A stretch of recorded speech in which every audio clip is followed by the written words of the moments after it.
Speaking of not finishing the DLC today, potentially. So,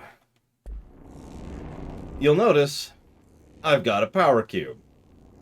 Now you're probably thinking, alright, Lore, how'd you do it? How'd you fix it? Well, you may also notice that barrier's down, and I haven't put the power cube in yet. So, turns out that not only is this bug relatively common, the soft lock we ran into, but this entire area actually has multiple bugs that multiple people have reported multiple times. It's a pretty buggy area, and the end. Now, I don't know if any of these have been fixed, of course. Obviously, this particular soft lock has not been fixed. There is a workaround, obviously, because I'm sitting here talking to you about it. So, one person suggested the idea of getting up here and meleeing. Thing is, that did nothing. But it got me thinking, because it never even occurred to me that we might be able to actually do damage through the target, because so many of our attacks are AoE attacks. So what I did was that. And that actually destroyed the hiss barrier on the other side of the fence. Could get the power up, and, well, here we are.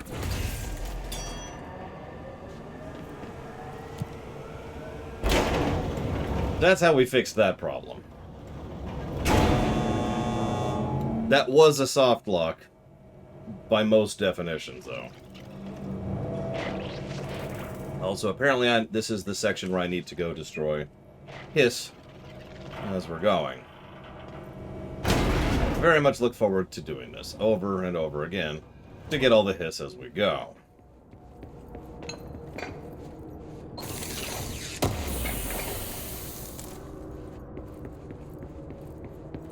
I mean, at that point, we just give up on the DLC Nexus of Concordia. There's no fix.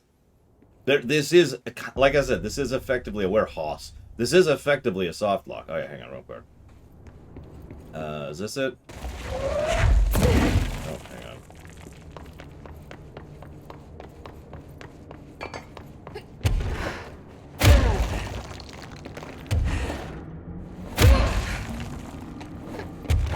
I'm not seeing it. Oh, there it is. There it is. There's our hint. I was wondering if there's a hint that this area is in here or not. Apparently there's a little bit of one. So let's grab this. Yeah, you wanted a rogue agent or a rogue agency, and I'm pretty sure we've got one. I'm not sure yet, but that's the running theory I've got going on. So anyways, Actef, to finish answering my statement to you, I really don't feel like Darth Vader is the character who should laugh. He's not the laughing type in general, and even if he is amused by something, it's only in an understated way. Vader is, by his very definition, an understated character. Not just in his presentation, but in his mentality.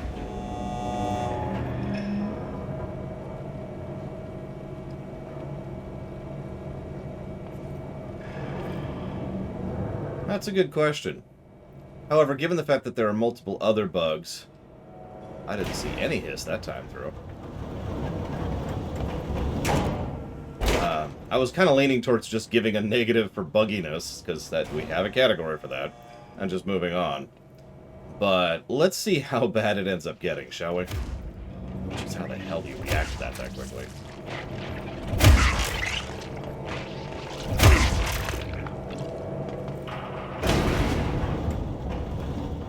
So, okay. Earlier in the run, there's a section where we have to open up these elevator things, right? Now, towards the bottom, there's a place called Power Control Room, and there's two batteries there. One that you need immediately, and one which you're supposed to hold on to for what I just did. Now, the way it's supposed to work is you go, the normal intended path is you go through and you do all the jumping, and blah, blah, blah. And then you get there like, oh no, I need a battery thing for this panel right here.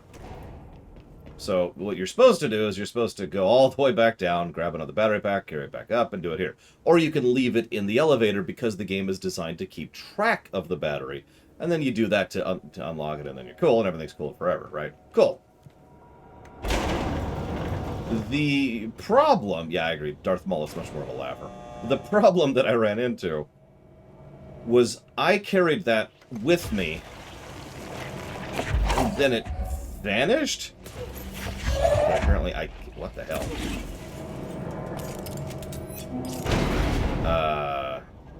And then it vanished. The game stopped keeping track of its location, or it despawned, or it fell through the world, which is fairly common since games tend to deload terrain in areas that they're not, currently active, right?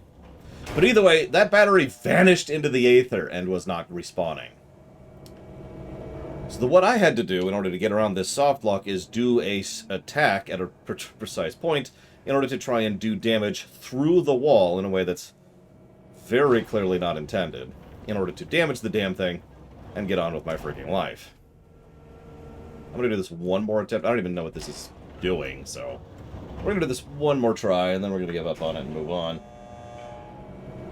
So we got other stuff to do.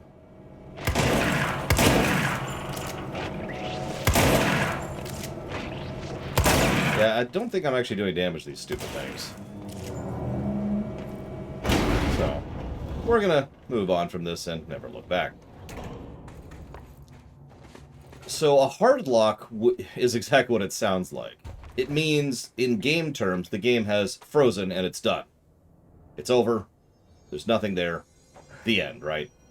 You have to Alt F4 or end task or something in order to be able to move forwards. By contrast, a soft lock is the game is still playing and functional, you just can't progress through it. You lack the ability to progress. So, thank you, Alex Korbianiki, as always. Looking forward to hearing your voice tomorrow.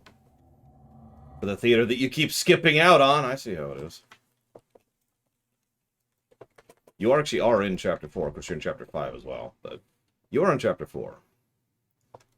So that's Ikenfell and Paradise Killer. Done. So apparently, we need to use the explosive thing. Fuel. Yes, soft locks are usually worse in games specifically, because soft locks, oftentimes there's no fix for it. There can be a fix. There are times when you can fix a soft lock. But not necessarily. In fact, we were staring at a situation where I was pretty sure I was soft-locked on the DLC, and we would just have to quit the DLC. We technically still might be facing that reality, by the way. We'll see what happens.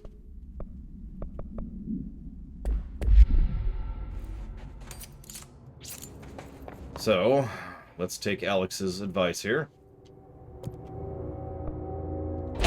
Do this trip for, like, I think the 7th time now. Yeah, stuff like this is exactly why single save slot is pretty much always going to be a negative to gameplay. There are other reasons, we've discussed them, but the core technical issues of problems that can arise from being a video game is the biggest reason by far.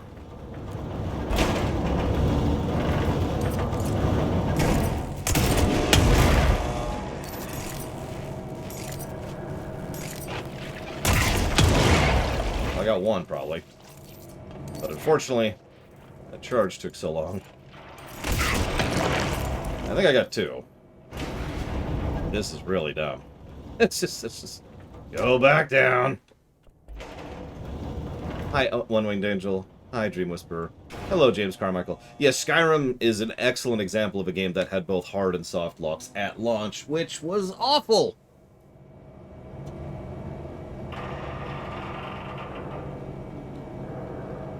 Are you visiting for the holidays? Question mark. Are you joking with... Oh my god. No, Sierra Mike. I have yet to encounter an area where this could be a thing. I think it's this side first. Pretty sure it's this side first.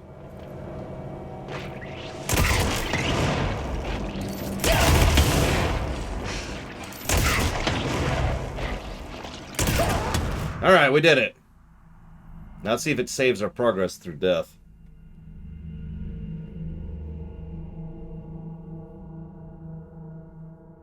But no, I've been keeping an eye out for it, Sierra Mike. I just haven't seen it. I've honestly been stuck in the warehouse for quite some time. Which brings me to a negative that I've already jotted down potential in the gameplay section. Gameplay pacing.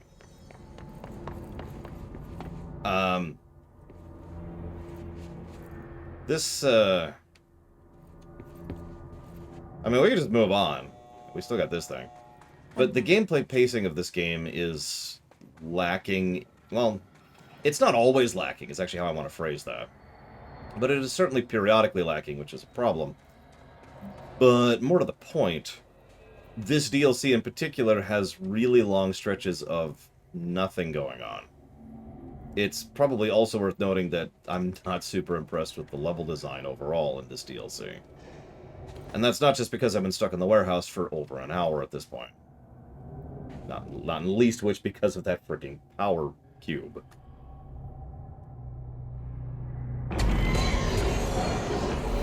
Oh, yeah, but pay attention more.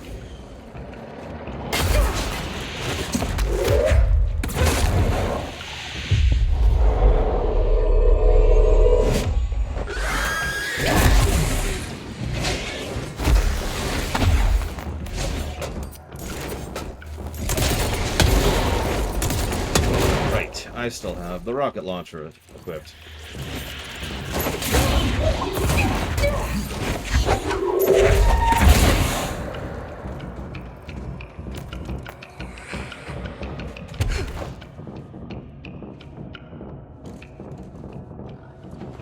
Yeah, I'm not super impressed with the DLC so far. The only interesting thing, even from a narrative aspect so far, has been a little bit, not a lot, of insight into the makings of the Bureau in its current state. And that. Actually adding environmental kills, which is nice. No, we did this one first. We haven't done the Alan Wake expansion.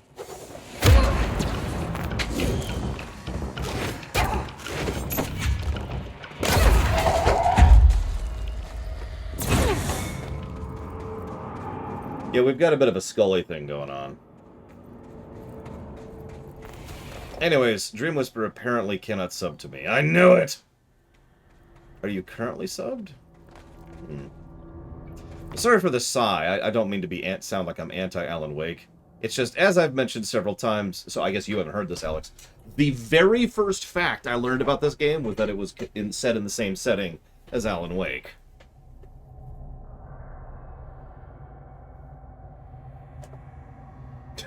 First thing I learned. Which was already kind of irritating. But then, if you've been playing through the game with us, or have played through the game, you may or may not notice that the game has tiny little references, but almost nothing. Until, well, honestly, until it starts discussing the events of Cauldron Lake, which is in an optional area during the Anchor incident. But more to the point, until I happened to go towards the elevator with the one quest equipped. And the quest, I want to remind you, is a dark place, strange vision, decide to look into the matter. And that's it, right? So I'm like, oh, well, I'll go ahead and try this really quick. And Alan freaking Wake popped up and started talking to me, and I'm like, oh. Okay. And I feel like pointing it out.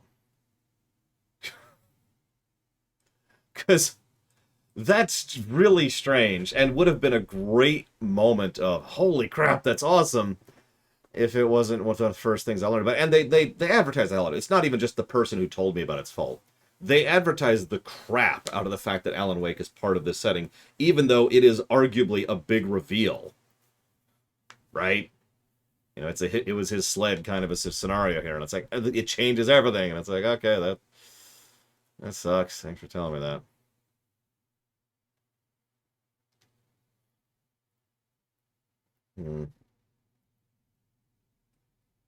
Yeah, I don't know, Dream Whisperer. I believe you. It's not like I think you're lying to me. What I don't understand is why it's not doing that. I always prefer to have it there because it's not really for now. It's more like for, you know, weeks or months from now if I have to go back and check my records and see when, who donates what and where, right? But I believe you, Dream Whisperer. Thank you. And I will jot that down. You already told me, actually, didn't you? I swear you mentioned it. Lower decks, yes. towards lower decks. I was right. But yeah, exactly, Carol White Noise. That could have... I'm not even into Alan Wake, and I still think that could have been a... Dude! kind of a moment, right? Oh, this is... Is this... And that's... I can actually picture my mentality, because it would have been, like, as he pops up and as he starts narrating her events, I'm like, oh my god, is this connected to Alan? Is this the same setting? Is that it? Is that where this is? I could just feel the enthusiasm I would have had if not for that. Anyways, whatever. I can't ding the game for it. It doesn't work that way. But it irritates me.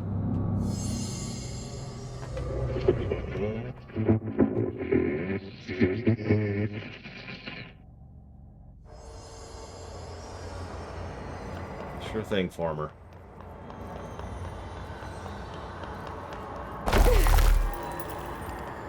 It probably does say something about me, but that I'm automatically more inclined to trust Former than the board. Just naturally.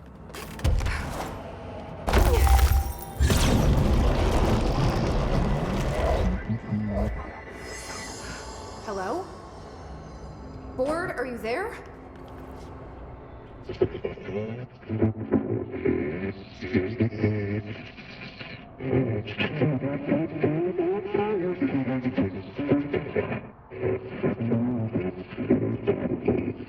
Yeah, see, he's wanting us to work with him now. I say he. Okay, what the hell is going on?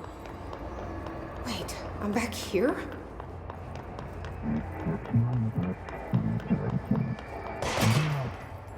Wasn't my idea.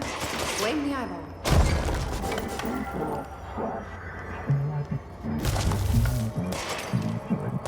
Yeah, Former It Adrift is trying to mislead you. Yeah, we've had our differences.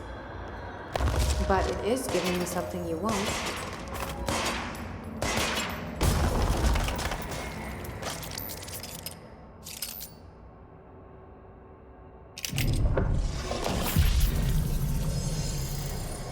Oh, I agree, Hazardous. Granted, I've actually studied marketing for a huge portion of my life, so what the hell do I know? Well, now we can break crystals. That's nice. I mean, the board is probably... How do I phrase this? Not overly malicious. I don't like you deciding what I can/can't have. But that. The board is at least interested in cooperation, but to use an analogy that most people in chat probably won't understand, even though Jormag is better than Primordius, doesn't make them good.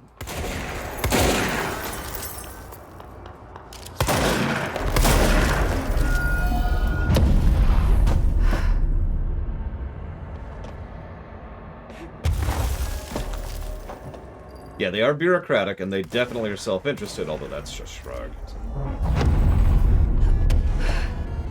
Oh god, Roxy. You have no idea. The pain, the nightmare, the horrors I've been through. I just got a gigantic donation from One Winged Angel. I don't know how I'm going to survive this, honestly.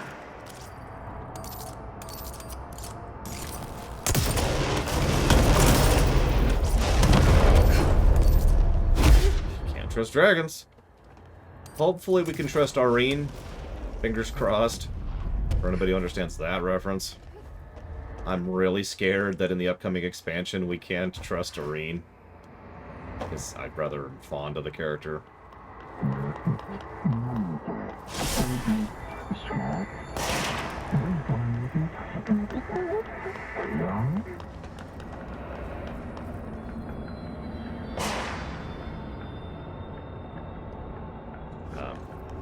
Hey, can you come back here, please?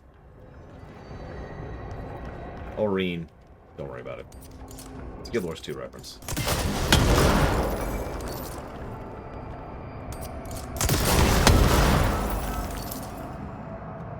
My go-to? Well, I actually flip pretty frequently between shotgun and sniper. Those are my biggies.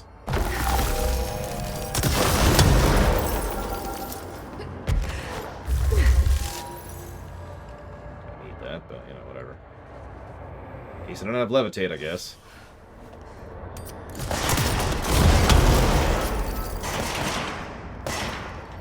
Hope? No, Emily's cool. But has nothing to do with this game. I mean, the game I'm talking about, sorry.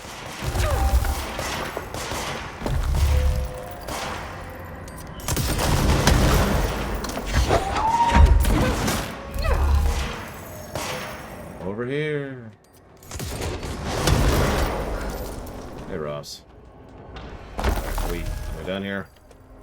I'm gonna go say thank you to One Winged Angel properly. I probably can't. There's no way I could properly thank someone for something like that, so I'm just gonna have to do my best. Fail at it, as I always do. Still pissy at me, bored? Because, I got stuff to do. I'm getting pretty tired of being jerked around the astral plane. If you're listening, I want some answers. I suppose we'll have to wait, because I figured we'd be done with this. So hang on, let's see what One Winged Angel donated. First, I have to bow very long. Thank you so much, One Winged Angel.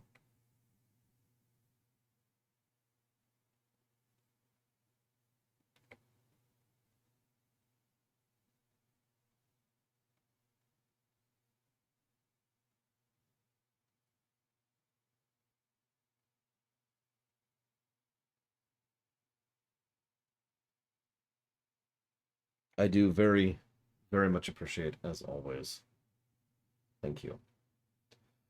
Now, you said to put that towards a Christmas game, so, I mean, I don't think we've ever streamed Die Hard. I have played it for the show, so we'll go ahead and do that, I think. So let's go talk to Former, shall we? Maybe. Maybe not.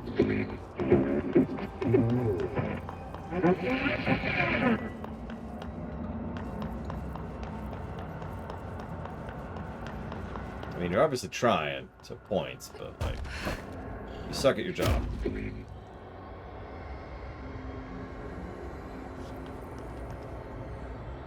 Hi there. It was nice of you to give me something the board wouldn't. What are you getting out of it?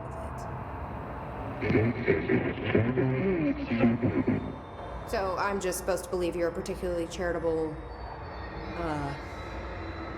whatever you are?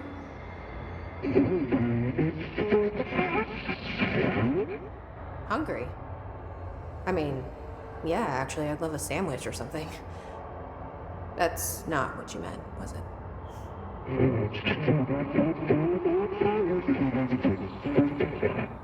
Are you part of the board? Or used to be?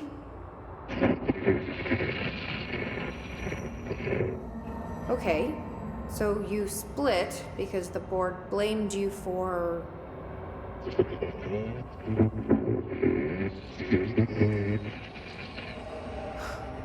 Gotta be easier to play charades.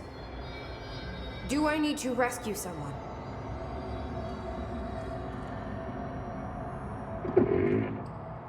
I don't know what I expected.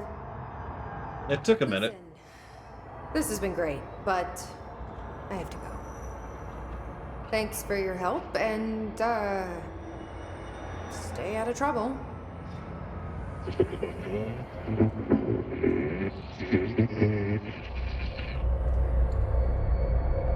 What is Former trying to tell me about the board? Should I trust either of them?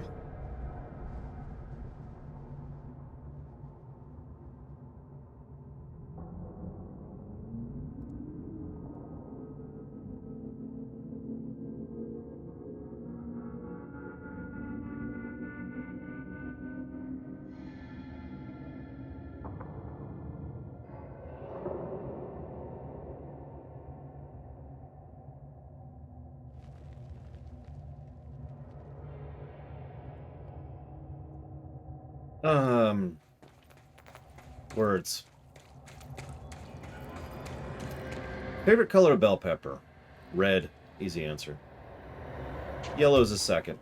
Green is a distant third. I'm not a fan of green peppers.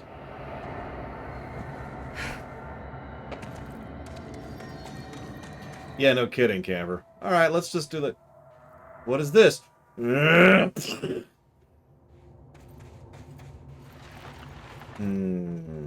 Well, I just jotted down a note about that, Sierra Mike. Do you mind if I sit on that for a second, though? Because I'm debating, as I often do. Let's get the hell out of here. I mean, there's so many Cthulhu things, you know. Is there really such a thing as too many Cthulhu things? Aesthetics, mostly, Zektot.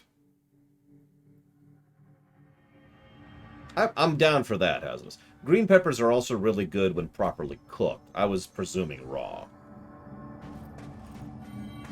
Bell peppers go well with so many things when cooked. Get a nice saute going.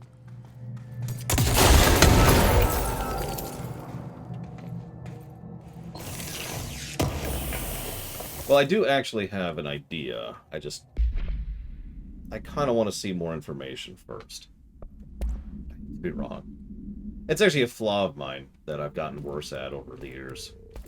I don't like to be wrong so much that I tend to have a problem speculating periodically. Because I don't want to be like, hey, it's this thing, and then immediately be proven wrong. Which has happened this very run, by the way. So let's re-equip the Pierce, because duh. Who should I be listening to? Weird Entity A or B? Or neither. Let's just stay the course for now. The Bureau's in danger. You know we need to repair the nail. The astral plane won't break reality on one. I will say this right now. I think based on evidence, unless they're playing a deeper game, which I can't speculate on, I feel like both the board and Former do not want the current state of affairs to continue. Now, I have different reasons I think that is. I think Former doesn't want the Hiss to gain access to the astral plane directly. I'm in the astral plane? Oh, this bleed is just getting worse and worse. And I don't think the board want the astral plane connected to the physical plane. And I definitely don't think Alex Korbinik is going to give me money, because last I checked, he was still having job issues, and he would never donate under such circumstances.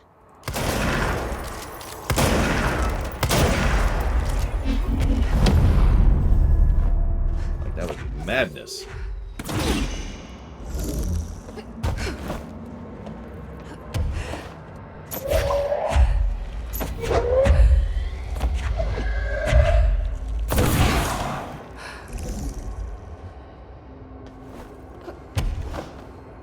What's PayPal doing?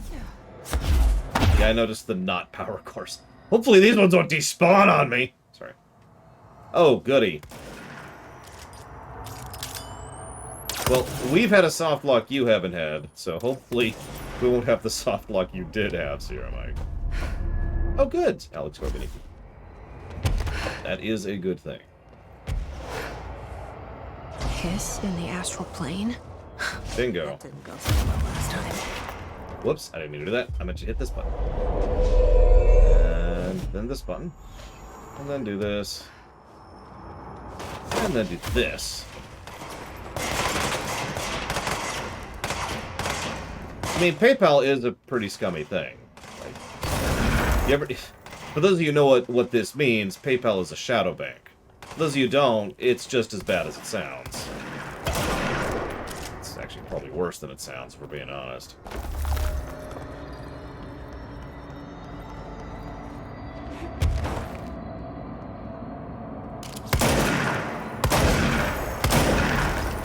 Now you might think, Lore, if it's so horrible, why do you use PayPal? Because it is an extremely convenient international bank. A nearly universally recognized bank. It's like asking me why I use money.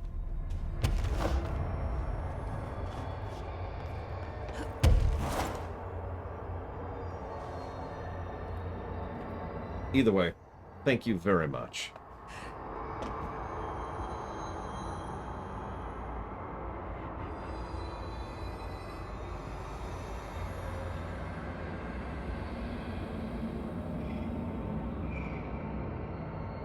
The key when dealing with PayPal least for me, is to essentially use it as nothing other than a bank.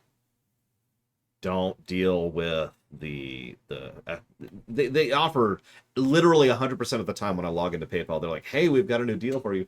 Never take those. Hey, we've got a card to offer you. No. We'd like to give you a line of credit. No. You're a bank.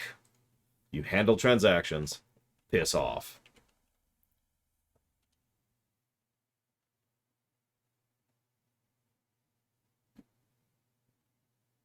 I knew it! I knew you hated me, Alex. God.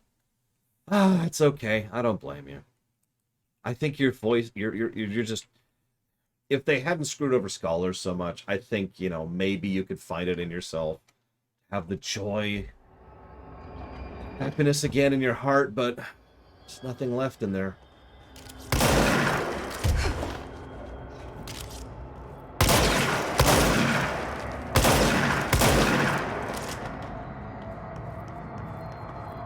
And actually, yeah, Hazardous' analogy is better than mine. It'd be like asking why I use Gmail, which I do, by the way. Despite the fact that Google is scum, and let's be very clear about this, Google is scum. But yes, I do still use Gmail because it's a nearly universally recognized email program that I can access and contact essentially wherever.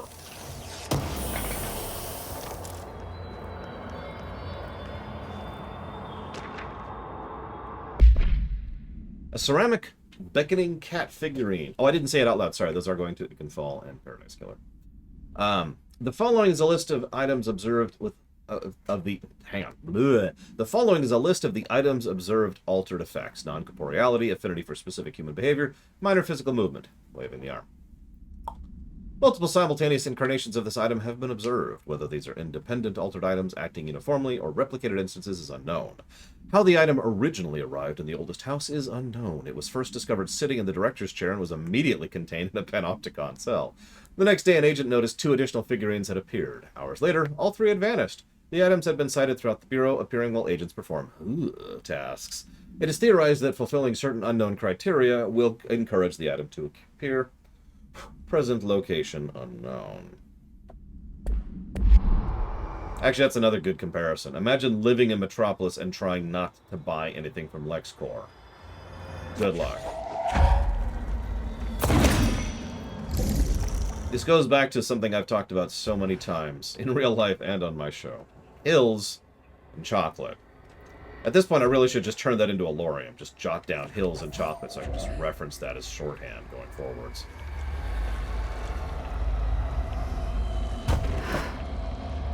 Yeah, I was gonna say, that sounds like the luck quest.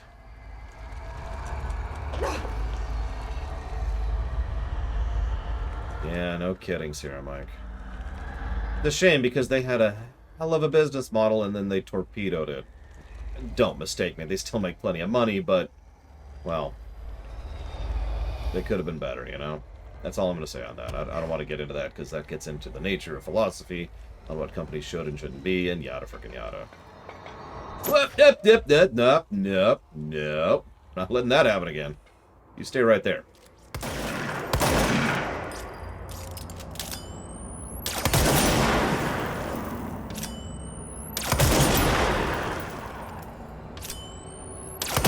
You know, it just occurred to me. This is completely off topic from anything.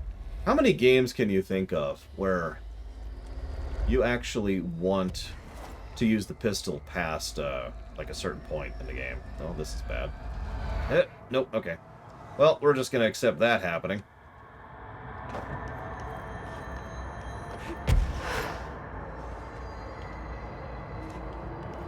Yeah, I was going to say, Half-Life 1 qualifies. And I feel like there's another FPS where the pistol retains usefulness. I'm trying to remember which one it is. I want to say it's one of the Dooms. It's not the older Dooms. The older Dooms game guns get immediately replaced by better guns. Cyberpunk is true, but actually what happened in Cyberpunk was I used the revolver, which is an escalation. That is another gun. Might have been Unreal. It might have been Halo, too. I did use it a lot in Halo, that's true. Either way, the general point I'm making is it is semi-uncommon. Usually the old gun is worse. That's how it works. They want you to escalate. They want you to get to the point where you move on from it.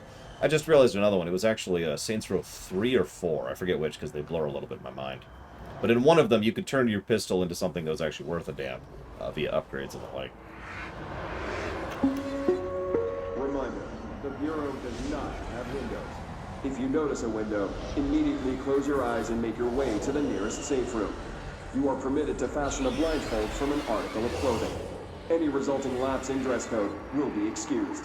Thank you for your attention. Yeah, working for this place has got to be a hoot.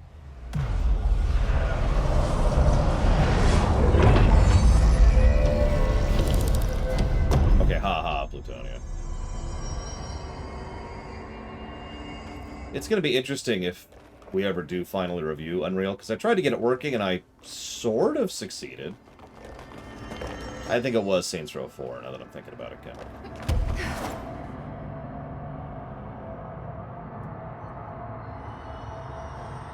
You know, if I'd kept that other one, I could open both of these. I'm just saying.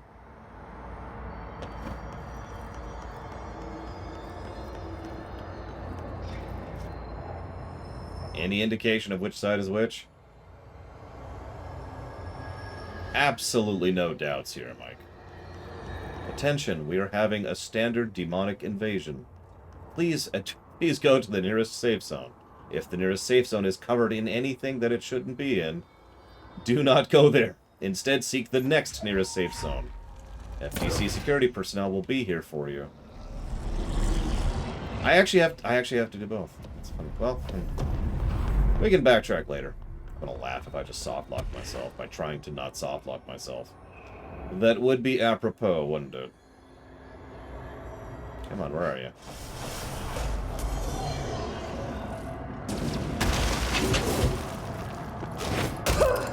Okay.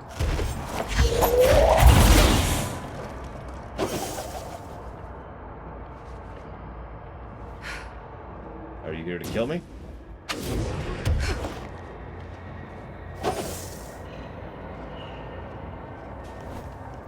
Or are you going to try to kill him instead? Can you even find me?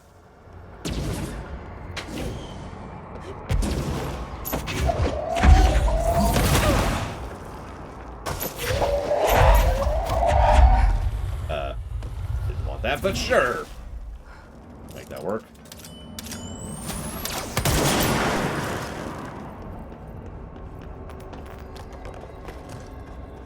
Why are they trying to kill me? What did I ever do to them? Just who the hell do you think I am?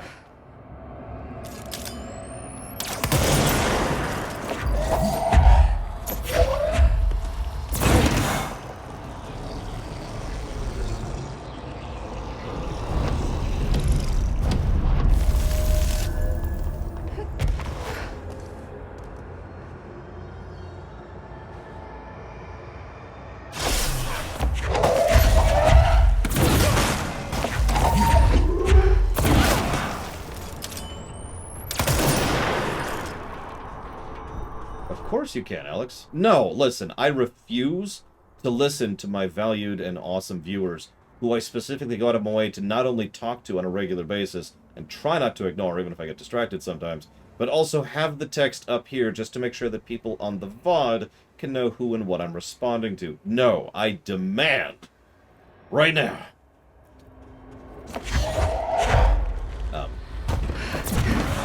that you tell me your attention.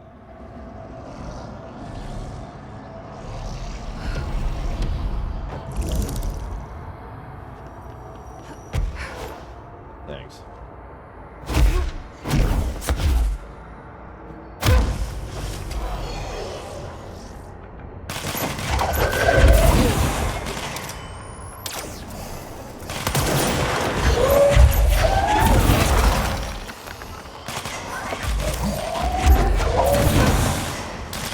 I hate these guys more than anything else in the game.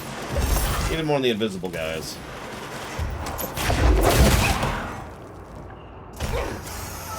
Yes, we are on DLC 1, Ross. You know what? stop being an issue. Whoa, whoa, whoa, whoa! And we're dead.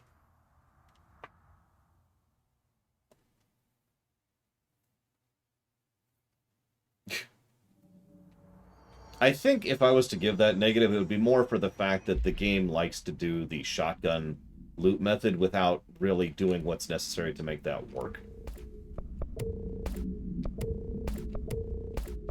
This is what I've been doing, and it's not a great setup, it's just that's what I've been doing.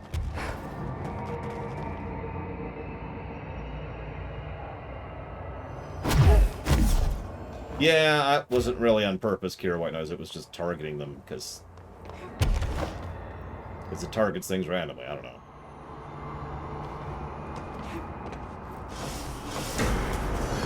Excuse me, don't have to fight you. Don't have to fight you. Peace. Yeah, so I sort of assumed, based on terminology, that when you go to build new mods and there's an upgrade option, that you could upgrade your mods. I didn't realize that upgraded your build ability to make you be able to make higher level mods, which sucks.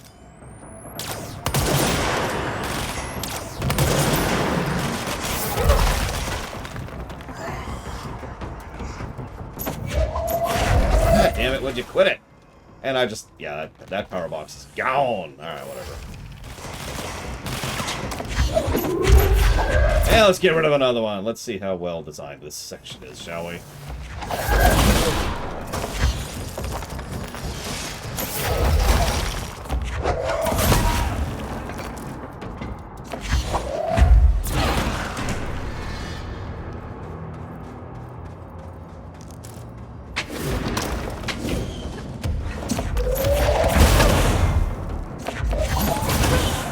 Which, God, it really wants to grab that, doesn't it?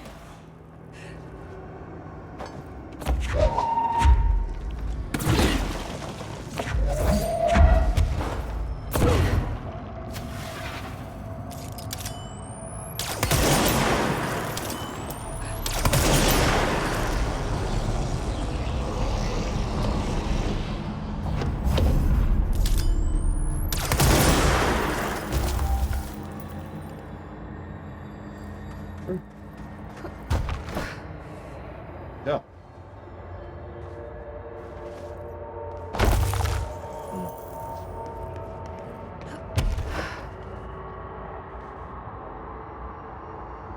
Yeah, no, they did, which is good. Almost like someone thought, hey, we gotta make sure you don't lose this thing, even though you could pick them up as ammo.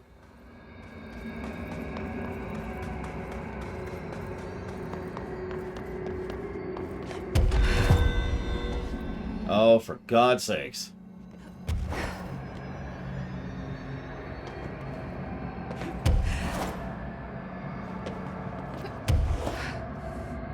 Okay.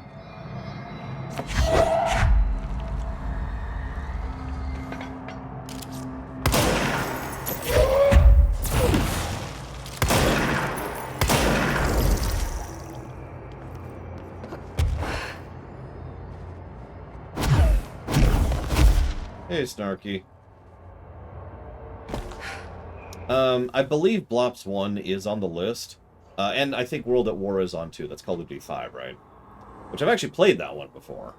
With a friend. Co-op mode on the Wii. Which, yeah, I know, but it was co-op mode. What do you want from me? Either way, they are on the list, but they are not funded. Which means, if they ever get funded, then we will run them. If that makes any kind of sense. A little faster, please. There we go.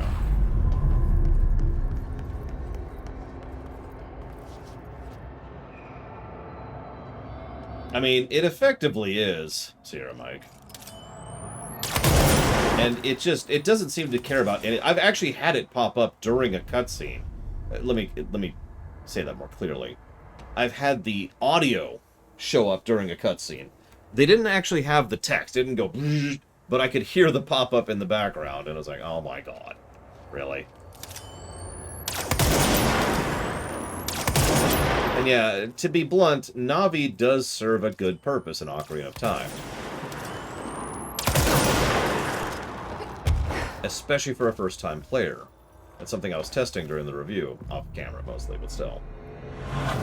That and when you talk to Soraya, both actually serve a valuable purpose of, you know, helping you out with where you should go if you don't know what to do. This thing doesn't really serve any useful purpose. It's just, hey, there's another random, infinitely spawning quest that you can do, which I believe does not give you ability points, which makes it even worse. The no, Navi was not changed to my knowledge in the 3DS version. Just get rid of that guy. I didn't get rid of him. Be gone. God, these things.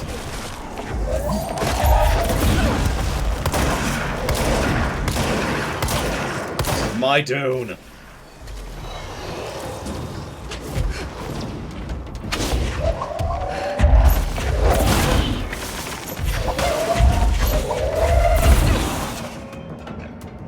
A little bit, but whatever.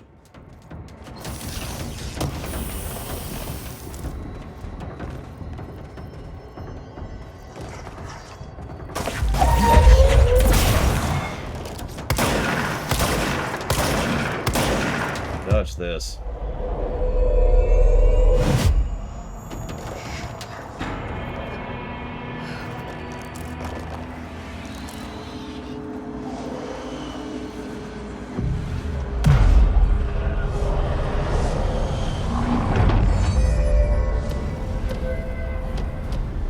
Yeah, launch is, I mean, the best.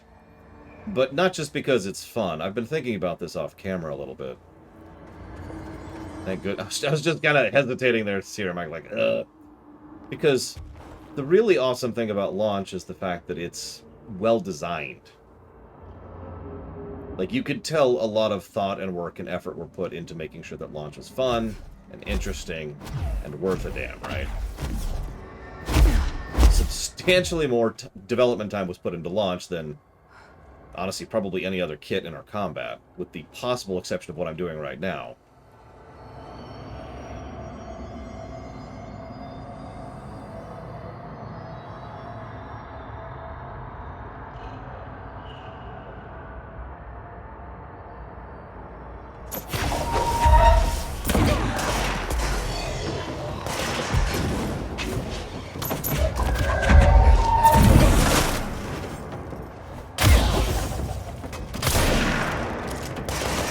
Have you noticed there's a little bit of homing with that, too? Like, you can actually effectively lock onto an enemy when you're doing it.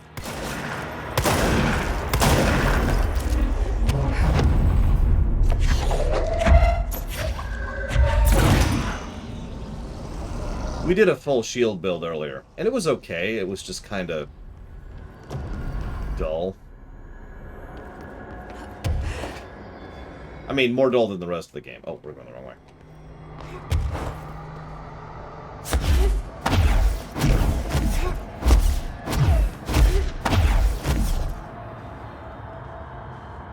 Kill here.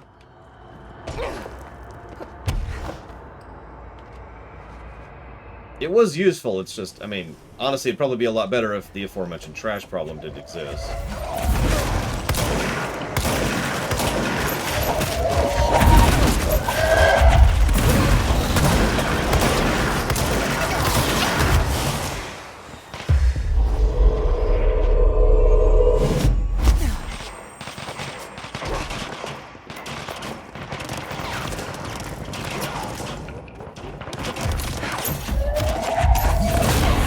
That is the rule. Dr. Winter is awesome whenever Ride to Hell is mentioned. Ugh. Thank you, as always, Dr. Winter. Yeah, exactly, Alex.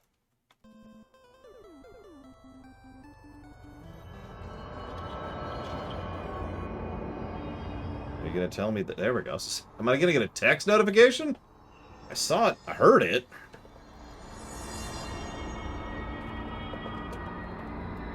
But no. Technically, I put Ride to Hell Retribution on the list. And you're probably thinking, why, Lore? For the same reason I'm okay with reviewing any bad game. There is a validity and a value in reviewing a bad game. As long as that bad game isn't a specific type of bad. There are types of bad, which I've never come up with a good word for, which are just aggravating. I mean, I've already beaten Ride to Hell Retribution on camera without cheats. So...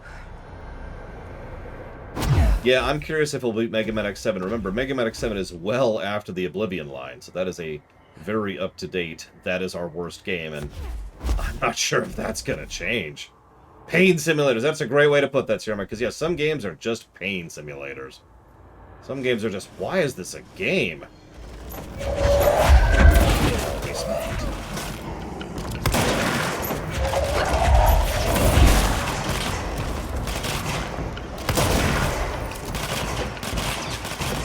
Yeah, like, there really is a difference between a bad game and an unplayable game.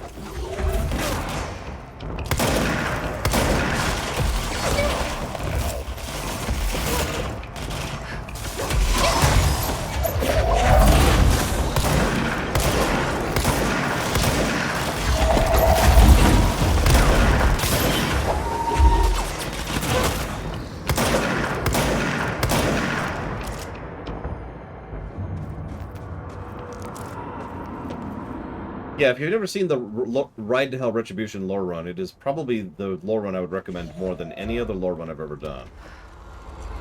That's not a joke. I am quite proud of that one. Nope! Looks like it respawned.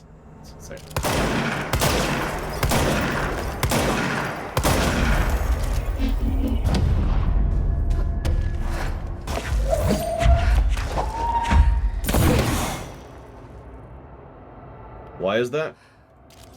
I don't know how to explain without spoiling. So if you want me to spoil, I can. But let's just say that that took an extraordinary amount of effort and planning and work. Honestly, more than most of my lore runs do. And my lore runs were already one of the most intensive things I did on my show.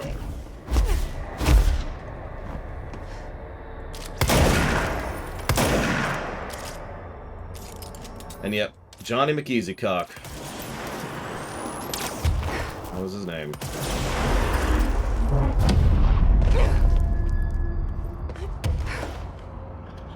I need to figure out what's going on with the Portal games, too, at some point.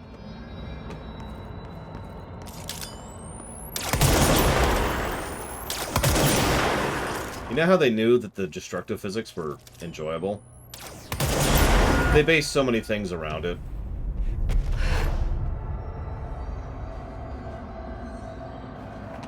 I mean, think about it.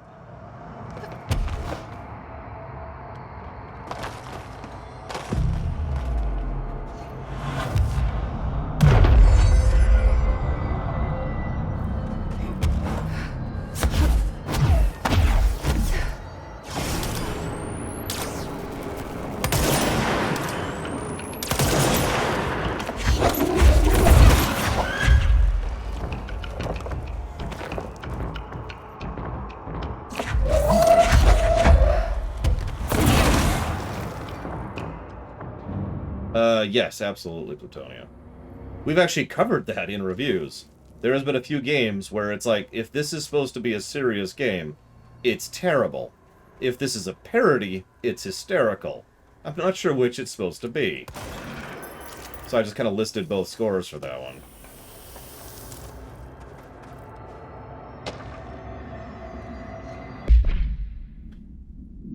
I don't know if Yuo can see this because I don't know if I'm really here. I see a pen in my hand. I see myself, but it's all wrong. It's the wrong angle. It's the wrong end. It's green. Look out for the green color. Everything turns green when it's close. Don't get too close. Don't let it in. But if you do, no matter what, you do not spec to it. Please, I need you safe, Peggy. I don't want you to end up here too. I don't know where I've gone. No green. No green.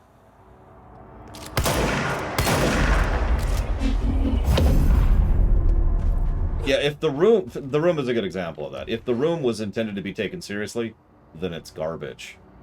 It's terrible. Bad writing with bad acting and bad camera work and bad everything.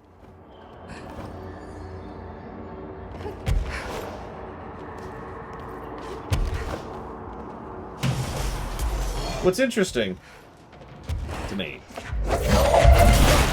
is that not every parody can be seen that way. There are several parodies which are sufficiently well constructed to be, acceptable, even if you take them seriously. Although I would also say those are probably the higher end of quality when it comes to parodies. So that's just whatever.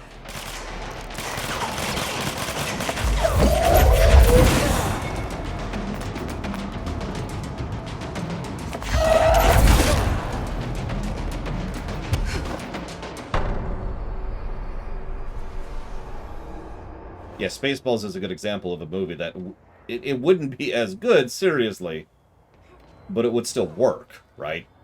It wouldn't be a bad movie if you took it seriously.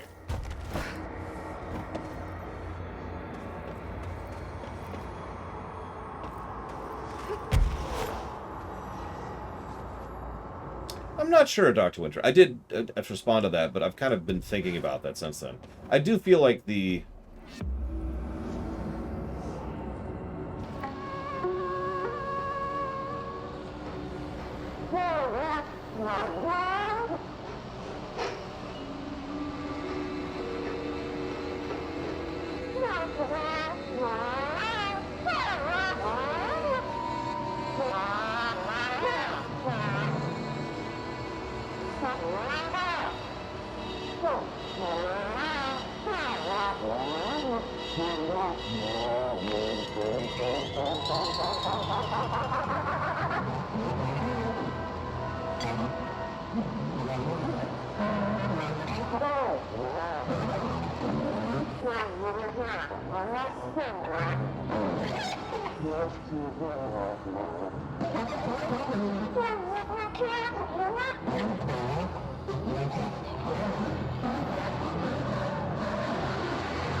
Hercules and Mabel,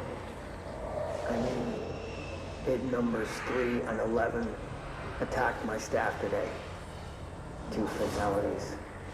3 if you count Mabel. So it is so kind. As a result, we are abandoning the Foundation. Northmore gave the order to transfer our resources to the upper floors. Now that my control points allow us to safely come and go from the New York streets, did I forget to include that fact in my previous logs? I've been so busy using the arrays I made. Control points have been established throughout the oldest house. Excuse me if I don't sound excited, it's just... A few months ago, I have been overjoyed to leave the Foundation. Now I realize I've grown fond of it. There's something deep in the stone here, deeper than that watching presence. Something warm. I feel it needing me. I won't go. I refuse. Northmore won't be happy, but so be it.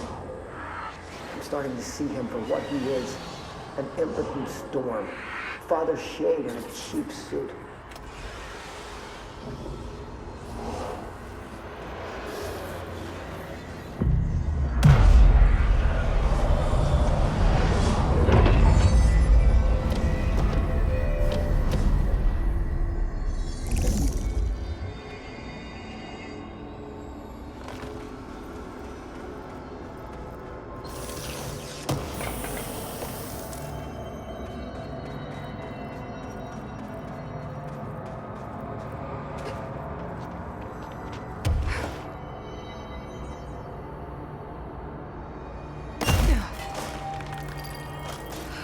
apparently frickin' muted.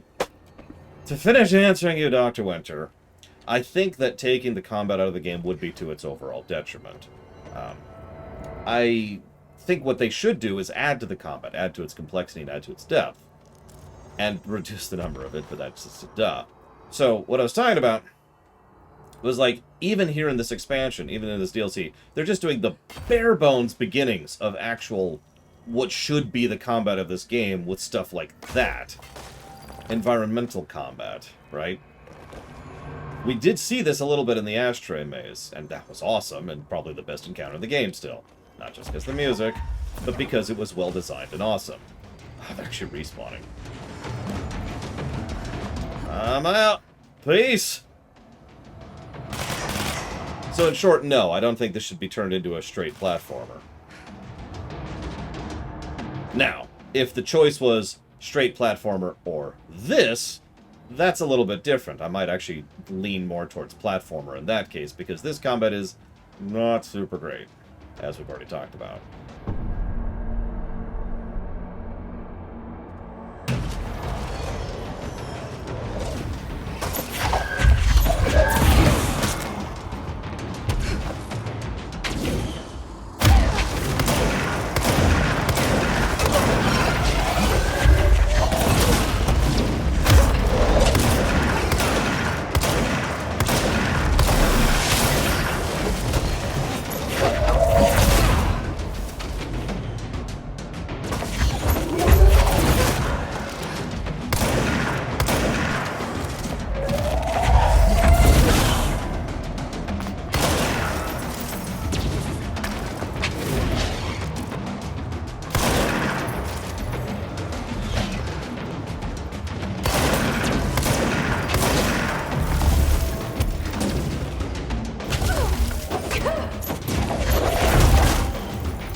Oh yeah, absolutely, next Guardian.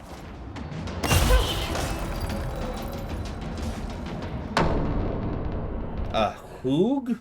The hell's a Hoog, Alex?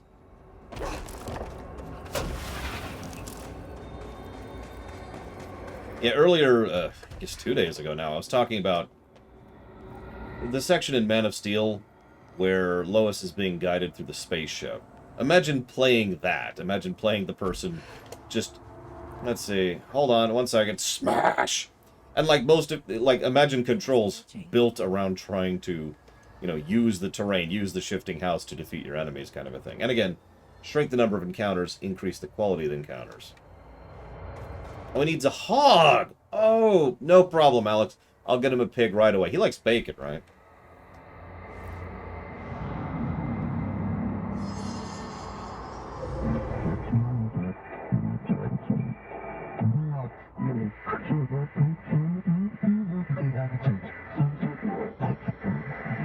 Only because we're the favorite. Oh, thanks, the board.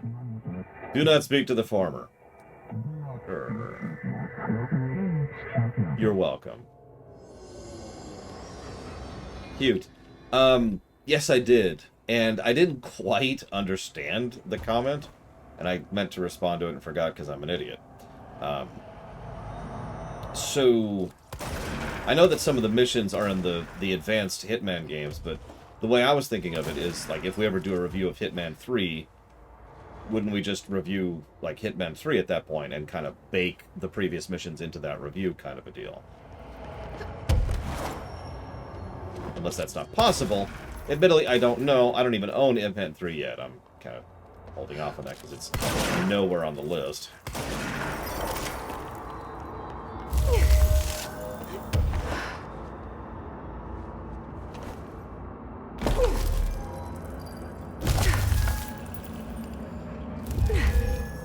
Can you target the thing I'm pointing at? Thank you.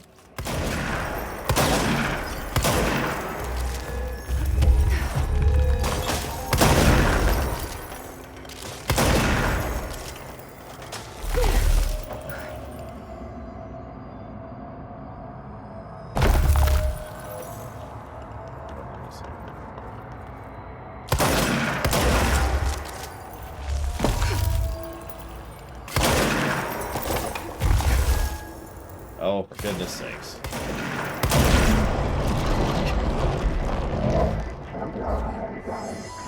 They sure changed their tune all of a sudden. Oh, well then, yeah, no, that sounds totally like what I'd like to do then with Hitman 3. And yeah, it wouldn't surprise me. So Jesse is a stupidly powerful Overthinking this whole board former thing. person. They can sort out their own business so long as it doesn't get in my way.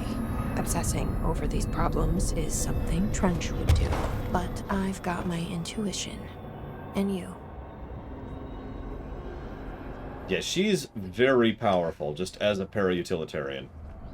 And she's got Polaris. I'm pretty sure the board isn't used to dealing with someone who could deal with them at level. Because Trench was a lackey, and everything I've heard about Northmore is that he was a Krennic.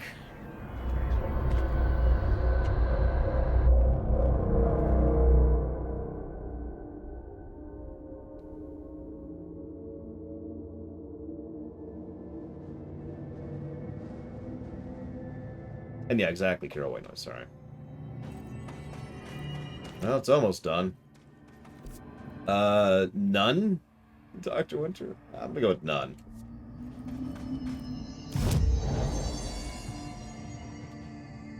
Just asking me on stream. I stream 10 hours a day, 6 days a week offshore Twitch account. So, this is pretty much guaranteed the best way to catch me is to catch me live.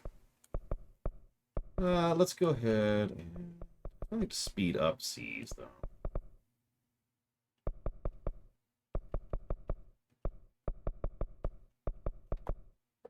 That's good.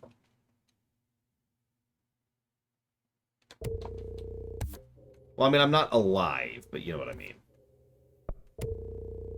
Yes, Polaris is opposed to Hiss. That's about all we got on that one.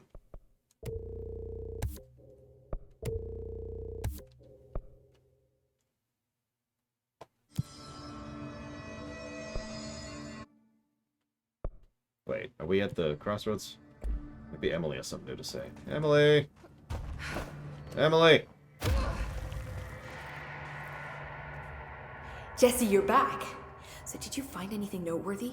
The original Bureau expedition down here left so much interesting stuff behind. Like their ID cards. I picked up a weird one. It's pretty old. Oh wow, look at that. Yeah, I found a few ID cards myself. Or, more accurately, the Rangers found them for me. Are you starting a collection? I'm going for the whole set. I kid, of course. But I suppose they are sort of like baseball cards, except for Bureau stuff from the 60s.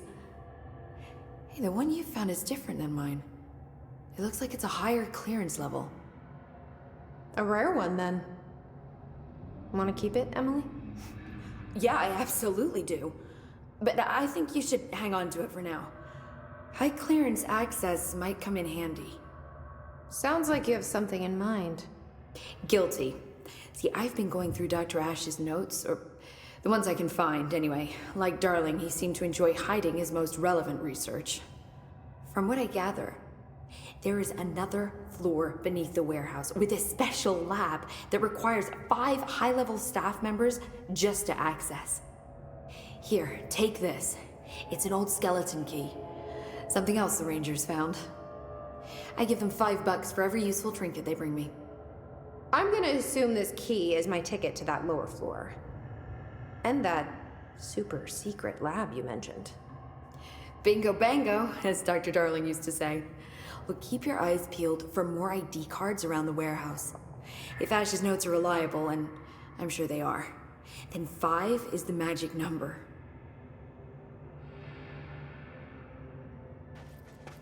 Okay. We apparently are missing 2 ID cards. Well, let's do the side quest. I've never played Time Splitters, I'm afraid. However, so a general... Damn right I will. And if you say otherwise... I'm just kidding. I have a general rule, because this is my legally protected job that I pay taxes on. So, generally speaking, if I cannot procure a legal copy of something, then I don't stream it. That being said, if I could get a copy of Time Splitters, then I might go ahead and allow that to be added to the list. Dude, I will totally get 10 crystals if I get a giant frickin' sword. I can just go bonk. Oh, come on. We've avoided so many respawns. Do we really need to do this?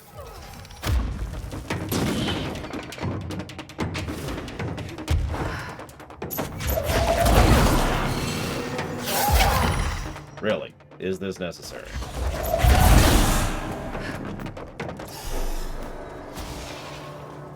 Yeah, I'm honestly not impressed with this DLC so far. Which is a shame. One thing I've noticed a lot, I'd say probably like 70% of the time, is a game's DLC will actually lower its total score, not raise it. Which is, you know, the exact opposite of what should happen. We should be getting expansion effect, since expansion effect is so prolific. But, whatever. So, yeah, find other things. Hang on. So, we'll save the world later.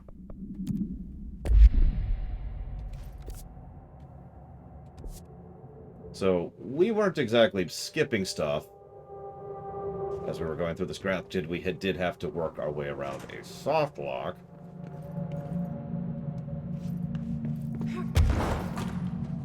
Yeah, no kidding, Ross. That was such a... Ugh.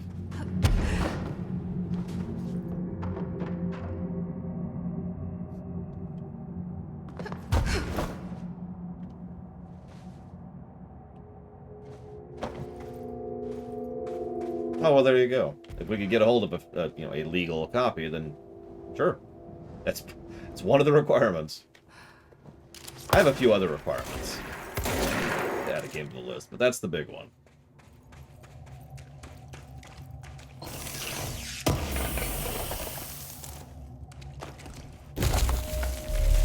Excuse me, rude.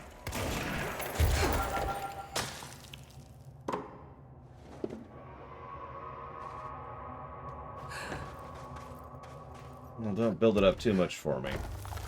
Another thing I've noticed sometimes is I'm like, oh god, this is so terrible. But just wait until XYZ, it'll be so much better.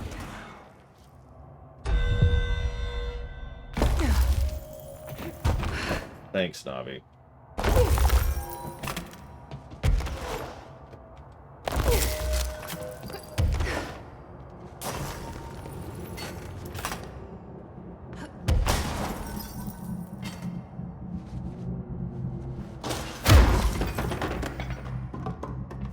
Well, I already got that one. There was a card there. I remember that. Let's just look this up, shall we?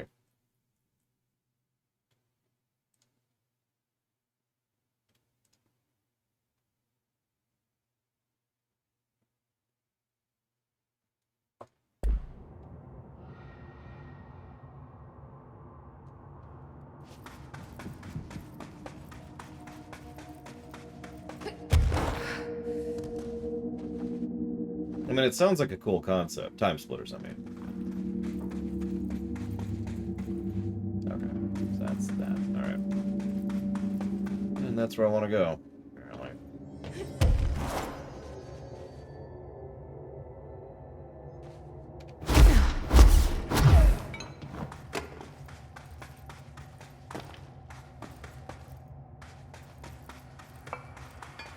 It's okay, Alex. I don't blame you for the fact that it's the worst DLC ever made.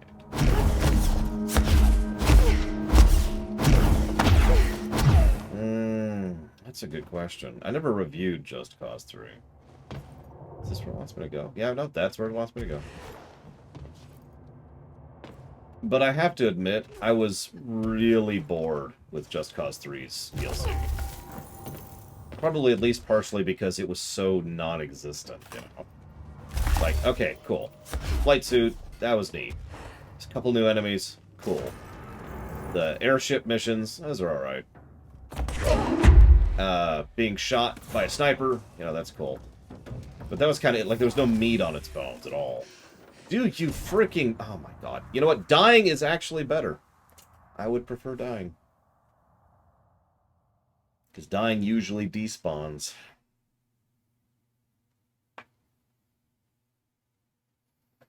I mean, the Hyperion isn't really in the Dominion fleet, so that's... I mean, don't mistake me. I love the battlecruiser's overall design. But those ISDs are some of the best ships ever, in my opinion. Like, they're up there.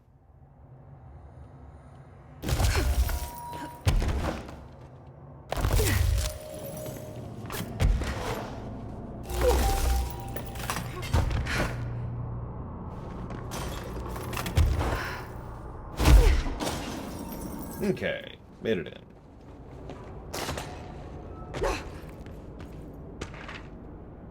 Meteor Hill. 3 sequential sinkholes induced by subterranean implosions revealing foreign material of magmatic qualities.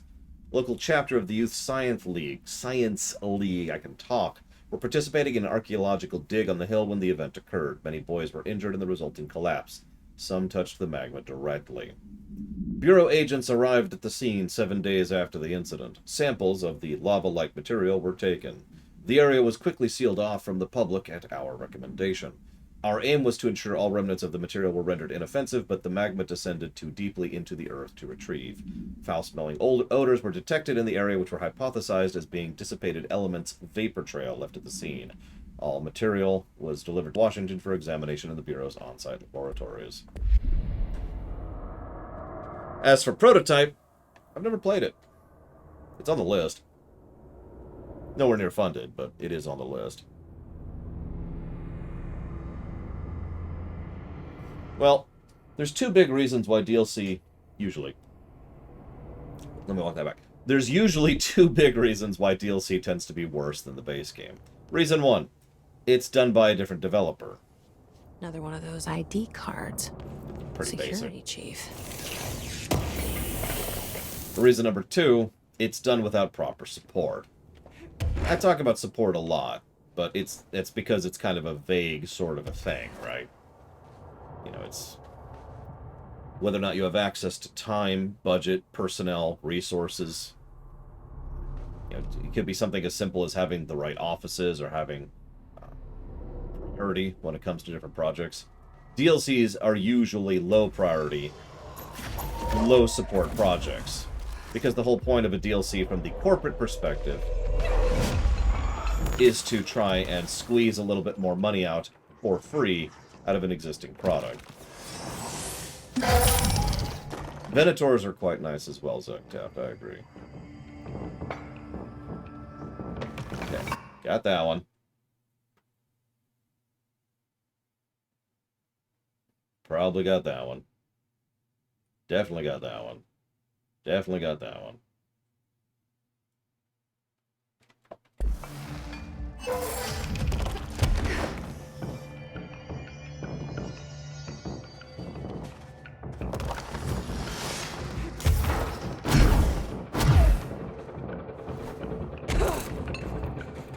Yep, the other one's right there.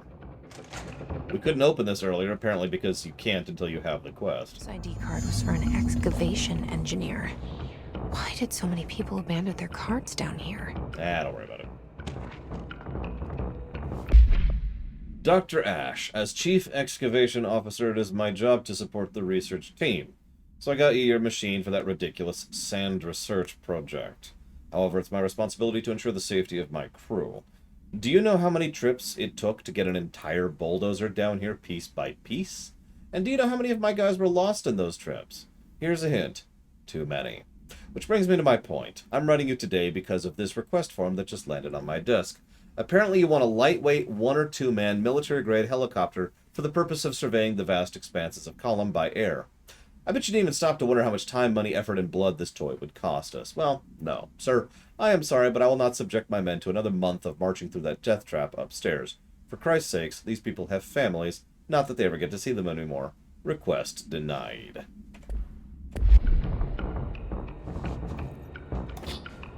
I will do that in a second. I guess we'll do that now. There's 5 of them.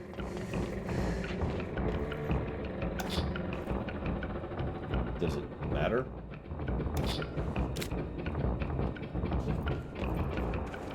Yeah, it's weird, right? And yeah, we always, well, I mean, in the EU, of course, they started using VSDs back in the Republic era. That's when they were invented. During the Clone Wars. I don't remember during the AU. Lost on this and place, don't nobody care, swept but- here in years. Not even Ati. No way he'd stand for this. There's an elevator, which I'm sure is super safe, in a space in each terminal for an ID card. But which card goes where? Oh, for Christ's sakes. Okay, that's cool. A favorite British show? Oh, geez, I don't know. I mean, there's the British Baking Show if you want to, or the British Bake Off, or what the hell it's called, if you want a modern one. Other than that, there's a bit of Fry and Lowry. Blackadder was rather amusing.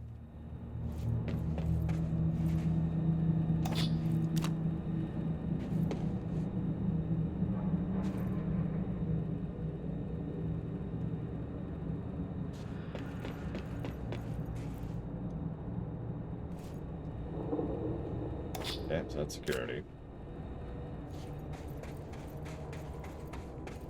I'm sure I can think of others, I just can't think of any right now.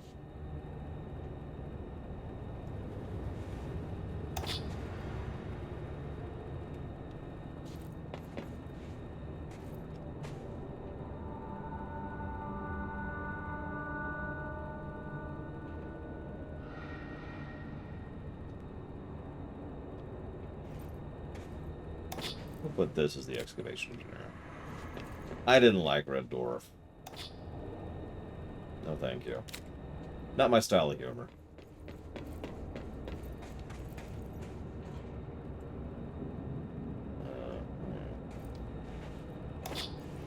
Python's okay, I guess. It would be more accurate to say there are a few individual Python sketches I like. And there are. There's probably about 20 or so of the 500. Oh, this is just 50%, so let's just try one. If it's not, it's the other one.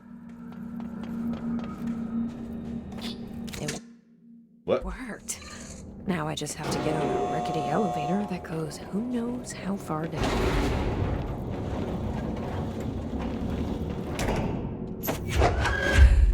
Oh, sorry. Out of here. Okay. Down.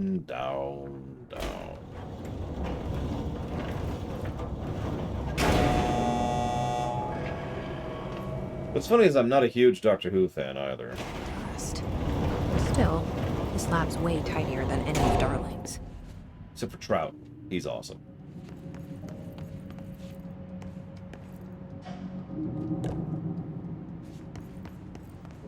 And yeah, one of the benefits and detriments of throwing everything at the wall to see what sticks is some stuff sticks and some stuff doesn't. And that really is Monty Python in a nutshell.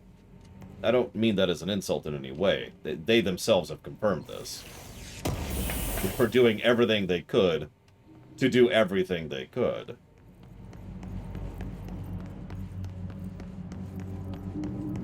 Yeah, no, I'm pretty impressed, Nexus of Concordia. This is, they got some nice ardent energy going on down here. And chunks of, something. And a couple of Amazon packages, which have never been delivered. This would explain so much. Okay. Now let's go interact with the thing I skipped on purpose to see what happens.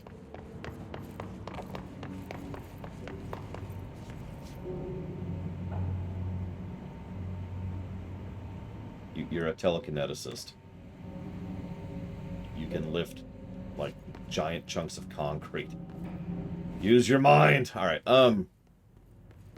I will admit, I think I've mentioned this recently, I was passively insulted by someone saying that, oh yeah, you know, Life of Brian and, the other one, Meaning of Life are far more mature, adult, humor, and obviously you just wouldn't find them funny. Implication that I only like childish humor. You know, I wouldn't even be surprised. Hear what noise? If it's not obvious, the reason that comment was made was because I don't like Life of Brian or the other one I can't think of the name of, Meaning of Life. I didn't Why find would them they need particularly such a funny. heavy door down here. At least Monty Python made me laugh like 80% of the time. And by God, I keep doing that. I've been doing that since I was a kid. When I say Monty Python,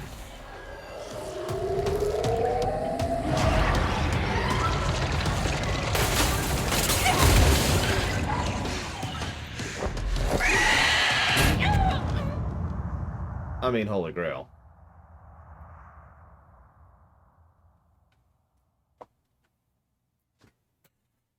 To this day, one of my favorite sketches by Monty Python is... Today we're going to be discussing Deja Vu, that weird effect... Today we're going to be discussing Deja Vu, that strange effect of...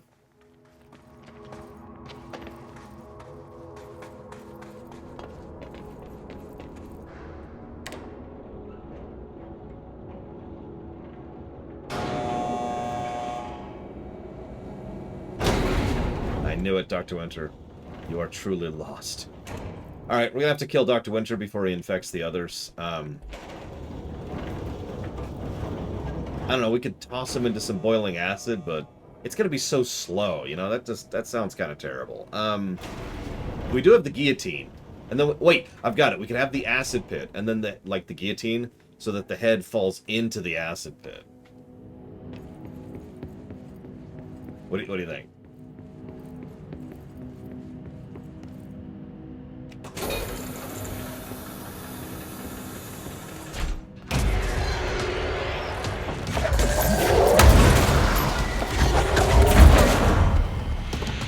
So anyways, this is Gibbs.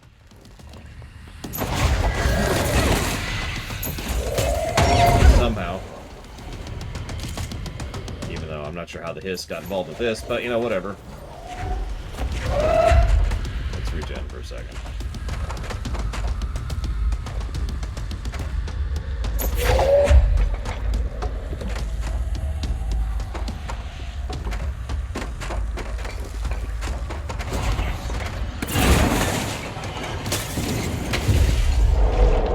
Okay, I accept that.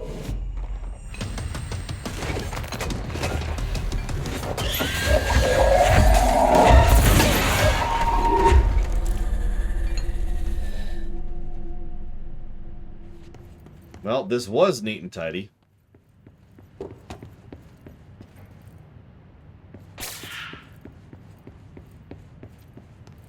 Well, I mean, that's exactly my point, Caroline. This looks like the nail, only mini. When you throw lots and lots of things at the wall, you're gonna get a completely different pattern for everyone else. Oh, I have no idea, the old one. It's a nuclear submarine.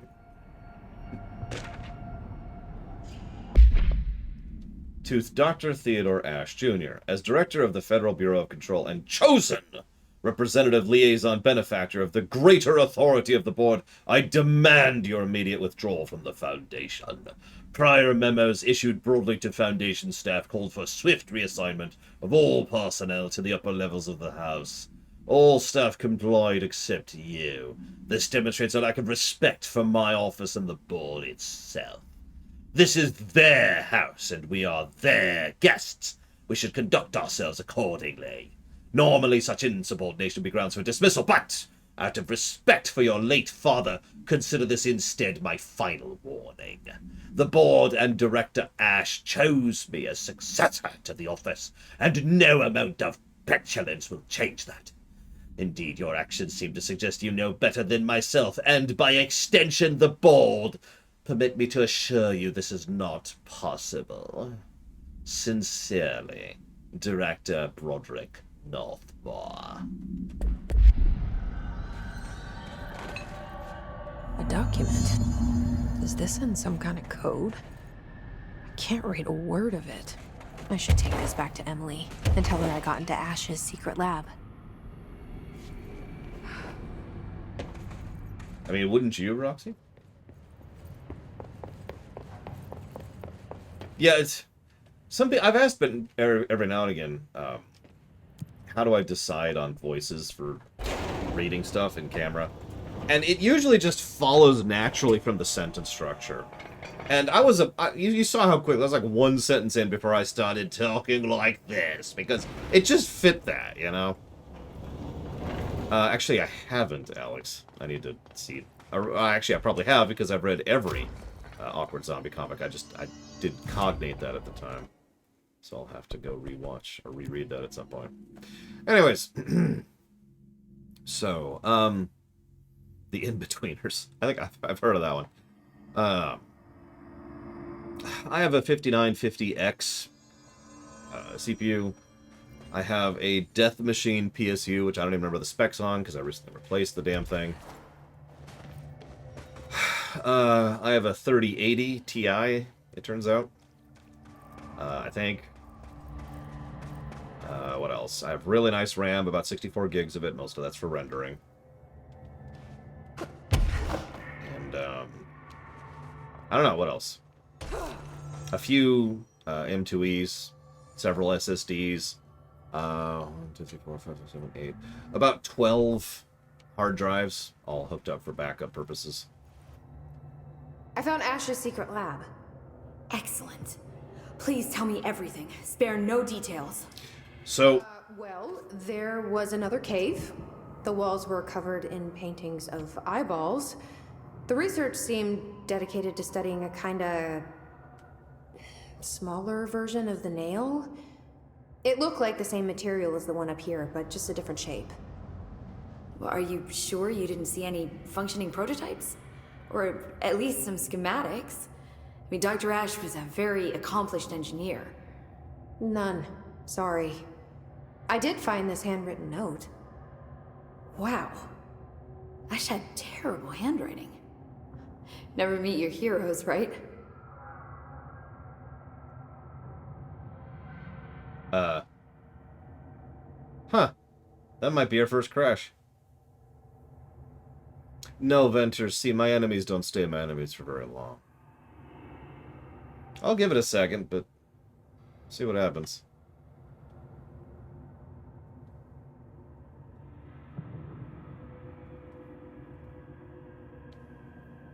Ash reached out from beyond time. Yeah, it has stalled before. For quite some time, actually, so we're going to give it a couple minutes.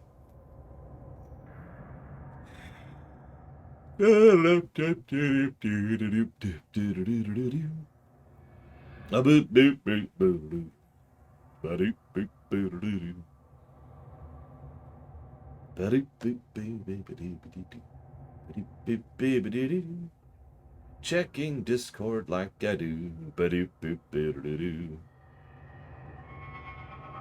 Hey, 10-cent bot Back for Blood developers, Turtle Rock Studios. That's awesome.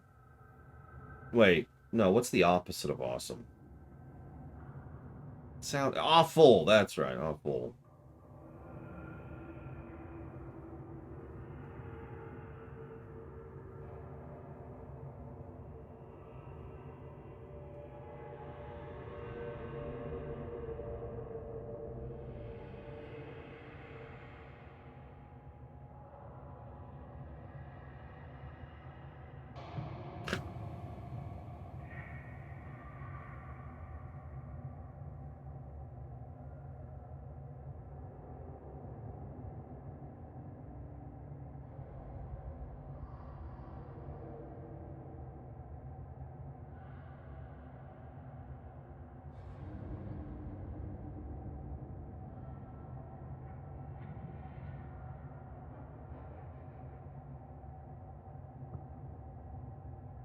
I'm waiting until I finish catching up on Discord. If it's still not fixed by then, I will call it fully crashed.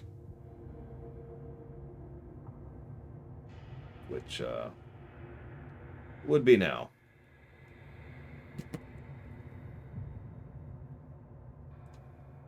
Okay, well, let's see where we save our progress.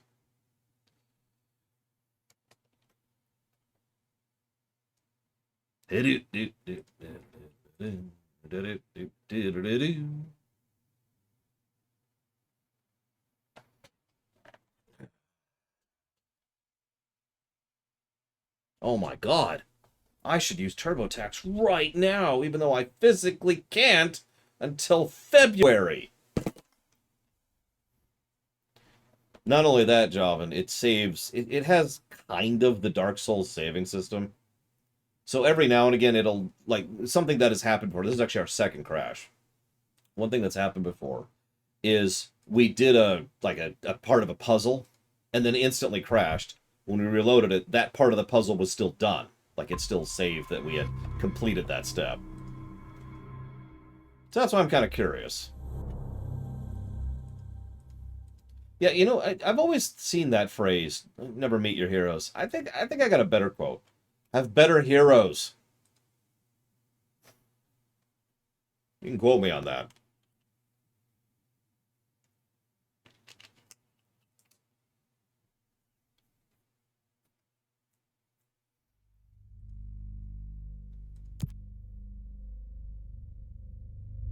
Listen, Javan. All I'm saying is that Ash is a horrible human being.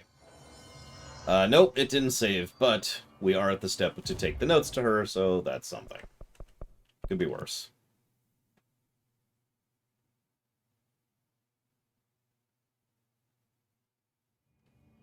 Gosh, I hope so, Zarktat. Oh, hello, Director. I found Ash's secret. Excellent. Please tell me, spare no... Yeah, by the way, we can skip dialogue. I actually knew this. I've just never had a reason to do it on camera. The dedicated. It looked. Are you... Or... We duck... Sorry, I did. Wow. Ash had terrible handwriting. Never meet your heroes, right? So it looks like a transcribed conversation between Ash and someone named F. Ooh. Oh, this is juicy. This'll take me days to parse out. Maybe weeks. Have you ever thought about taking a vacation, Emily? Are you kidding? This is my vacation, Jesse. Well, you're still getting paid, so don't think you're getting out of that. The nail is almost repaired. You really do have a knack for this kind of work. Any progress with the nail? Of course. I've been busy with surface analysis. Its composition is remarkably similar to that of material found in the astral plane, but it alters itself between my observations. It's almost as if it doesn't like being examined. So the nail is from the astral plane? Not necessarily. See, if we assume that, we're suddenly facing a lot of new questions. How did something so large get out of the astral plane? How did it get inside the oldest house? Did a threshold bring it in? Did people? Maybe through the motel. Maybe it was always here. Doubtful. Have you spent any time looking into the crystals growing around here? As if I could resist. The biggest question is where it comes from. A threshold? Or is it native to the Foundation? But if so, why doesn't it grow in the rest of the oldest house? The fact that they returned to an earlier state when damaged is severely inconsistent with our reality's adherence to linear time. So either they're A, partially conscious, or B, organic elements that are foreign to and yet influenced by our dimension. The jury's still out. Have you learned anything about the crystals? No. I have a power that lets me stretch them. Huh. Yep. Useful. Any idea what Marshall would be doing down here? That information is on a need-to-know basis, Faden. Sorry, I couldn't resist. But honestly, I never had much interaction with Marshall. She only came to me when she was looking for Darling. But this is Helen Marshall we're talking about, the woman who single-handedly dealt with the Bergen Peak AWE. If she's down here, it's because she needs to be. Well, clearly she couldn't handle this one on her own. I'll see you later, Emily. Good luck. Take notes. How's the nail? No, okay. Don't... Oh, that's a lot of... ugh. Let's just get rid of all this nonsense. Just get out of my inventory. There we go. I was just saying, I always take notes. What are you talking about? It's something I'm good at. Up, up, up! There's our first ever 6. It's garbage, but there is a 6. Let's go and get rid of that.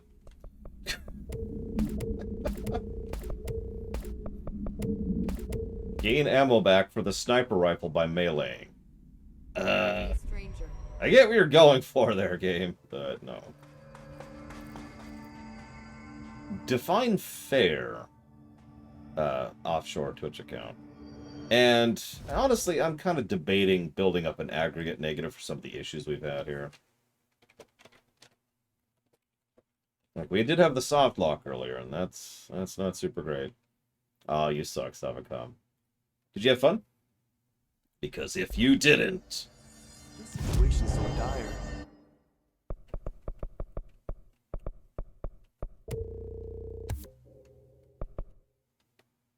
Why isn't Arish here with us? Well, I could see the mentality behind separating DLCs or expansions, but for me, it's part of the base game. In fact, it's part of the total experience of the game, so... Yes, I absolutely am going to bake DLC and expansions into the base score of a specific game. Now, for the really big stuff, I am going to notate things. Like, for example, when it comes to all the MMOs we're going to be reviewing next year. Next year is going to be the year of the MMO, by the way. I'm pretty much decided on that. That is not the button I wanted. That's going to be something that's a little bit different, because each expansion is effectively a different game. Even if not literally. Oh, I need more corrupted samples. Oh, well. This situation Where am I going? so dire. Why isn't Arish here with us?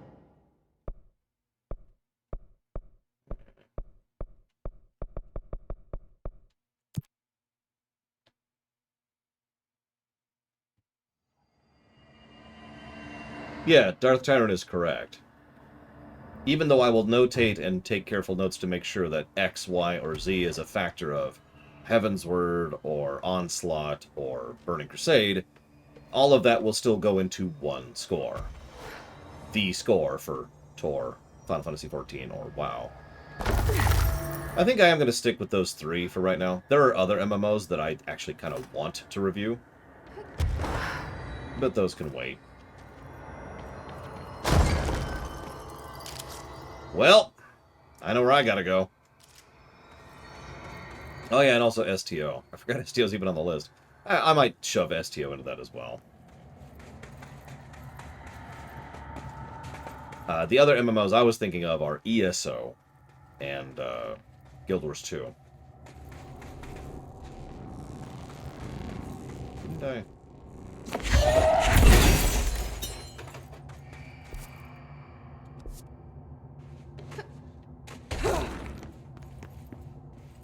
Oh, shoot. You know, at this point I realized I've no... Sierra Mike, where was that thing you wanted me to get?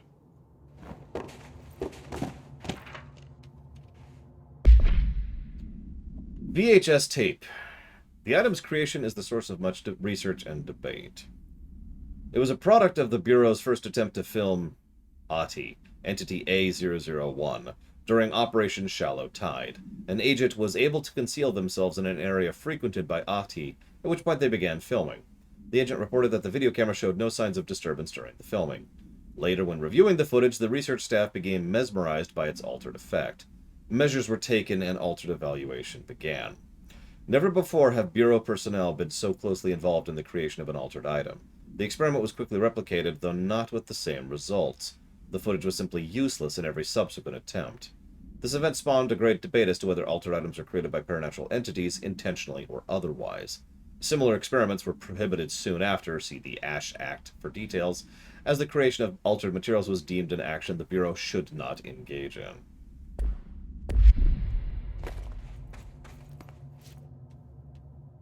It's not a bad way to put that, Tyrant. So, Phantasy Star Online. I'd probably veto that, unfortunately. And to explain why a little bit, reviewing an MMO is just such a... I'm going to do the stupidest thing possible.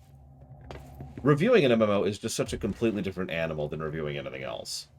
Every MMO that I have that I might review someday, and there's a couple others that would qualify as well, is an MMO that I know inside and out. That's kind of necessary, because by definition you cannot show off or review all of the content of an MMO without that kind of pre-planning and work and knowledge.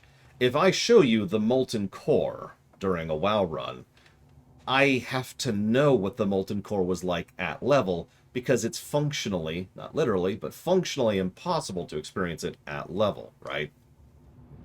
Exactly, Savacom. So, I mean, it's not like it wouldn't be a stream, but it wouldn't be a review. And, I've got a bit of a queue.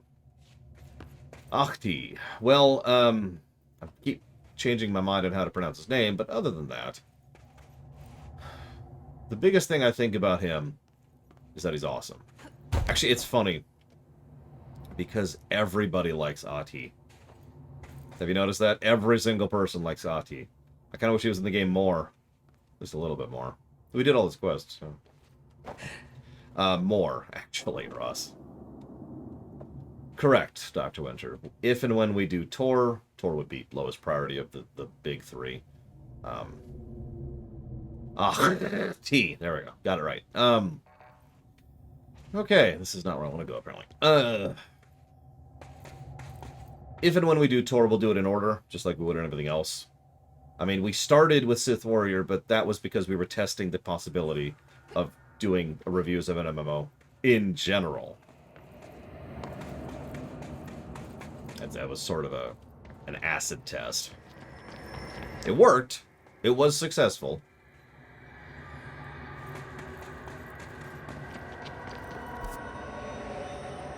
Yeah, no, it was a good test. It worked out.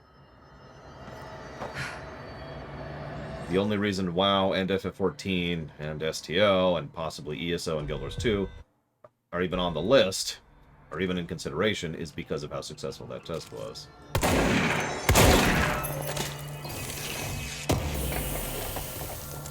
Well, you see, Javan. I have no idea.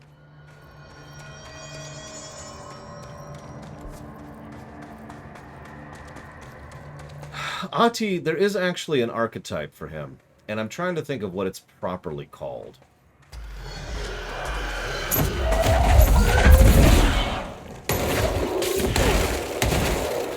It's the easygoing person who generally gets along and generally knows what they're talking about, but very obviously knows way more than anyone else. Guinan in Star Trek TNG is the archetype that Ahti is, you know?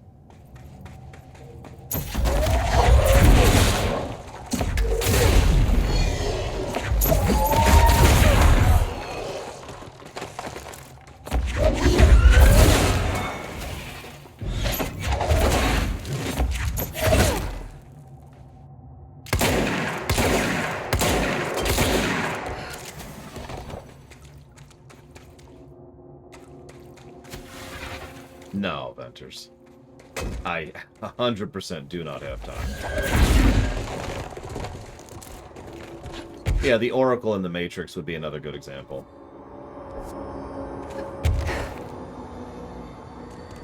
And I'm struggling to come up with other examples, but they're there. They're usually in these kind of pseudo-paranatural kind of things. Things where this kind of supernatural thing exists. Please.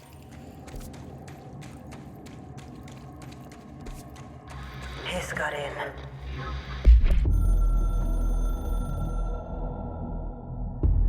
The Hiss got in. The Foundation is overrun. I was out of time and out of options. I took all the C4 I could get my hands on and strapped it to the nail. Boom. A desperate move. But it's better off in pieces than in enemy hands. Trench wouldn't be thrilled. He always said how vital the nail was. How it was the Bureau's duty to protect it.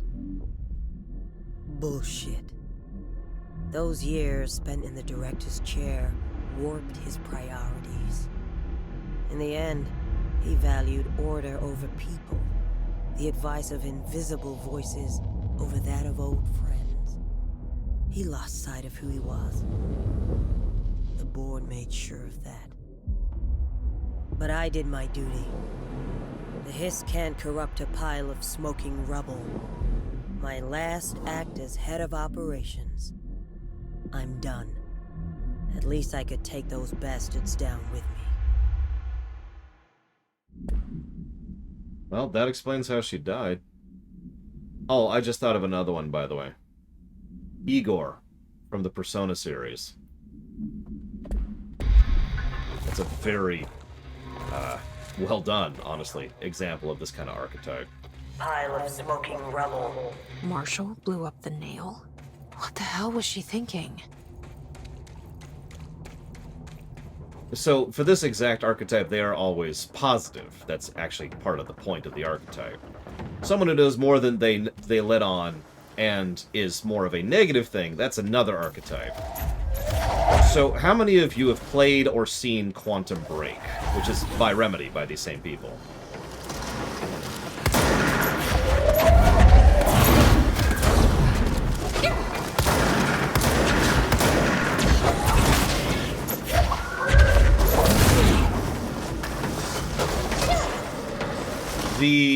I can never think of the actor's name. I love him. He's a wonderful actor. But I can never think of his damn name. But he's in Quantum Break. And he is absolutely the I know more than I'm letting on negative archetype.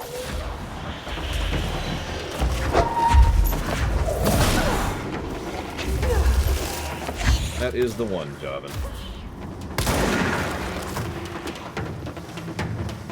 He played Silence in Horizon Zero Dawn. He's primarily a television actor, but he's really good.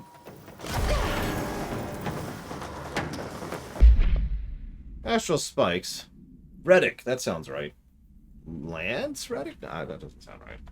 Oh, for God's sakes. Hang on. Horizon Zero Dawn. Silence. Let's go look it up right now.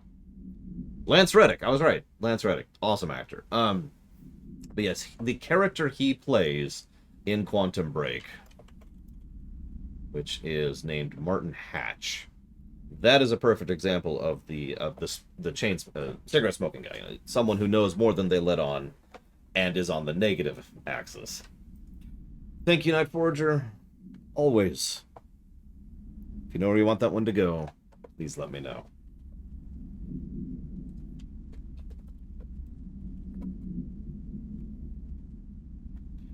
Astral spikes are metastructural entities. We already read that. Didn't we? I swear we read this already. We have. Alright, whatever. Astral mimics are physically indistinguishable from astral copies, but considerably more dangerous due to the fact that they possess para-utilitarian abilities. The most notable ability witnessed is levitation. It is unknown how this astral entity gained its paranatural abilities. The relevant objects of power are currently bound to Director Faden, which indicates the objects are not responsible. However, objects of power are intrinsically linked to the board and the astral plane. A similar link between the objects and the mimics could exist, or perhaps the board is able to dispense these abilities at their leisure, with no trial in the astral plane required. The prevailing theory, however, is that the entities are simply replicating observed abilities performed by the Hiss, or even the Director herself, thanks to prolonged exposure to our world caused by the astral bleed. Heart of the Tiger, that's 3, right? And yes, that's right, Doug Taft. I don't think Silence is going to be a truly evil villain, but you see what I mean when I say he's more on the negative axis than the positive one. Look at Silence versus Guinan, to use a direct and straight comparison. You see what I mean when I say negative axis, positive axis. And notice I'm saying it that way. I'm not trying to say good or evil, because that's not really part of it. It's more like how they interact with the main characters, the story, the plot, etc.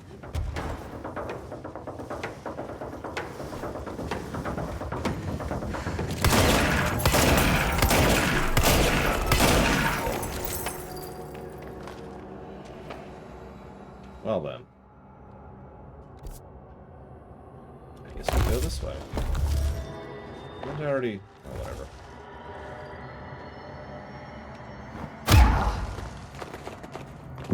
That being said, most negative axis ones are evil, and most positive axis ones are good. It's just, it's not a necessary thing, and it's not necessarily binary. Thank you, Monobrent. Always. I'll put that towards the Kingdom Hearts block.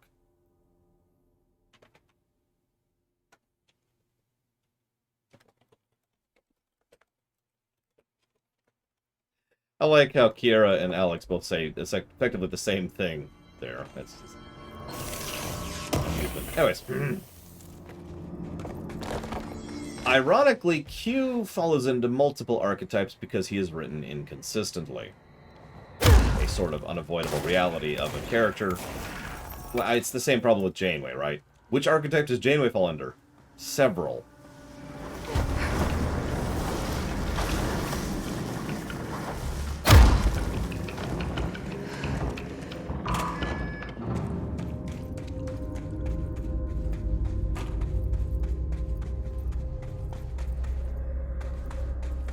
The irony, by the way, is Aloy would also qualify as a negative archetype of this particular character archetype.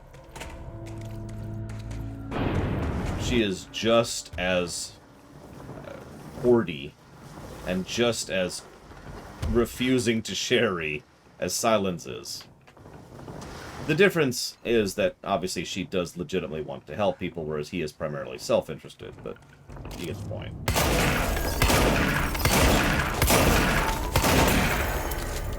The Elusive Man is a tricky one, but ultimately, he is far more...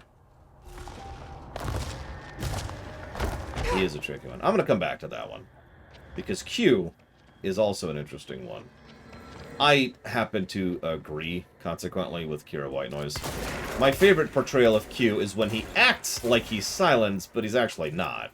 He is, in fact, a positively aligned person who is here to help and to try and make things better. I need a ranger sent to this location stat. And somehow get in here despite not being able to open the... Okay, whatever. Not gonna question it.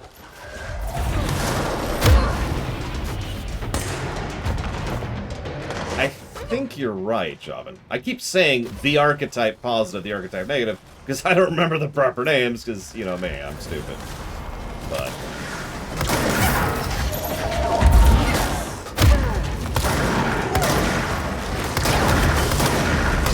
yeah, we're dead. Yeah, so Tim... I would say Tim... Tim is negative.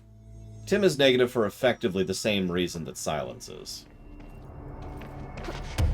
I had to think about that for a moment, though, because, again, it's not really about whether they're evil or good. It has to do with how they interact with the plot and the characters. Apparently, he's here, I'm like... Even had the, yeah, he even had the cigarette. Ranger to my location. Yes, absolutely. That's actually a good example. Mike Torino.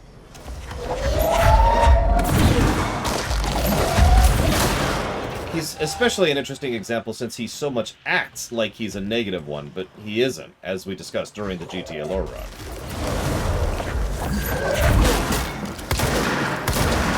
Mike Torino is a jackass, but he is definitely a force for the positive side of things. He is here to try and make things better, and not just for himself.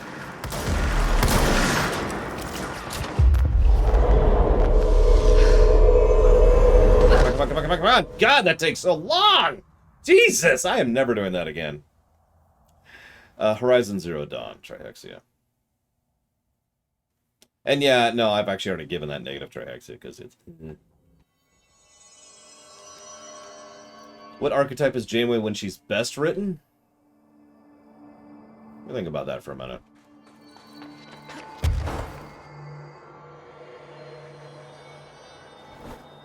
Apparently not, Vigilant.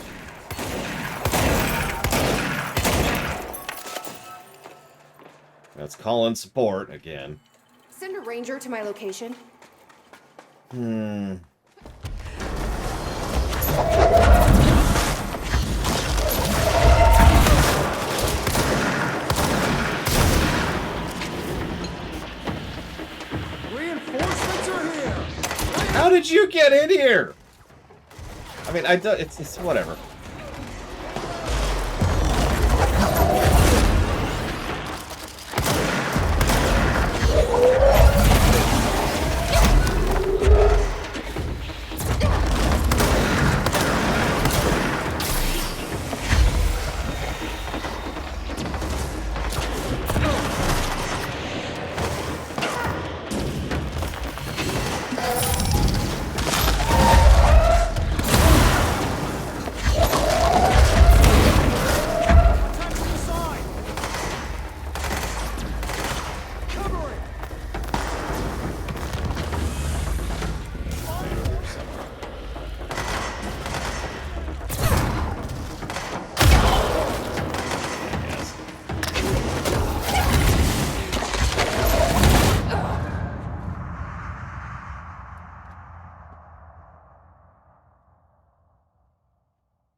Unfortunately, the G-Man is who knows, in my opinion. I could theorize, based on, let's be honest, Half-Life 3 and Half-Life 3, but I would say the G-Man is a little bit too who knows in order to really judge. Hi, Gary.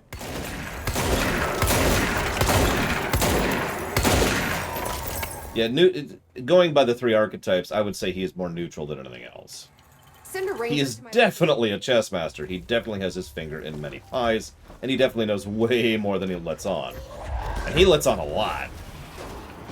But what he's actually after, or why, or how he interacts with us, that's debatable. Now, you might think that leans him towards negative, but he is actually more than in favor of not only sharing a lot of information with us, but actually moving the plot forward at almost every step. Which, again, leans more towards the positive, so who knows.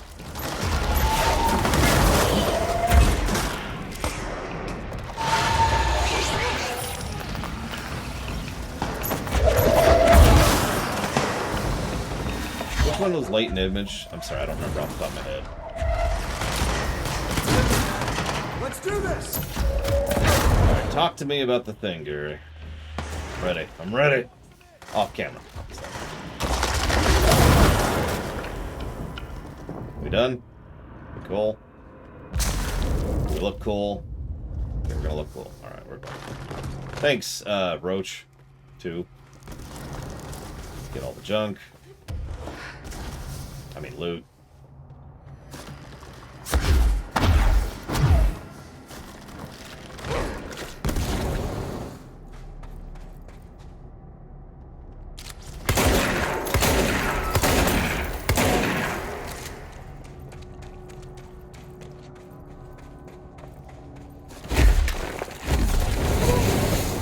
The reason I say a who knows with regards to the G-Man is there's a prevailing theory, which I'm not sure if I agree with or not, that the G-Man actually has no agenda, that he is literally middle management. You know, the middleman. So in other words, the only agenda he has is whoever he's being hired by right now, right?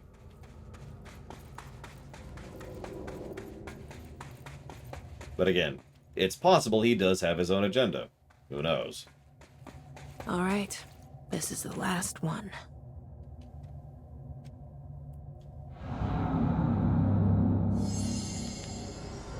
I can't believe Marshall's brilliant plan was to blow up the nail. And she thought I wasn't ready. Yeah, a very mercenary doctor is a great way to explain how... so I admit I have that theory too. Sorry, I should mention that that is also my theory. You know, that is 3 times in about a week you've tried to tell people it's my birthday, Gary. At some point, it's just going to stop working. Which I guess it always has been. Anyways. But yeah, no, I held the theory that he is quite mercenary. And doesn't really care. He probably has his own things he cares about, as all mercenaries do. But for the most part, he's just doing a good job.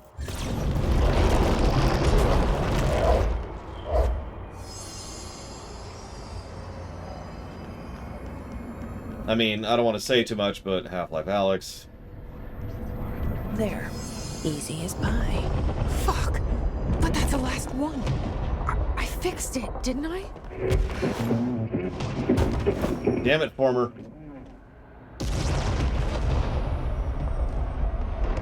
Former. Talk to me, Former.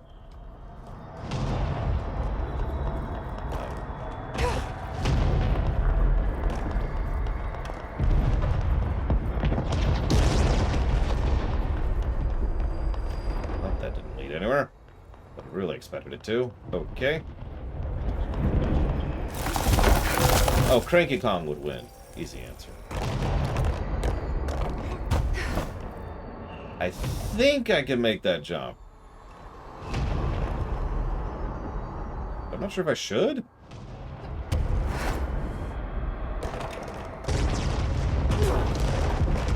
Yes, this is Kingdom Hearts 4, aka 13. Screw it, let's go for it. I mean, there's no way. Nope. And that's a fall.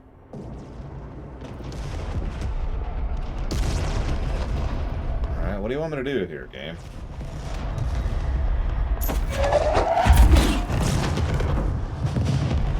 Oh. Okay. That's new. Holy shit. Don't think about it too much. Or rather, think about it quite a big deal. It's the astral plane. That's how that works. When your movement speed is determined by your int score. So I was right. This is where I was supposed to go. Just, you know. Ah. Oh, thank God. Even if I make that.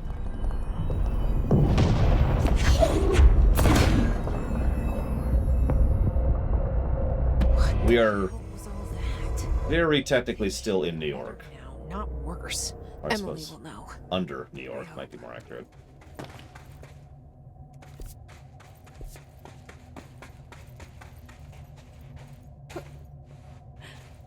I feel like I've heard of the Henry Stickmin.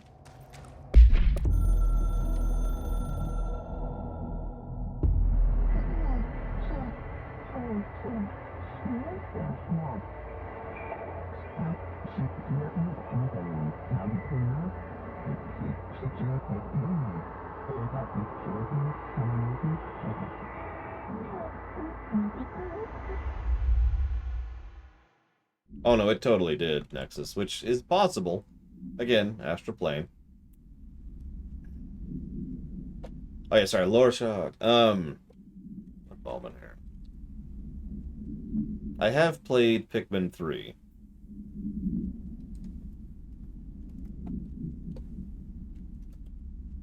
Henry Stickmin is actually already on the list, offshore Twitch account. I thought it was. I don't remember who put it there, though.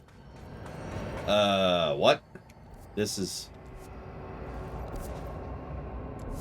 Right, I know where I am. Did I like what? Oh, Pikmin 3? Yeah. Played it with my niece.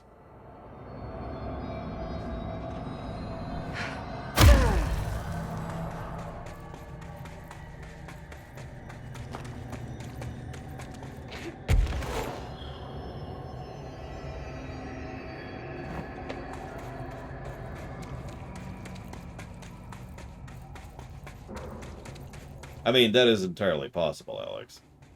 We might not be underneath New York City right now. But let's see what's going on with the nail, shall we? Right after this save. Boop. Okay, there we go. Emily! What did you do? What is causing these tremors? I thought you could tell me. I completed the 4 rituals just like the board told me to. The astral bleed should have stopped. Look, it has stopped. The nail is repaired. But we have a new problem.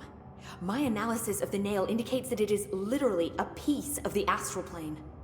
Or possibly a vessel containing the astral plane. Or both. Either way, right now both dimensions are vibrating at completely incompatible frequencies. The spatial friction they are generating is incalculable. It's going to destroy both planes. I messed this all up. Maybe Marshall was right to destroy the nail. I should have left it in pieces. No, then the astral plane would still be leaking in. Sometimes there's no right answer, Jesse. We need more information. No. I need to fix this now. I'll figure something out. No, we should really make a plan. The tremors are originating from directly below us, but we don't know what... Perfect. I'll head down and take care of whatever's going on. Just do what you can from here. Jesse, you can't just... I have to, Emily. I'm the director. This is on me. Where is this coming from? Like, See? I told you we were gonna die down here. Bureau research. Jesse, we need to talk. Wait, what? Didn't we just...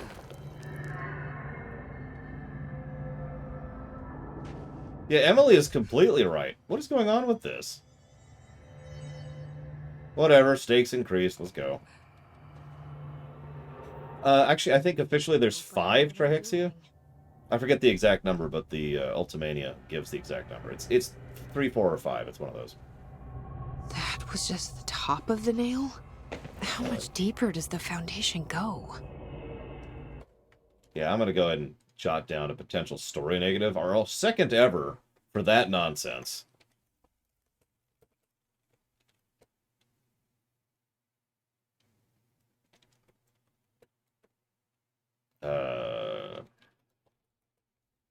Listen, I'm all for more stakes, you know? So what I am more likely to do offshore Twitch account is just to wait until it's all out. I mean, I don't think the game is anywhere near funded, so it's not really a huge problem. If it was funded right now, I'd have a lot more decisions to make, but, you know. Entry day plus 118. I have changed, though it's hard to know how or why. I no longer need tools to detect the house's veins, to hear it breathe. I can feel its blood churning beneath my bare feet. I have added my own illustrations to the walls, trying to solve some mystery that the oldest house whispers to me. I have to avoid the it as I do so. They hunt me. I don't blame them. They're just following the Pillar's orders. Even poor Adam doesn't seem to recognize me anymore. I've spent a long time contemplating the etchings of the tree and its roots. Did you know this city used to be a forest? I wonder if our oldest house wore a different face back then. Or if it was always here. A 21st century office building since time immemorial. Can a place know the future? Can it change its skin? Can it wander? I always thought the esoteric world was my father's, not mine. But here, in this sacred place, I finally understand his devotion, and his awe.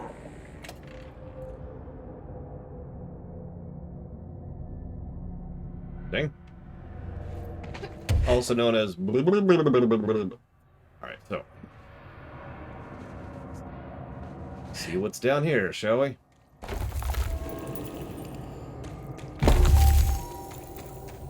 Fancy. The crystals are growing like crazy here. It's almost like they're trying to stop me.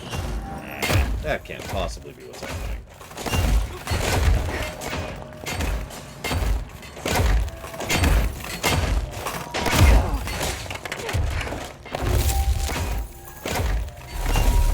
Astral Spike.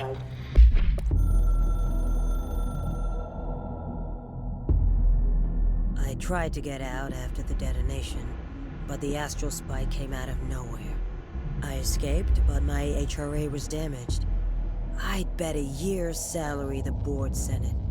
We never did see eye to eye. They have too much control over Trench, the Bureau, the House.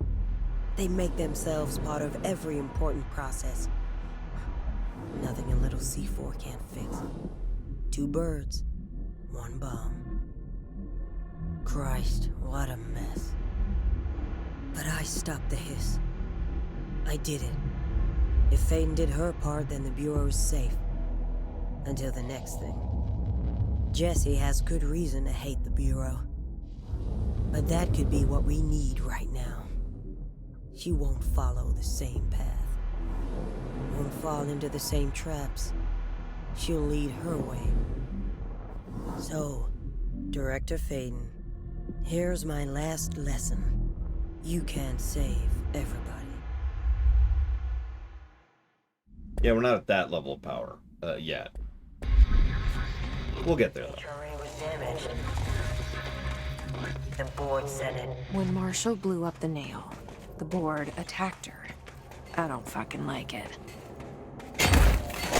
Listen, the board are definitely on your side, and you should listen to everything they say.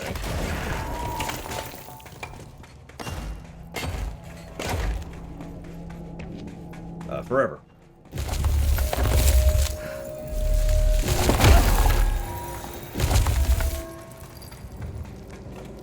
That's red.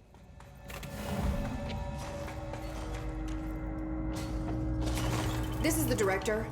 I need a ranger at this location. How? Think about where we are. Think about what we did to get... How did you get here? Nobody else hears the house. Their ears are too full of lies. We were shown the way inside so we could help. But all we've done is fall victim to the same parasite. I should have seen the web earlier. The strands between Northmore, the pillar, the gun, the id. What hope did we have? Thrown into this conflict beyond our comprehension. I've decided to rejoin the Bureau in the upper levels, to end my long absence spent in the Foundation. Northmore will be angry at me for disobeying him. That's just his way. But I don't care. I need to remain in the oldest house to help however I can. I doubt I can steer the Bureau back on the right course, but I have to try. How did I go so long without a purpose? Without devotion? I can hardly remember how it felt. I realize how grateful I am to Father for setting me on this path. I wish I could tell him that. It depends with regards to DLCs that set up sequels. As with almost everything, there's a good way to do it and there's a bad way to do it, right? So, it depends. This is interesting.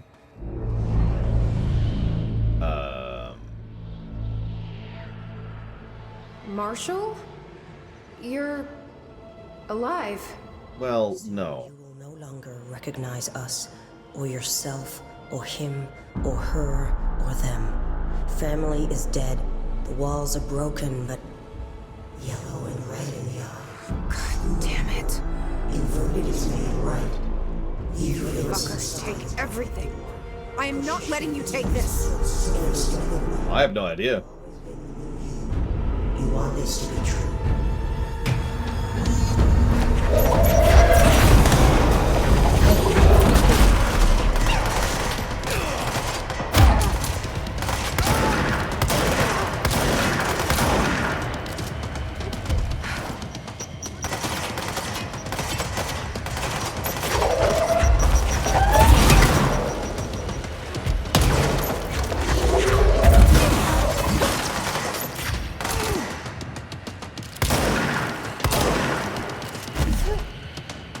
Flank those bastards!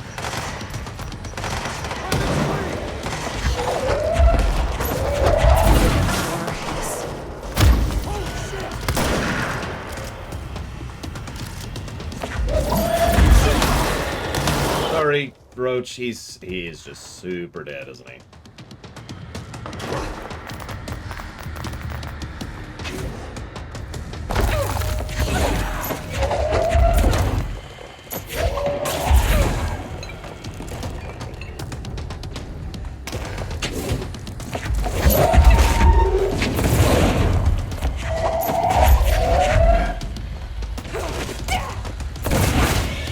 That's new.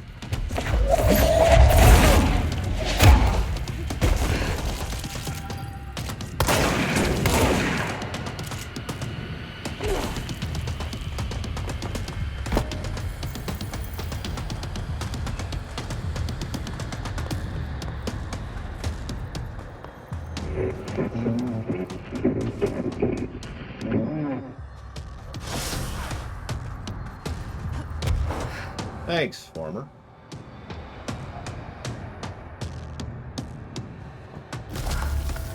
We have been sent astral mimics.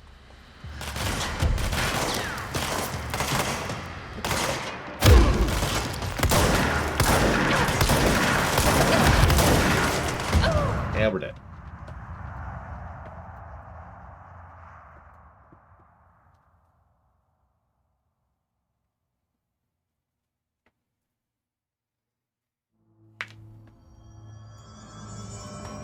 Wait. Let's get Roach back. Roach! I need a ranger sent to this location, stat. Make way for the director! Take two.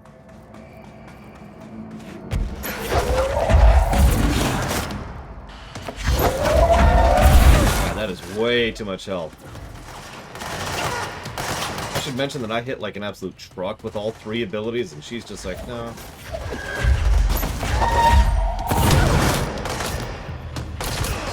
Scraping her HP.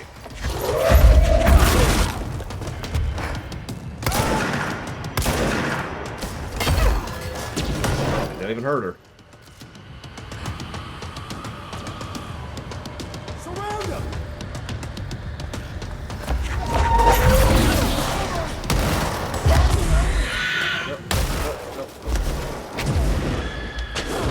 And we're dead.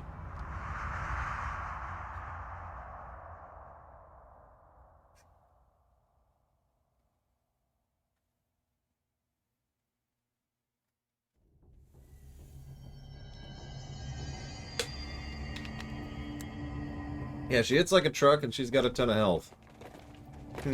Sounds familiar for some This is the reason. director. I need backup at my location. What do we got here? Yep, no, we have a health mod on. Got a couple mods on.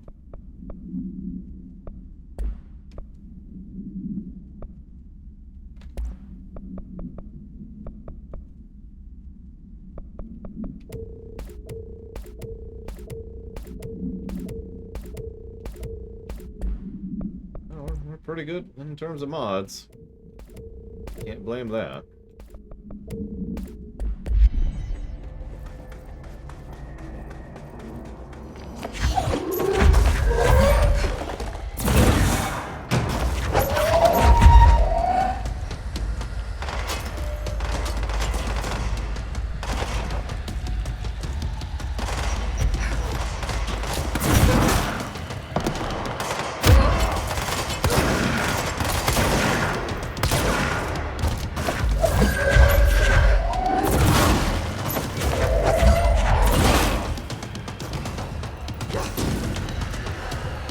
I haven't even seen a health regen one, Alex. Whoop!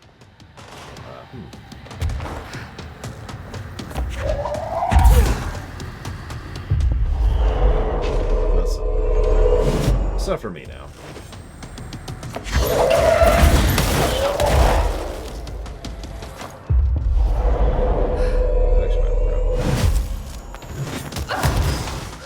Jesus.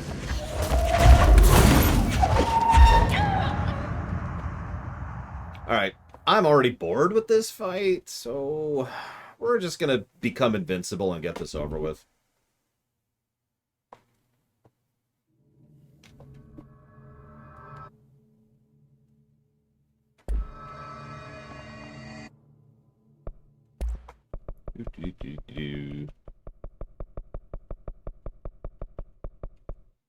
Now we're gonna specifically do invincibility instead of kill her instantly. Yes, unfortunately this does mean we have to put on the cheat tags, but honestly I'd rather do that than spend the next half hour of my life dying to this boss over and over. So.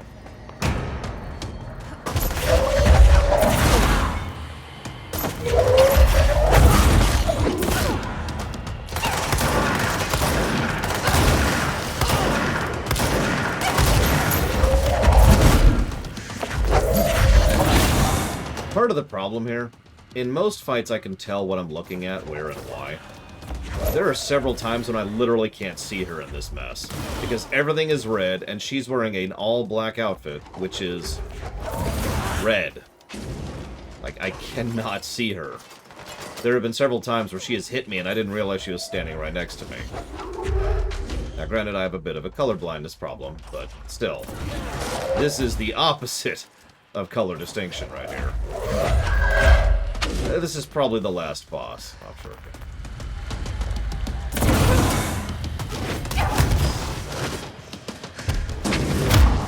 Well, let's find out. Hang on. Get some energy back. Hang on. Well, she likes to dodge, so I think you're right, actually.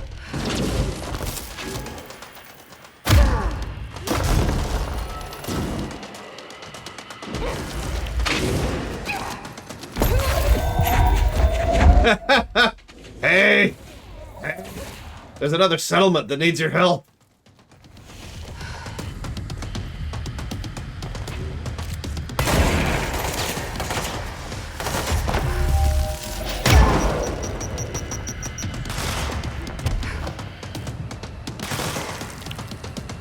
You know, there's tools and ways you can make something like this still look good. Still look visually distinct without, you know, not making it all red, or however you want to go for that for artistic purposes.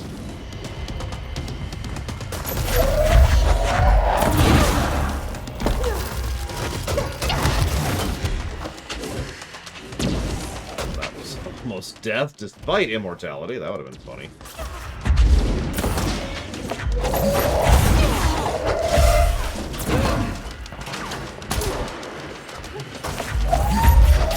Yeah, exactly, Kira White Noise. Like, you could give her an aura, or you could make her have a constant outline, which admittedly would look a little distracting, but it'd be better than this. Like, you see those dudes? The former dudes? That's exactly what she looks like. Look at that. She doesn't even have a health bar over her head, like enemies do. She's just there.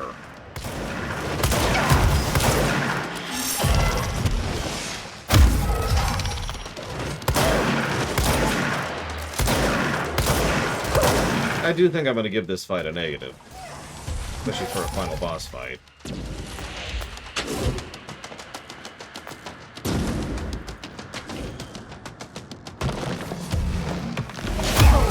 Half the time I'm doing this because it'll home in on her.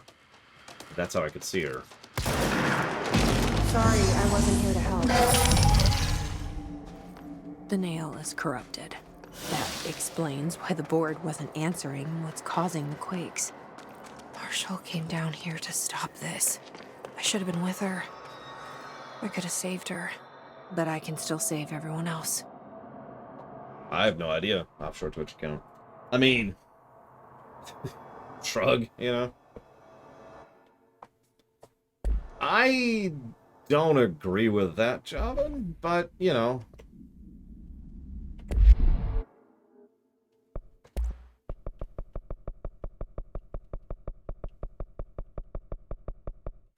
Turn these back off.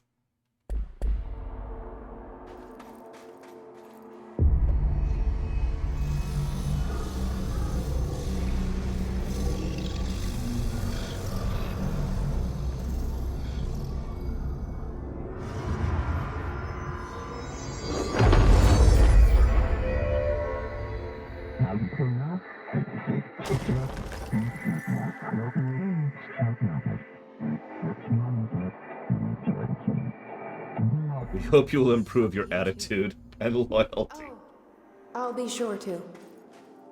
Let's play it smart. They don't need to know I'm onto them. Not yet, anyway. Yeah, lots of health. Lots of damage, which are pretty much the hallmarks of boring boss design. But honestly, I think what pushes that into negative territory for me is the aforementioned visual distinction. Like, that was just visually unpleasant to go through.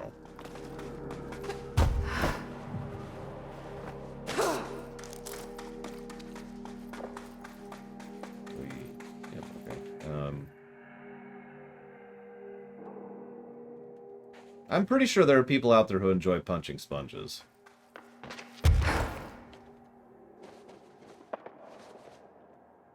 I don't know who they are. They know who they are. Watching you.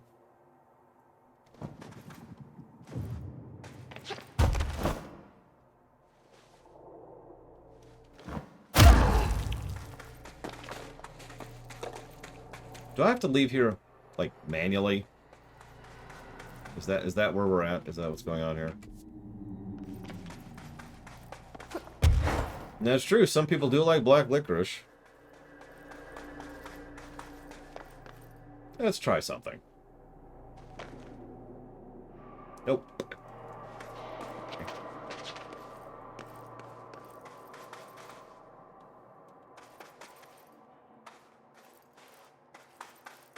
Okay, we will go up manually.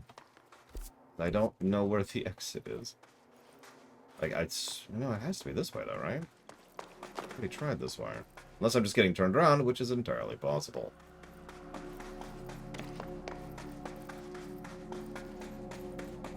Nope, this is... Nope, I did actually go this way. Where the hell is the damn hallway? Is this the hall? Is this black abyss that looks like a wall, the hallway? Oh my god. So there's the teleportal, Alex. See that thing over there that I can't reach?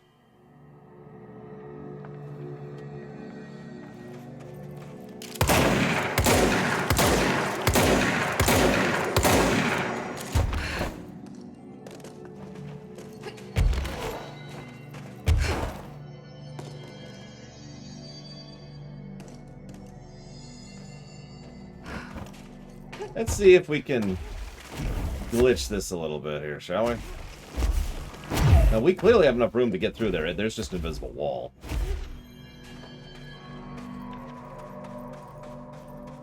Alright. Time to go up manually. Yay. I hope this isn't as bad as I think it's going to be.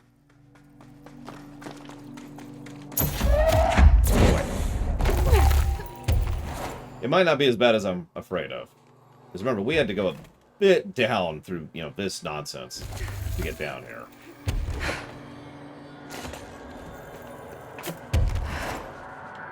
Oh, hello, former. Former. The nail is secure. The hiss can't touch it. I can't undo the astral bleeding in the Foundation, but at least it stopped. Along with the seismic activity. You did it, Jesse. Did you ever find Marshall? I did. She's gone. She died thinking she'd save the Bureau. Not a bad way to go.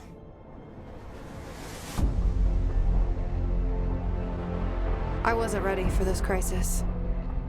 I didn't even see it coming. But I promise I'll be ready for the next one. I mean, what good is a director who can't hold her bureau together?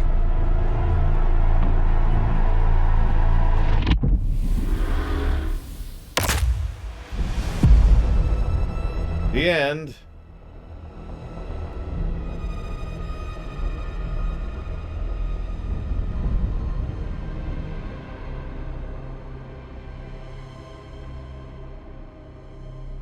Well, that sucked. That's... I thought I know how to handle things, now that I'm the director. Clearly, it's not that simple. I need to choose a direction for the Bureau. It should be one that serves our goals, not the board's. Whatever those are. I need to lead my way.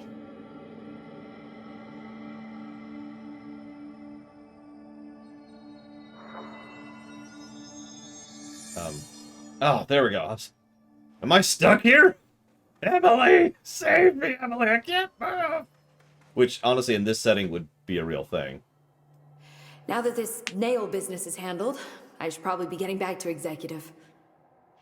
But maybe I'll keep poking around. Emily. Just for a little bit. Emily. For God's sakes. No, we still have one more DLC to hit, which we most likely will not finish today, which is fine. So I've been building an aggregate. Negative, excuse me. And it's essentially for all the little issues for the DLC.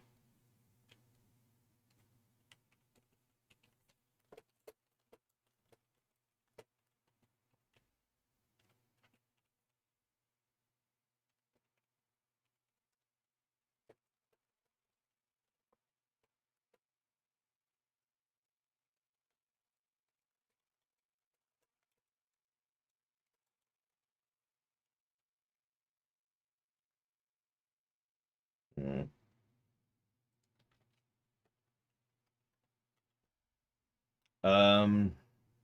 Hmm.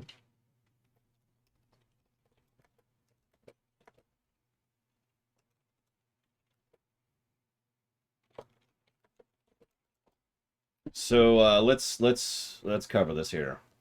Negative to story for the DLC. Negative to gameplay for the DLC. Anyways, moving on. Has the nail been doing anything since we restored it? Define anything. Anything unusual? Define unusual. Emily. Sorry, but the answer is a whopping yes. Now that it's whole, the nail is emitting a constant field of, well, think of it like low-level radiation. It seems to suppress any biological matter it encounters. This explains why nothing grows here and why the Bureau had to abandon the area. Prolonged exposure would certainly begin affecting neural processes. Wait. Was the field created when I cleansed the nail? I considered that, but the nail's readings are quite different from the ones I recorded at the cleanse control points. I think the nail's field is purely of its own making. In fact, I think it would passively prevent any Hiss corruption, like the HRAs do. Which makes me wonder what actually occurred when you cleansed the nail. I've been wondering about that myself. Did the board let the Hiss corrupt the nail? Did they want me to cleanse it? If so, why? Real quick. Thank you, Who Girl. You are always awesome. Much appreciated. Cloudpunk. I tend to forget that game even exists, but I know it's on the list. So I'm looking forward to it. Done. What do you know about Director Northmore? Well, he was Director Trench's predecessor, and Northmore's famous for being the first board-appointed director. See, before we found the oldest house, directors were picked by committees of old men in suits, drinking cognac and smoking cigars or whatever. You know, standard, uninteresting methods. I think the word you're looking for is bureaucratic. Or antiquated. Regardless, Northmore was eventually forced to... Well, we don't need to go into that. Strangely, the only two board-appointed directors left the position under unusual circumstances. If the board appoints a director, then how do they retire them? I doubt they go out and buy you a gold watch. Sorry, Jesse, I didn't mean to imply that... Don't worry. If anyone's getting shown the door, it's them. What do you know about an entity named Former? I can't say I've heard of it. You got any details for me? Well, imagine a one-eyed bug thing. You've seen Half-Life 2, right? I think it was a part of the board, but then something happened, and now it's... separate? Interesting. See, I always wondered if the board was some sort of entity or a group or conglomerate of linked consciousnesses, but this supports the group theory. Although it could have undergone some sort of corporeal exile. Too many unknowns to form a working hypothesis yet, but I can prioritize this matter in future astral dives if you think it's important. Fortune favors the prepared. Do it. I'm gonna keep looking around. I wish I could go with you, but I still need 30 hours of training before I can do field work. We'll work on that. True enough, Plutonia. So, before we start the next DLC, there's something that I've been kind of holding off on doing, sort of deliberately, and I think this is a good time to go ahead and commit to that.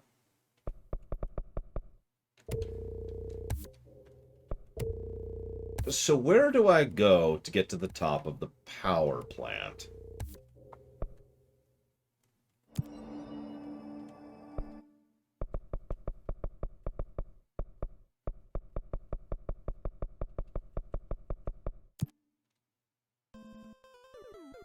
Uh-oh. Hang on.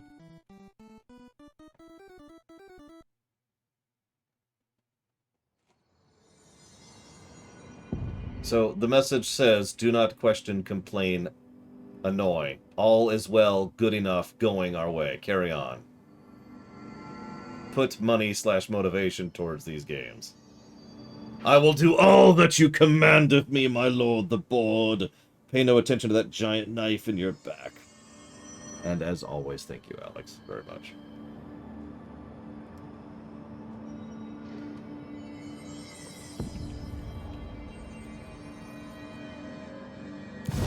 I'm sick of this outfit.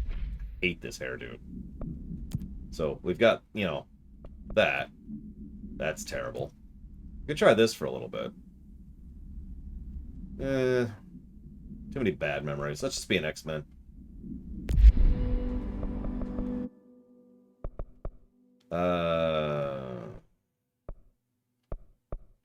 Should be... all right. There it is. Right? Yes.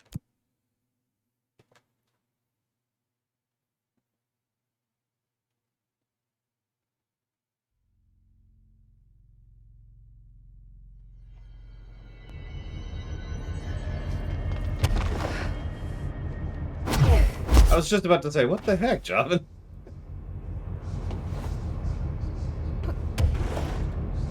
Yeah, no, I wish there was like an everyman outfit. But whatever.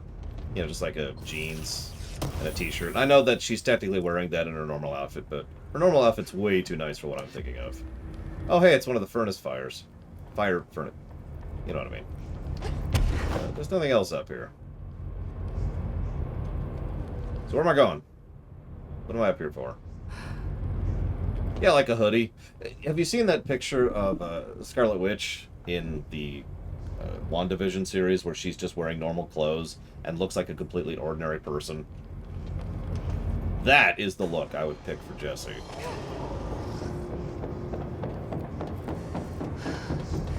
Round, round. Having combat music play. Against the wall, apparently. Going over here.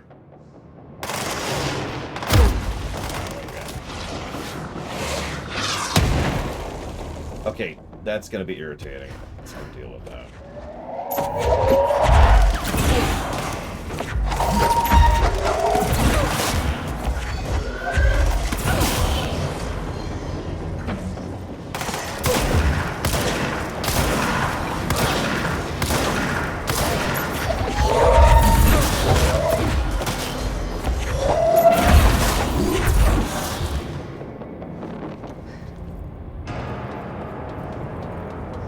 I mean, this is the main game right here, Offshore Cookie Camp. So.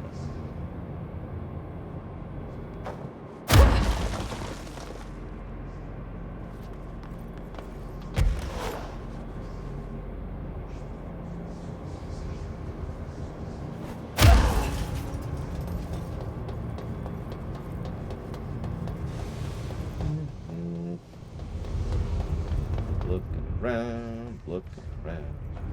Not seeing anything. Well, no, it's an office building.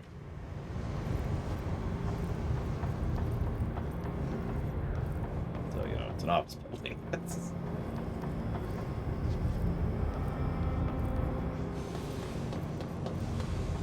No, Zelda has a very specific connective tissue in its level design. This is... I don't know what I'd call this.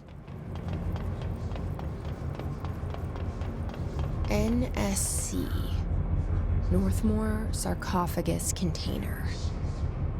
The two previous directors both lost control while dealing with paranatural forces. I don't want to make that a rule.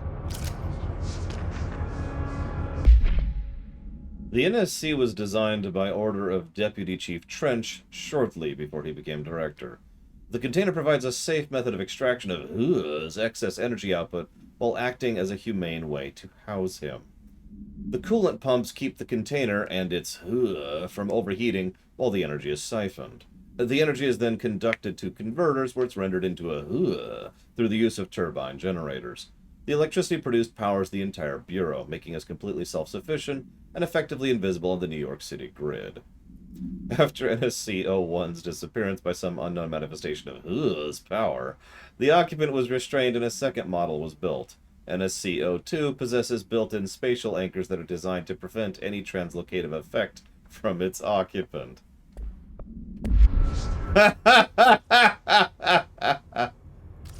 Having fun in there?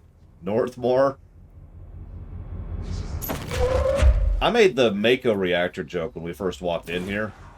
I didn't realize how on the nose that was.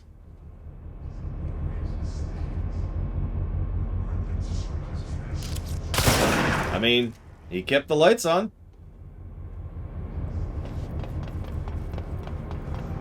Probably not, Night Forager.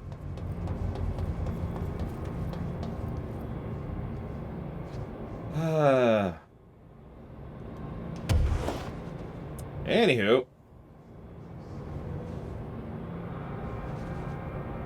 I mean, everything I've read and heard about Northmore is not good, so yeah, screw him. Still. I wonder how conscious he is in there.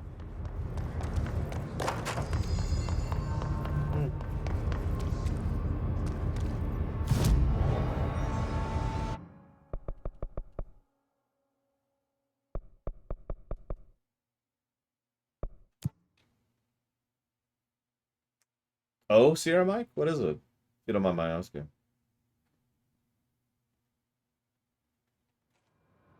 So, we've actually already done this, which I complained about earlier. I've started the DLC early. Really? Sierra Mike. Wow, I didn't see that at all. Negative for visual distinction clarified. That's funny, though. Here we go. Missions. There's only one left. A dark place. So now we'll actually listen to this, since we didn't last time. I hope it replays.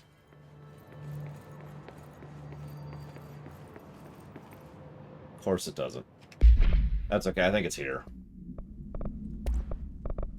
Down. There it is. Darkness engulfed the elevator. There was something there. A presence. Jesse Faden could hear it. A call. It was faint, reaching for her from a dark place. Faden was sensitive to visitations. She had them all the time. From her guiding star and the previous director. She was the perfect receiver. As if she'd been made for this. Faden paused to feel it. The force at play here. It was changing things around her, subtle, trying to make her act. Faden didn't like that. Her guide felt it too. Polaris didn't flare up in defense as with the hiss, so it wasn't all bad. Not a hostile transmission. It was powerful, but it was coming from far away, and made weak because of the distance. It was a distress call. Faden sensed a drowning man, a man desperate to escape. She sensed something else, too. A hunger in the dark, not unlike the hostile resonance, waiting. She knew that desperate acts can have grim consequences. It was this, more than the man's despair, that made her follow the call. The elevator lights winked back on. The darkness receded like a memory. There was a new button on the elevator control panel. Investigation Sector. Faden pressed the button. The elevator doors slid shut with practiced bravado.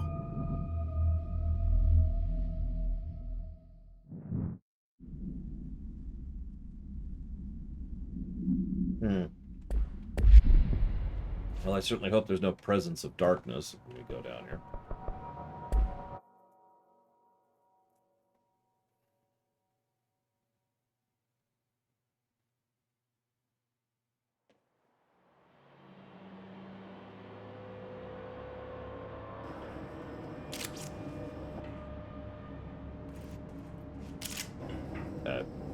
Excuse me.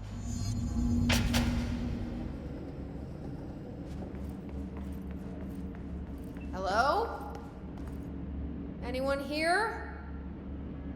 Guess not.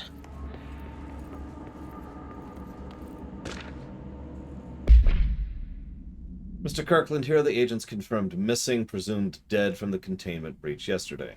Names. Letters of condolences will be delivered to you, sign prior to sending them to their families. You will be updated as soon as additional confirmations are made. Also, per your request, a network engineer checked out how many cases were backed up digitally. Unfortunately, a large number of active investigations were not archived yet, because nobody likes doing data entry.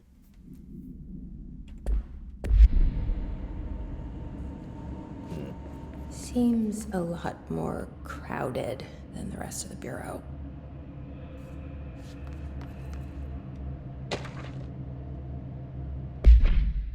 Note, miscommunication led to a local coroner examining the body of William Burrow. Male, Caucasian, 33-year-old man, found dead on his property, per police report. Remains obtained for coroner's office also include blood, urine, bile, stomach contents, and bone fragments. Blunt force injuries on the head, lacerations on the left ear and cheek, blunt force injuries on the extremities, a dislocation on the right knee, complete avulsion in the right upper extremity with associated fracture of the proximal right humerus, extensive trauma, abdominal region, complete avulsion of multiple organs, including stomach, heart, liver, pancreas, kidneys, and portions of the large and small intestine, all missing from the scene. Conclusion. It is my opinion that Mr. Burrow's death is not the result of a mechanical accident as claimed by the authorities. The removal of organs is consistent with animal attack. 2019, by the way.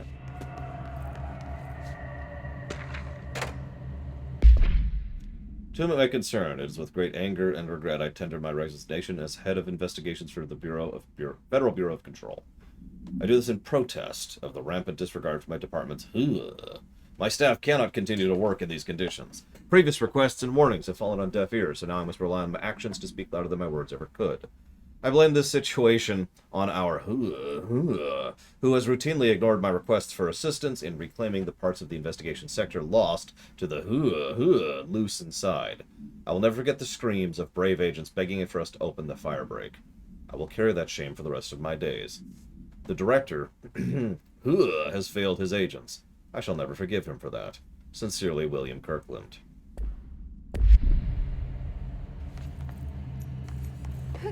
I mean, the power's on. Look, it's powered by soul energy. Very, conscientious. Oh yeah, Alan Wake spoilers, by the way. Because this is a sequel to Alan Wake. God, I'm still irritated by that. Per authorization from Mr. Kirkland, Internal Investigation X was launched into ethical practices of Dr. Casper Darling, head of research. Despite the accounts of anonymous regarding inhumane treatment of currently housed in the Bureau, our official findings were inconclusive. Numerous obstacles arose during the investigation. The majority of sector personnel seemed to be wholly aware of any such contained there. One confirmed the is codenamed to be but all files pertaining to that name were inaccessible, being classified under the highest clearance level. Investigators were similarly blocked from entering the research wing to interview its staff. The matter was further complicated by a lack of clarity on whether non-human paranatural entities warrant humane treatment. While this investigation cannot deliver any charges against Dr. Darling, we do recommend this investigation into research.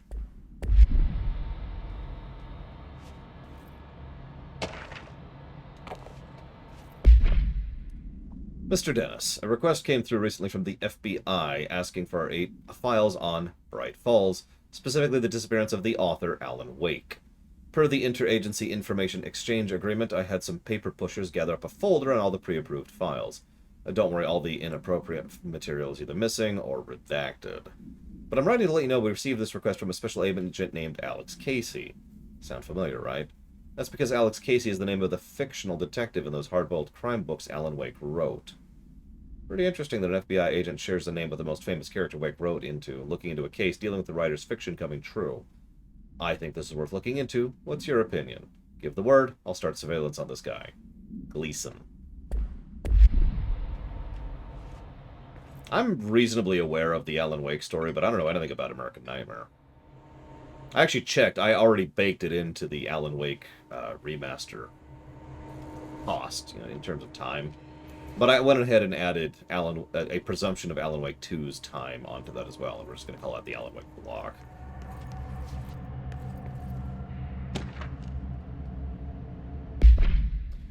Mr. Dennis, yes, there's an increase in AWE cases, and yes, it would be a good idea to put together a special task force to examine exactly why that is. However, it seems a tiny little detail has slipped through the cracks. We don't have the damn staff.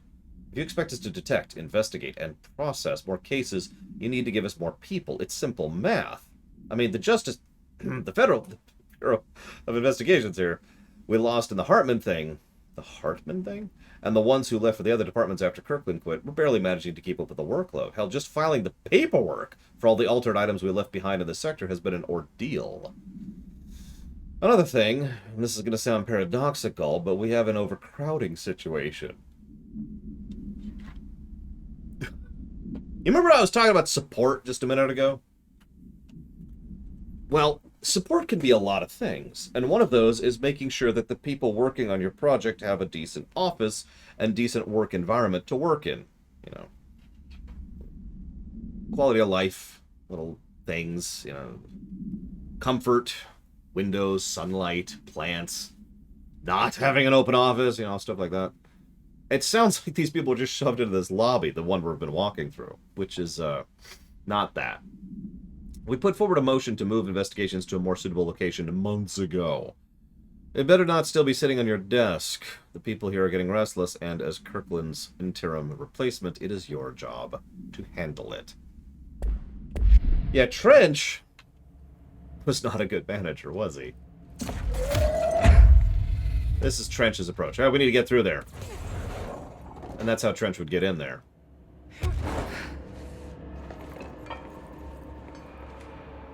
Okay, that's a terrible analogy, but whatever, I stand by it.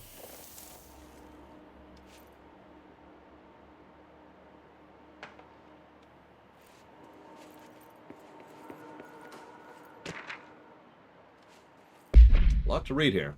Dr. Raya Underhill is a professor at the University of Woodrow in the United Kingdom, where she teaches biology with a focus on botany. Dr. Underhill once worked with the Bureau as a parabotanist stationed in the research sector of the oldest house. She searched with no incidents or demerits, was praised by those who formerly worked with her, including Dr. Darling. Dr. Underhill has no known connections to paracriminal organizations or any record of breaching her NDA since leaving the Bureau.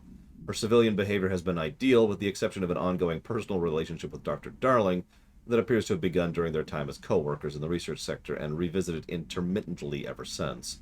Depending on the duration of her work in the oldest house, it may be required to have both parties sign a relationship clearance form.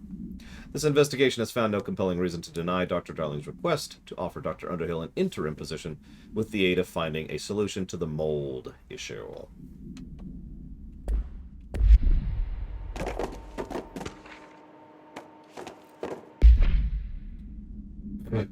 Per authorization of Mr. Kirkland, was launched into the of Director Trench. A recent change in witnessed in Director Trench, including aggressive when with other staff, have been observed. However, this investigation is aimed at interpreting this issue rather than proving it. Notable between Director Trench and Dr. Darling have been witnessed by numerous Bureau staff. Although both declined to meet for an interview on the matter, witness accounts suggest their arguments center around the Dimensional Research Wing and the kept inside.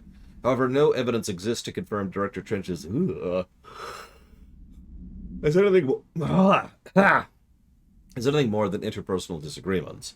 This investigation has concluded that Director Trench's behavior is not indicative of any and that his fitness is led to lead is not in question.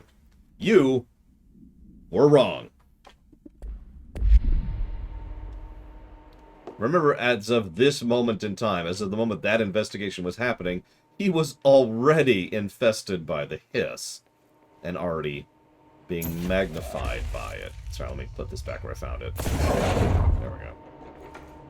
Always clean up after yourself. Kirkland from Trench. I grow tired of your blatant attempts to lay your incompetence at my doorstep. I know you want this to be true, but you're head of investigations. This failure is your responsibility. What did you think would happen holding a dangerous specimen in investigations? The containment detector exists for a reason. They're better trained and better equipped for this kind of work. In fact, they have admirably taken on certain AWE monitoring responsibilities that your staff are no longer capable of. This happens more and more now. And don't think your petty internal investigations have gone past my notice. You're a worm. Everything I've done has been for the benefit of the Bureau. The Prime Candidate program only failed because of Darling. You're both failures plotting against me. You are traitors. But the truth will emerge out of you. You are choosing to become my enemy, Kirkland. You don't want to be. Sincerely, Director Trench.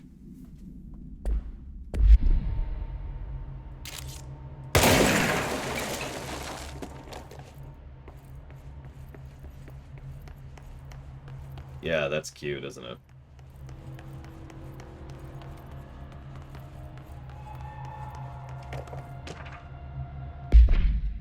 To Investigator Dennis. Happened again. Third time this year. Something certainly has it out for our Could be raccoons. The locals certainly complain about them enough, but why the hell would raccoons keep going after a monitoring station? Doesn't add up. Anyway, I've got a Bureau tech going to the site next week to take a look. Next on the list of recurring problems is the staff at the Lake House Research Station. How am I supposed to effectively keep an eye on Cauldron Lake, if they won't let me see any data?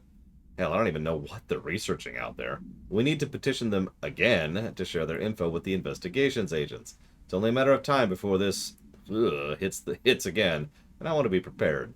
Anyway, if anyone at HQ asks why the Bright Falls report is a little thin this month, tell them because I couldn't take any readings. In the meantime, I might invest in some raccoon traps.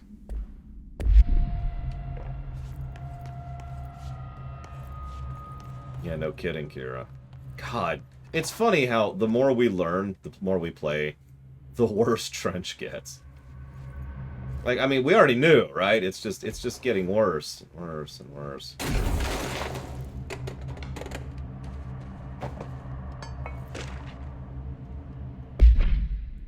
Per authorization from Mr. Kirkland, internal investigation blah was launched into the legality of the Prime Candidate program by the Federal Bureau of Control.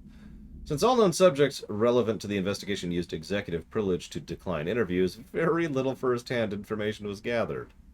However, anonymous sources and documentation declassified by Mr. Kirkland both paint an alarmingly clear picture of the systematic were brought into the oldest house and placed under examination and testing with the aim of appointing one as director upon maturity. This program has produced no successful cases and only resulted in the traumatic of paranaturally inclined.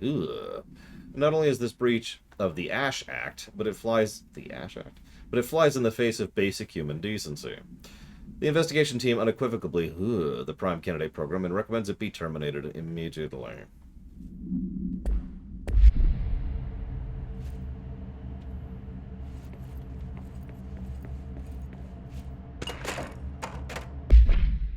Tractor. A Frank Elk tractor, olive green, dried blood on the grill when last seen. The item is capable of vocalized responses, or growls, as well as unmanned locomotion, considered highly aggressive and dangerous. The item first came to the Bureau's attention after the death of William Burrow, owner of the Burrow Farm outside of Trenton, Texas. Local authorities arrived on scene after an employee found the mutilated body of Mr. Burrow beneath his tractor. Police arrived, but were immediately driven away by the tractor. Panicked calls to federal authorities were intercepted by Bureau communications staff, and a team was dispatched. Upon arrival, the agents approached the item. They responded by growling like a bear. 3 agents were injured when they tried to detain the item, which escaped. Aerial searches are ongoing. Speaking to Mrs. Burrow, revealed that she had a domestic altercation with Mr. Burrow earlier in the night of the incident. Whether these events are connected or not is currently unknown.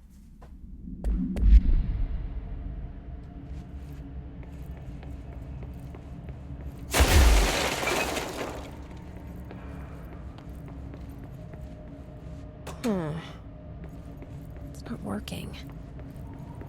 Probably a loose power core somewhere. Yeah. That's all we run on here is Northmore and power cores.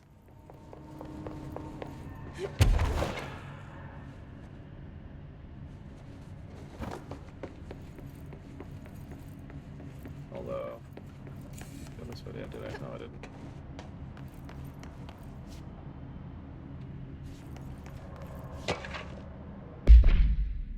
Mr. Kirkland, we stopped at Keystone on our way to the target AWE, like you asked.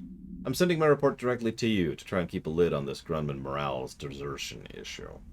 We didn't find any sign of them here. Given their records, it's possible they switched teams like you suspected, but I don't think that's the case. An event definitely occurred here in Keystone, and I think Grumman and Morales got caught up in it. The entire population has vanished into thin air. It reminds me of the Ordinary case, but in that case it was just adults, if I'm remembering the file correctly. This is different. I think our guys are casualties, not traitors. If it was an AWE, it seems to be over. We walked over the whole town, and the only strange things we noticed were markings in various buildings. 2 overlapping circles with a dot in the shared space. Could be related. I'll show you pictures when I get back. In the meantime, you should send a team out here to cordon this place off and maybe get the comms guys working on a cover story. Keenum.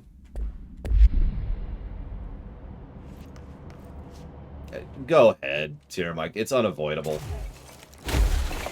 Like I said, I already know pretty much most of the story beats of Alan Wake. I don't know anything about American Nightmare. So I know nothing about that whatsoever. I know that it exists, and it probably involves Alan Wake. There might be a nightmare involved that might be set in America, and that's about all I got. Alright, whatever. We'll use this one, then. There. Now that gate should open.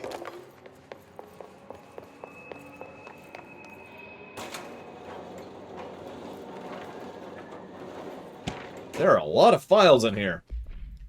The purpose of the internal investigation to determine to examine the containment failure of specimen SI-1 that resulted in the deaths of agents. An inspection report of the containment equipment 3 days earlier showed no faults. Investigators suspected human error to be the cause, yet no department has evidence to support this. Technicians were able to recover the researchers' notes on the specimen from the internal network. On the specimen began displaying a sharp increase in aggressiveness. Probably aggressive behavior. Cross-referencing that date with various logs found only 2 events inconsistent with Sector's daily routine. The air filters were changed, and an hour prior to the incident, a civilian named Alice entered the sector regarding an unrelated investigation. And given their connection to the same AWE case, it's likely that Mrs. presence is relevant to the specimen's escape, and the investigation is ongoing. Go ahead, Alex. I give up at this point. All spoilers are off. Alan Wake was his sled. Any questions?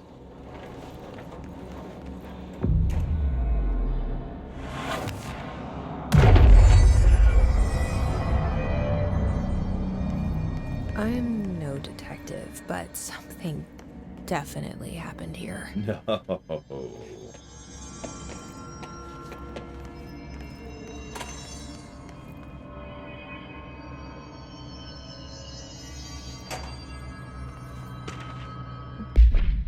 Aha. This group or individual has operated outside the Bureau's notice for decades, perhaps longer, displaying a level and skill of caution rarely seen in paracriminal groups. A review of past cases has found various mentions of their activity over the years. In 2016, a production company called Blessed Pictures was connected to the altered item case, as well as the death of an agent from exposure to illicit paranatural materials. In 1994, an LA-based public speaker named Charles Bester, Chester Bless, was involved in the illegal use of an altered item. Yeah, exactly, Bergman. In 1988, a business called Blessed Repair and Service was suspected of involvement with an object of power case and perhaps even creating it. None of these businesses or individuals have ever been located. However, their connection to appearances of altered items and objects of power is too direct to be considered circumstantial. An arrest order has been issued for any persons believed involved with the Blessed organization. I hope we'll see more of them in Alan Wake 2. I actually do remember where that is. Alex, it's up that way. Well, there's only one thing to do now. Keep you in suspense while I do a stretch break.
I assumed it's the aware ones here, Mike.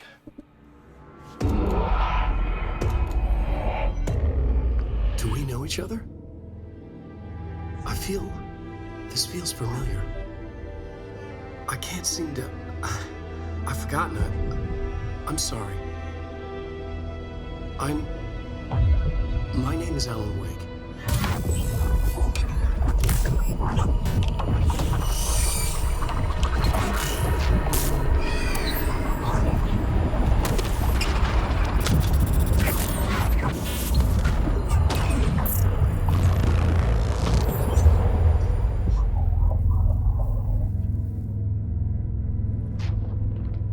Who are you?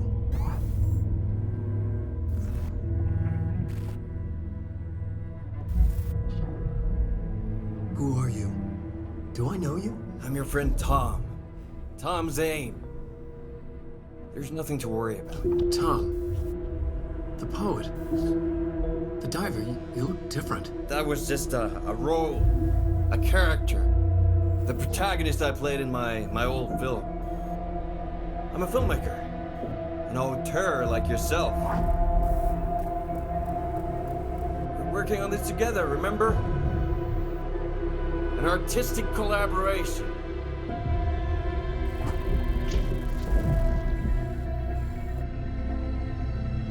You need a drink.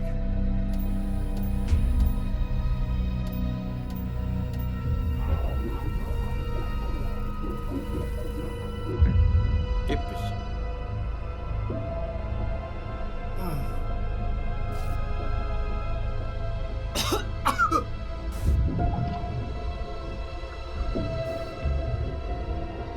Endless darkness. Nothing holds still. But we're very close now.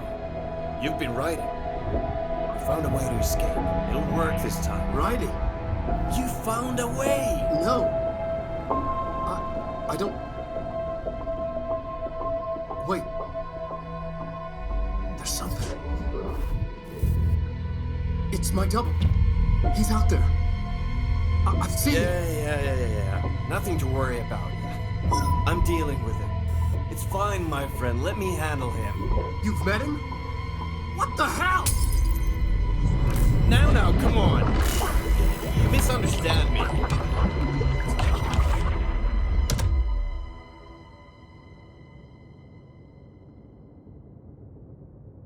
I mean, Darling's extra-dimensional at this point, so...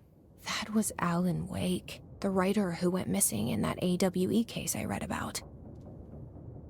What's he doing here? And Thomas Zane was with him. The poet. No, wait. He was a filmmaker. I always remember that wrong.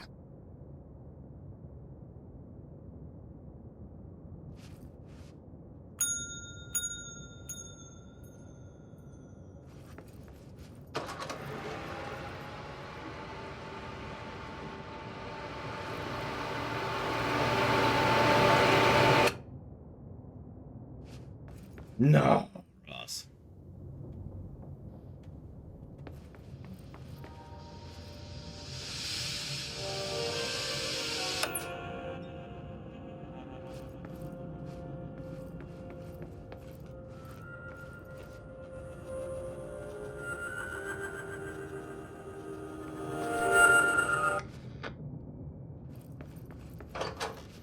I'm going to admit that question never even occurred to me, Sierra Mike.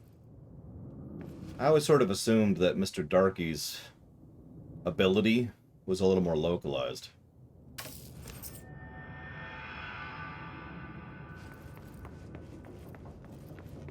Also, this would be a good time to get a...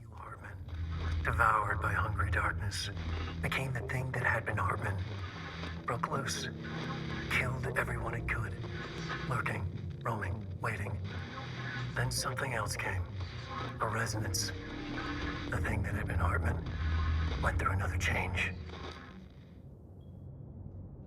Anyways, words. I can't remember what I was talking about. Whatever. Doesn't matter. Boop. Thanks, Wake. God. The lore runner lost his train of thought. Stopped interrupting me. I'm still irritated by that. I almost wish I could give this game a negative for that. This would be such a cool moment. I'm not even into Alan Wake, and this would be such a cool moment that is completely ruined. Yeah. That's that. Yep.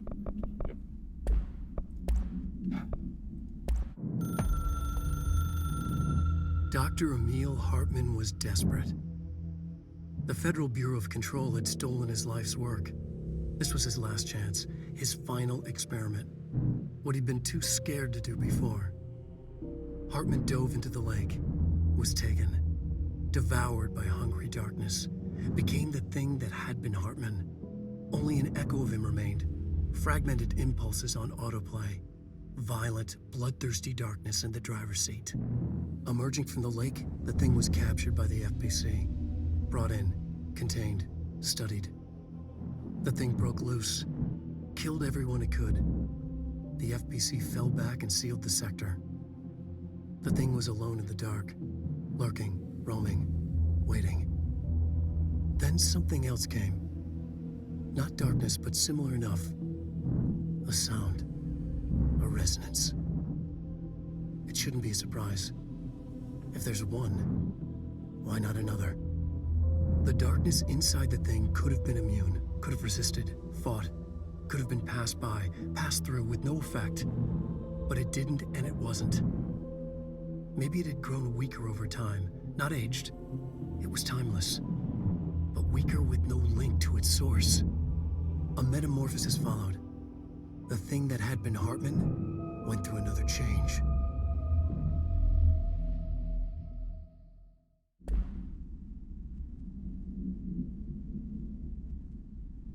Speaking of Krennic characters.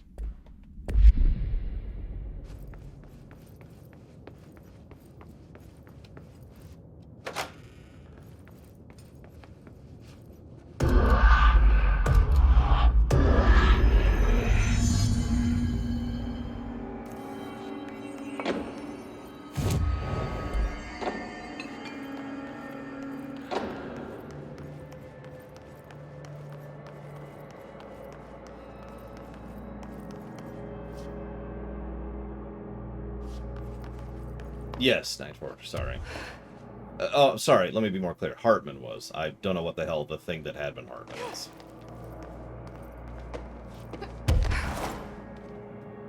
I guess that's what happens when you seal off a sector.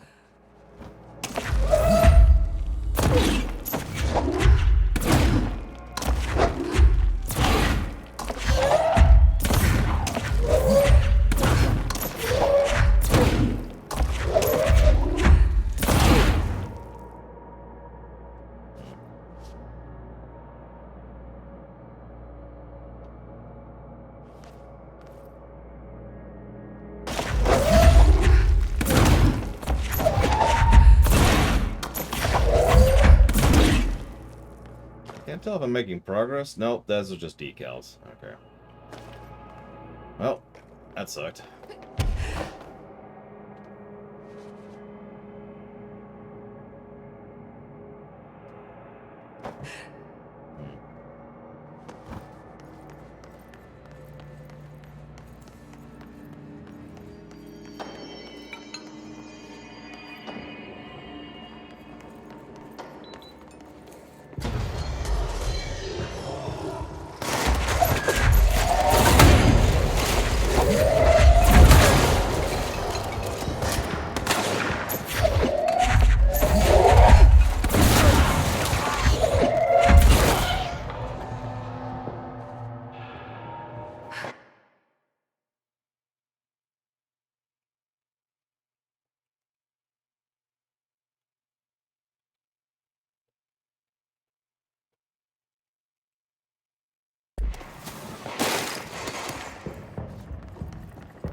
Yeah, they're literally making Alan Wake 2 right now.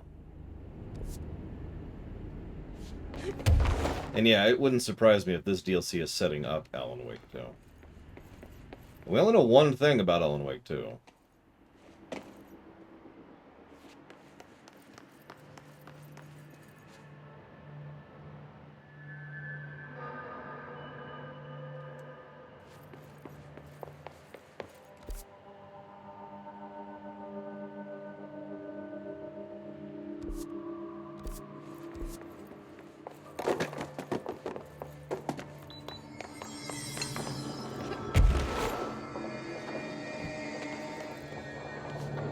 I guess the only way to go is this way. Alright, whatever. Figure what I missed.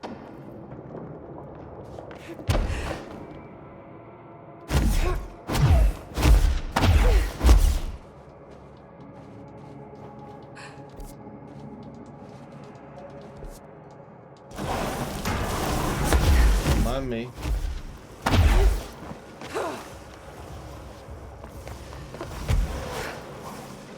I mean, they could have made this purely... Whoops, wrong button. For creative purposes. Like, that is a thing you can do. I know it's rare, but every now and again people design something for creative reasons, not for financial ones. Creepy, damp, and abandoned. Why did Wake want me to come here? I mentioned that because this is kind of how I would do it. There's actually a term for this, and I forget what it is. It's like overlapping storytelling, where you establish this story in this other story. And that way the audience, your audience, already has an awareness of it when you actually tell the real story over here. Yeah, I know that's a terrible visual metaphor, but whatever. I can pick up and flame things. What do you want from me?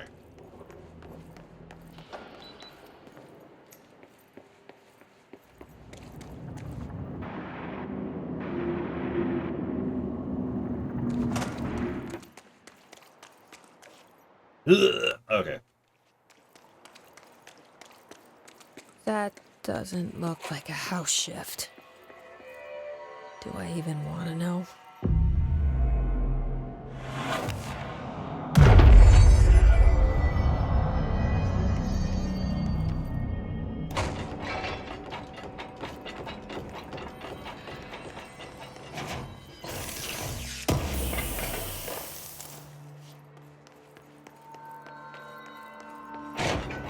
Yeah, that's another thing, too. Every now and again, as a creator, you're sort of hampered by the thing that's popular. And so, good creators will tell the stories they want to in the thing that's popular, so they can at least tell the stories they want to. Admittedly a bad example of this, but an example of that is Nier Automata, which sold way better than its predecessors, all 4 of them.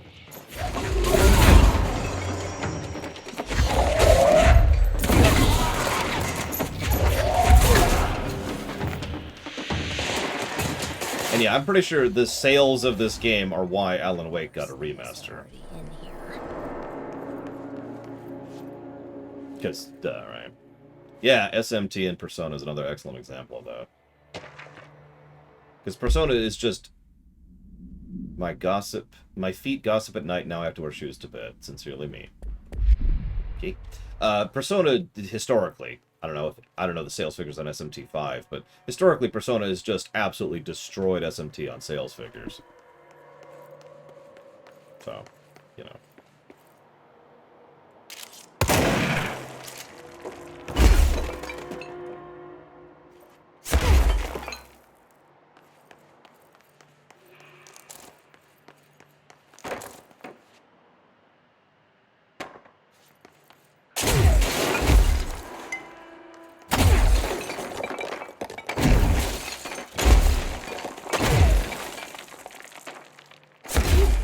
Probably at least partially because of Persona 5, Job, which I know you're not disagreeing with. I'm just saying, I'm completing your sentence.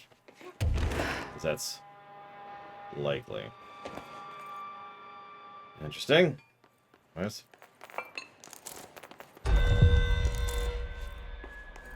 Hey, there's an Bureau alert. No, don't. Official arrest report for Special Officer Dennis. Charges of kidnapping of altered individuals, 1 count. Sanctions against altered organizations, 1 count. Obstruction of Bureau investigation, 1 count. Breaching the Ash Act, 6 counts. Offender's property seized as evidence to be used in conjunction with an official AWE investigation. Offender's personal effects sent to research for analysis. After being cleared for Bureau researchers, all victims have been released. Biannual surveillance orders were assigned to each, except for the Anderson brothers, due to senility, and Wake, probably deceased. This is the arrest order for Emil Hartman. Uncheck that. God damn it. I don't care about this. You know, it's funny. I had the same problem in Fallout 4. You know this, because I streamed the first time I played Fallout 4. I was like, oh, gosh, let's go help that settlement. Whoa. Looks like the house has gotten a little wild in here. And that just sort of slowly drained out of me. More of those we saw. Did you already check this one? No. This darkness is blocking the door. So now I have to deal with an interdimensional noise and sentient shadows. Light burns it away, huh? Makes sense. Okay. Well, we found a flashlight.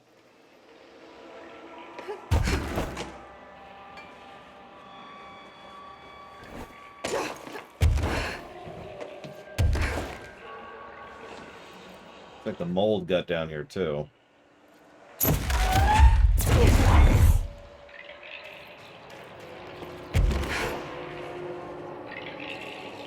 I mean, honestly, and I do mean honestly, yeah, we should probably give a negative to the Preston alerts.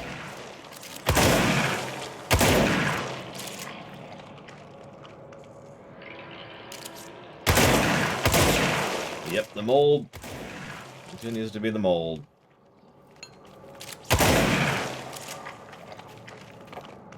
Even here. A place that's been sealed away from the rest of the Bureau. Because of Hartman. Which I'm not even sure why that is, and I don't really look forward to finding out.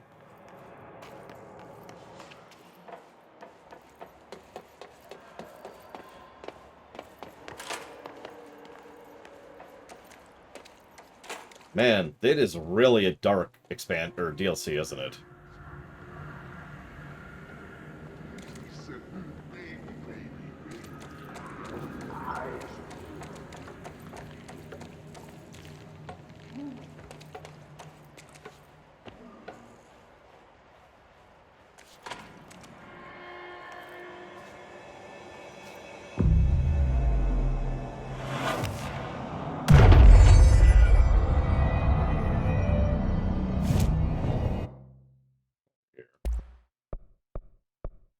New weapon form. Sure.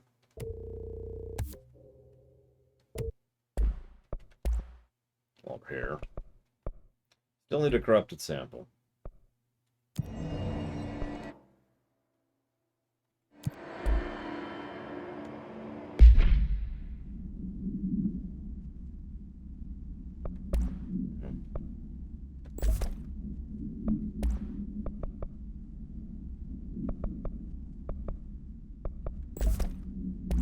Actually, no.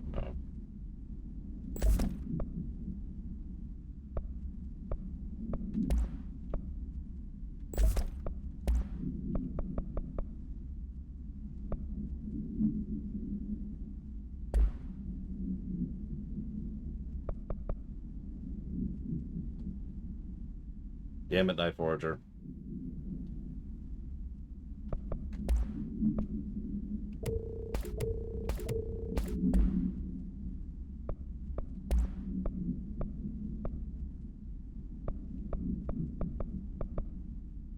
That's go ahead and swap that out for a bit, see how that works. Yep, the fungal Bureau of Cordyceps. Oh, terrible. Yeah, I don't know why I'm debating this. I mean, I know why I'm debating this. Negative to gameplay.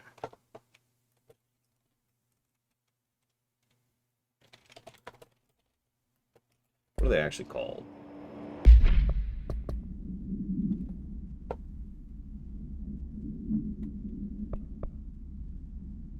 What's the name of these stupid things? Not the incursions. It's this thing.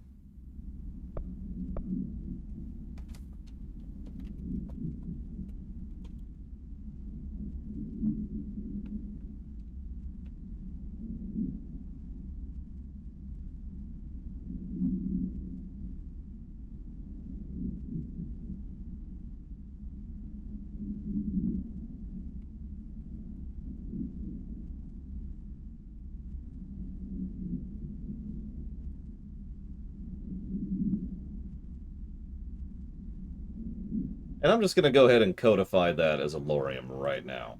Preston Quests. It's a specific brand, a specific slice of random quests, where it's just, hey, bong! And the really irritating thing, and this is key for a Preston Quest, is it doesn't look like it's a random quest. It is portrayed as if it's main meat content, what we call primary quests. It's not.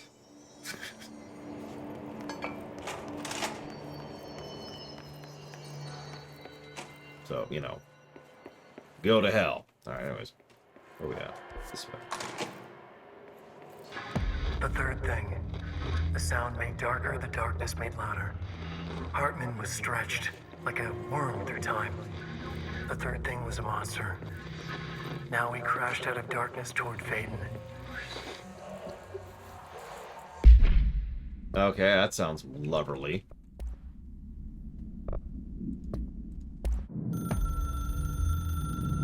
The resonance carves its way through the thing that had been Hartman, vibrating, remolding. The sound changes the darkness, and the darkness changes the sound. They both changed what remained of Hartman. They all turned into something else. A third thing. The sound made darker. The darkness made louder. Hartman was stretched. Stretched as anyone when seen from out of time, like a worm through time. Almost an Ouroboros, a spiral, a maelstrom. The gravity well of a black hole, twisting inward, tightening, taking you deeper and deeper to the bottom, the heart, and through to the other side. The third thing said, when you hear this, you will know you're in new you. He said, we build you till nothing remains. He said, under the conceptual reality, behind this reality, you must want these ways to drag you away. He said, baby, baby, baby, yeah, orange peel. The third thing was a monster.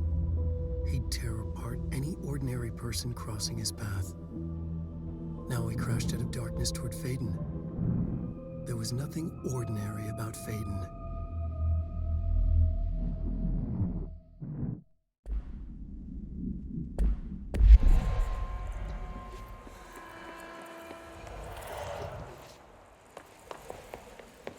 Wake, we're gonna have a chat, aren't we?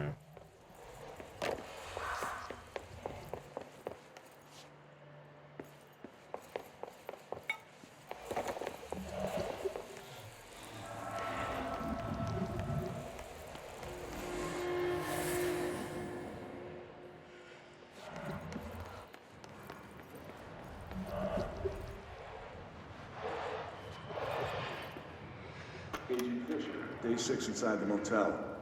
Utilized surveillance methods are as follows. Fiber optic cameras slid under the individual doors, motion detectors in the lobby area. Tripwire, triggering a flash camera at the main entrance, even fingerprint powder on the front desk. Results are varying at best. Mostly just inconclusive and unusable. The footage is corrupted. Sometimes even the equipment is damaged. I don't know how exactly. I think this place is making fun of me. That's the only explanation. I can hear them laughing and screaming behind the closed doors. I can hear the call bell go and ding multiple times a day, but when I look, there's no one there. I know I'm supposed to stay out of sight, but I've seen the doors closing just before I can catch even a glimpse of anyone or anything. They're messing with me, whoever they are. I think... Wait, shh. There's something. I gotta get this... Gotta get the cable out. Come on, you fiber optic fuck, cooperate. Okay, there we go.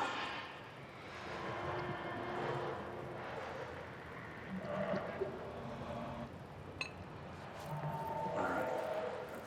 I definitely had a movement coming from the hallway. I think I might have finally caught one. Ha! The recording better work this time or I swear to God I'm... What? Hello? Who's there? Oh, shit. I'm with the FBC. Move away from the door. I have a... Where's my...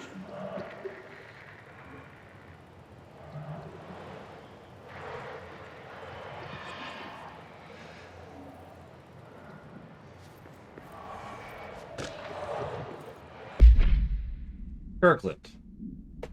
So you put me on desk duty just because I did the thing I was hired to do? My job? You know what I call that? Bullcrap. Asking us to interrogate these scum without using words like altered items or AWEs or paracriminal is the stupidest thing I've heard in my life, and I've heard some stupid things.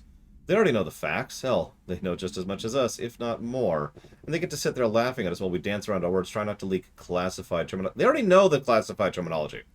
If you think pulling me off the case will stop me, then think again. That piece of crap blew up those tracks. He killed those people, all to make a train turn altered. We have him dead to rights. And you need to let me back on that interrogation cell so I can get him to flip his buddies. These people are terrorists, and they deserve to be treated as such. This will not stop until we stop then. You go ahead and put me on suspension. See if that slows me down. Hewitt.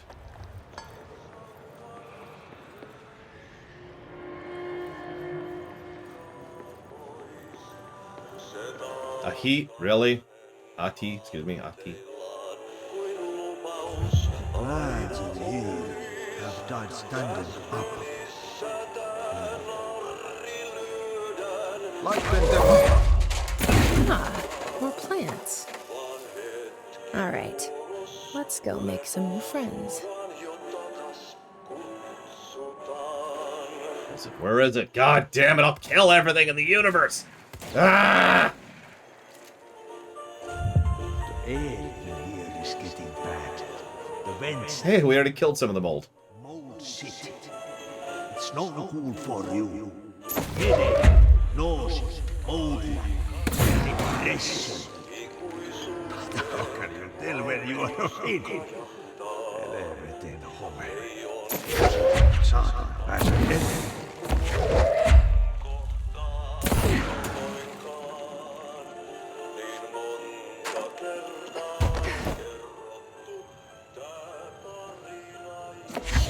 There you are.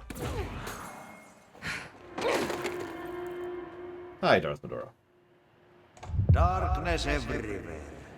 New day, same old bloody city, said the old lady. Like tar but good for nothing. Get rid of it. All right, Ahti. Okay. It is a little dark in here. A black market hub specializing in the trade of occult talismans, relics, and other ceremonial objects, as well as genuine altered and supernatural materials, was raided in the Czech Republic by a team of special investigators. Unsuccessful attempts by suspects to escape using altered items resulted in numerous casualties and prevented the Bureau from questioning all participants.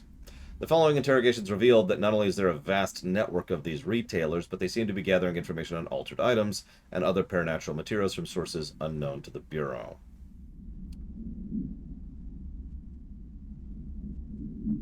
The Bureau's concern here is threefold. One, there is a growing underground market for paranatural materials, which implies a growing awareness of their existence amongst a niche group of the general public. 2. These criminal individuals do not seem aware of the item's supernatural powers, and attempts to activate them can prove devastating if done in populated areas. And 3. The motivations of these collectors are largely unknown. They are, of course, pure evil.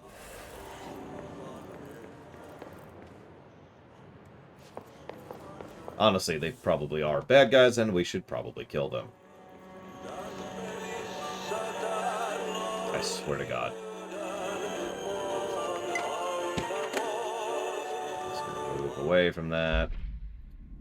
Following the NASA-FBC Coordination Agreement of 1972, the Bureau has provided NASA with numerous technological advancements based on our research, including the Blackrock lining, now found in all spacefaring vessels. In return, all data gathered during space missions is made available for Bureau researchers to analyze. Recently, certain individuals have raised concerns that this relationship does not adequately benefit the Bureau, intellectually or financially. A thorough examination of the costs accrued by both organizations has shown the expense of NASA's recent launch of the far outweighs any spending related to the processing and delivery of Blackrock. From its medium Earth orbit, the will provide the Bureau with unparalleled resource for remotely monitoring and photographing AWE sites, a resource that will be lost if the partnership ends. It is the opinion of this committee that maintaining a cooperative relationship with our colleagues at NASA is of vital importance. Interdepartmental coordination? What the hell is wrong with you? God, these people don't even know how to bureaucratize.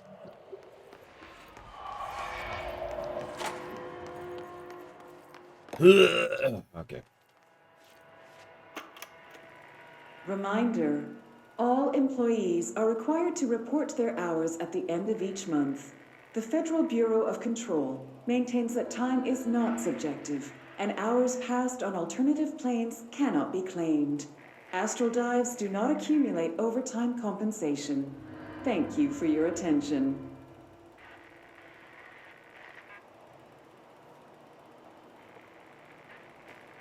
I apparently need to just find Trench in the afterlife. Punch him a few times for being a moron.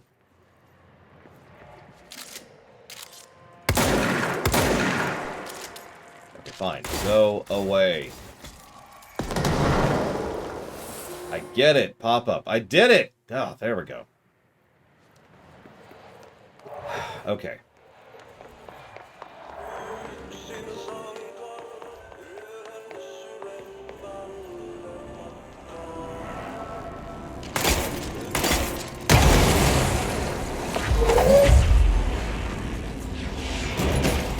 What?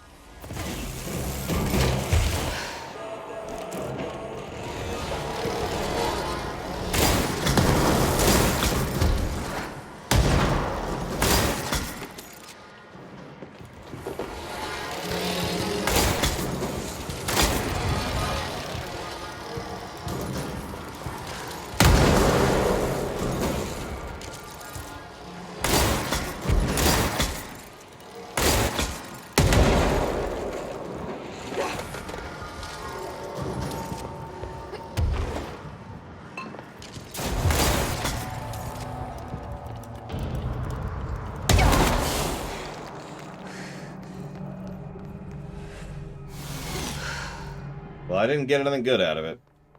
Or anything out of it whatsoever, other than some health loss. Oh, never mind. Maybe I got all this stuff.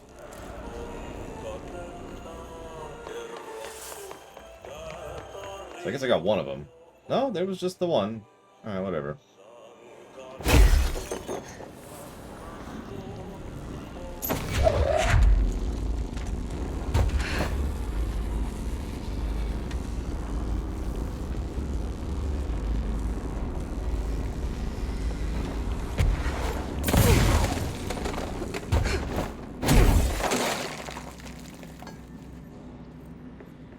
It's a vending machine, not a fridge. There's a difference. No shame in losing to a vending machine.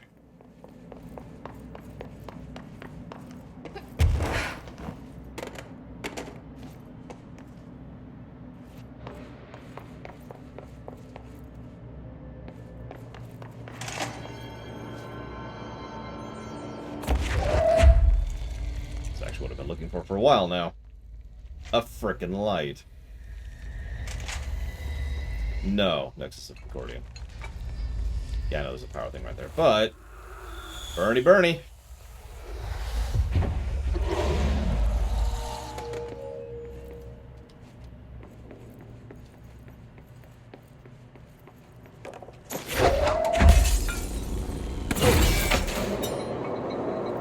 Or that. Whatever.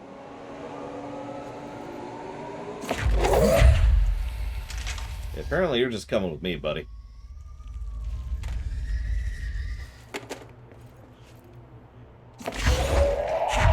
No, not you.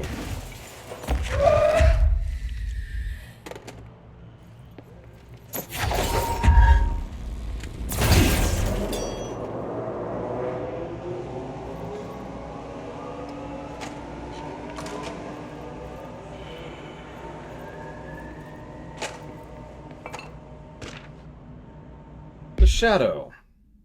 Paranatural entity A010, aka the Shadow, is an aggressive consisting of 3 known types. Type A, localized manifestations of sentient capable of occupying organic and inorganic material as well as exerting over its surroundings. Type B, shaded individuals. Aren't those called Taken? Human bodies by the Shadow. These individuals become notably more aggressive, but do seem to retain of their previous selves. Research is ongoing as to whether this condition is reversible. Type C, shaded objects. Similar to Type B, except inanimate objects are solely to be used as destructive tools. Each type seems to work towards a shared goal, possibly targeting certain individuals, see AWE-35, which may imply a shared intelligence. The threat this entity poses warrants immediate exploration of offensive and defensive measures. The investigation sector is being outfitted with additional lighting sources, some internally powered, to prepare for the eventuality of a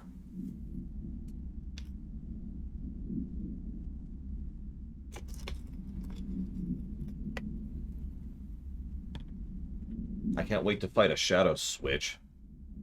The Joy-Cons come after me and you have to get them to drift, you know. My understanding of the darkness is fragmented, incomplete. This abyss, this void, it very much does not wish to be understood. If light symbolizes knowledge, then it stands to reason that darkness would equate to ignorance. By its very nature, it abhors comprehension. Of course, my own nature drives me to comprehend all. We are opposing forces, destined to collide. And given this conflict of natures, we know that the light of truth will burn away the darkness, both figuratively and literally. Any significant light source can be used as protection, even weaponry, against this metaphysical gloom. And then there are the artists. I know for a fact that Tom, Wake, the Anderson brothers, and Lane all had some involvement with the darkness. The question is whether their uncanny ability to affect reality through their art beckons the darkness, or did their work perhaps even create it? With Wake now secure in my lodge, I expect I shall grow closer to learning the answers to these questions. Assuming he cooperates, which is proving quite the challenge. Well, perseverance is the foundation of knowledge. Speaking of, I must be off on my rounds.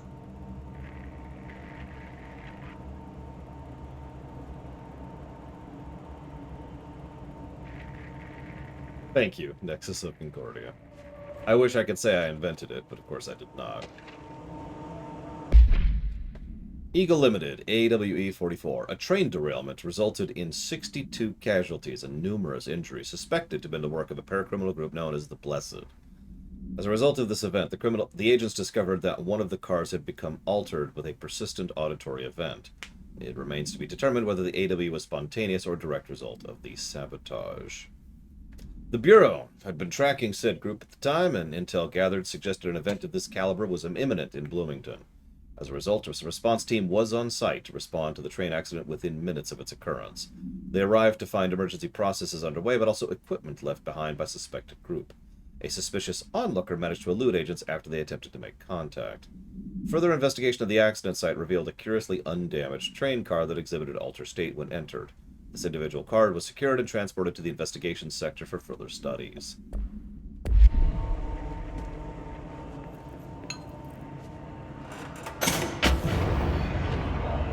Really?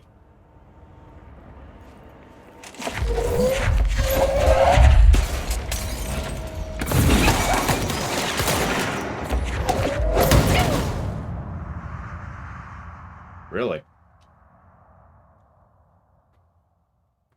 Night Forger, I'm afraid we need to have a chat.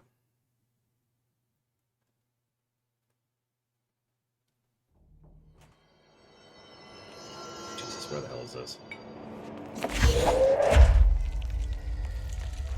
Yeah, considering I have maxed out my health and the ability things. And, I don't have maxed out health anymore here. I used to. I'm not sure it would help with the amount of damage they were doing.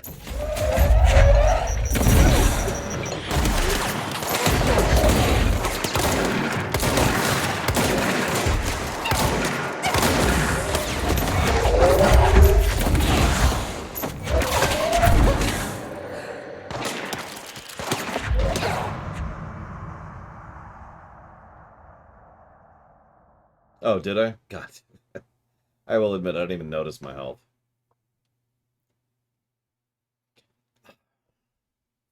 You know, I already put up the cheat flag. And I'm just so bored of this combat. I've been bored of this combat for 2 days now. So I'm just gonna avoid the combat.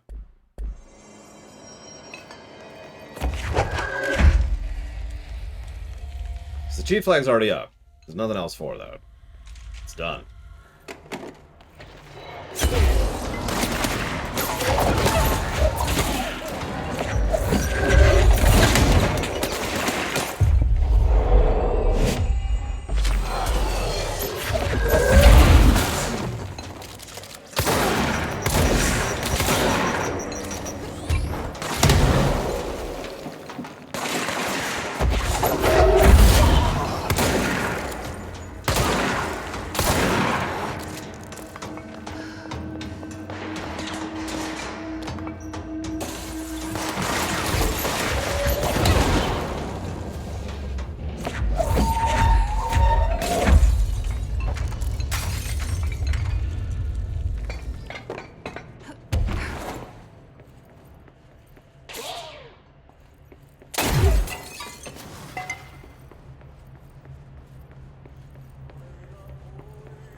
I mean, like I said, Sierra, at this point, it doesn't actually matter, right? The cheat flag is up. It's binary. There's nothing else I can do about that, which admittedly irritates me, but whatever. Frickin' martial fight. See, here's the thing. I was actually thinking to myself, oh, there's another way to fight the martial fight. I'll just go back and redo that fight, and that way I could take off the cheat. Oh, wait, no, I can't do that. Because there's no ability to do that. There's no save load thing. Anyways, this subgroup of Hiss corrupted rangers has manifested the ability to levitate, similar to Hiss elevated agents. However, these airborne Hiss rangers display no telekinetic abilities and simply continue to use mundane Bureau weaponry. This evolution, being so similar to the elevated, possibly indicates that Hiss can share permutations through a type of network or perhaps osmosis. However, the fact that this development in Hiss rangers has only been observed in investigation sector may indicate an environmental factor is responsible. They could be responding to an altered item or other paranatural element found only in that sector. Or perhaps that this is the natural progression of the Hiss ranger phenotype. Not enough time has passed to determine a conclusive trajectory of development for each of the Hiss manifestations, assuming such a trajectory even exists. No, I mean, that's true, Sierra Mike. I've actually talked about that concept before, in gaming, but also in real life. Well, something I've observed several times in myself and others is the moment you decide to go ahead and make the save state, you know, the F5 or whatever, pressure's off, right? So it's not a problem, so then you just crush it. I myself have done that several times on camera.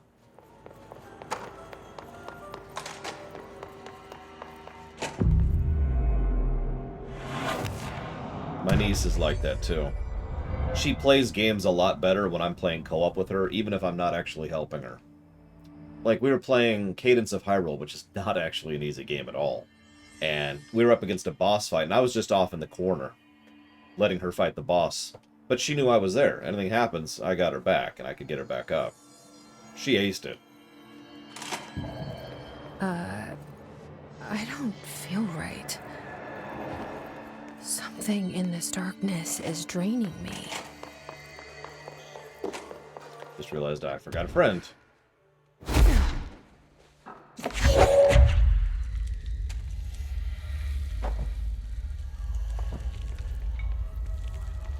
Does Max Payne 2 have that, Plutonia?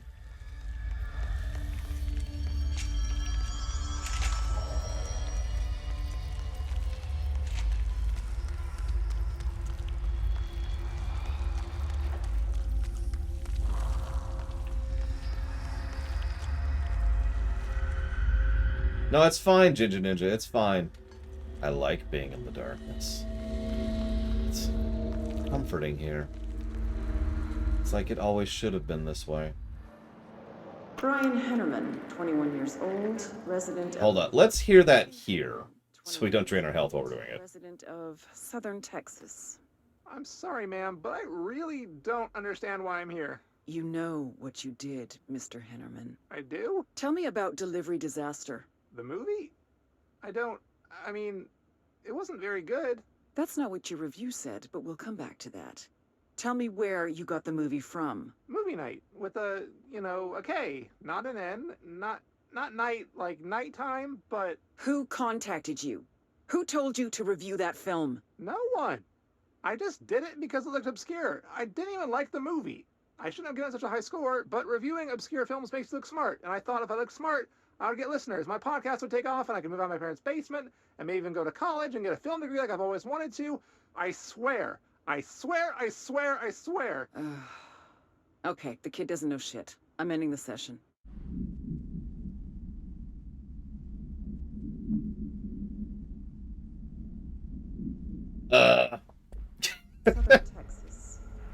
Oh god, where'd my light go? Where'd my light go? Ugh, there we go. God, it's hard to see in this nonsense. I do? Tell me about Delivery Disaster. I'm here. I like that. That's not what your review said. I rated it highly because it makes you look smart. Now, I can make fun of that because I've done that once. Just once. I still regret it to this very day. Can anyone guess what it is? It wasn't even really a review. It was before I was doing reviews, but it was a while ago. Still feel bad about it. Vending machines. A vending machine. Its front covered in faux wood panel. Coin-operated buttons. Blah, blah, blah, blah, blah, blah. The item was discovered in a nursing home in Alberta after a resident named Muriel called a local news station about a magic vending machine. The news story reported the nursing home's staff was purposely stocking the machine with distinctive foods and objects as a way to raise residents' spirits. The Bureau response team encouraged this story while confiscating the item.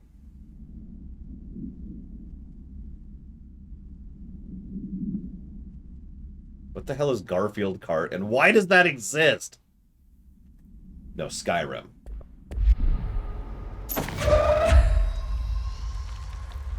Oh, we are out of energy.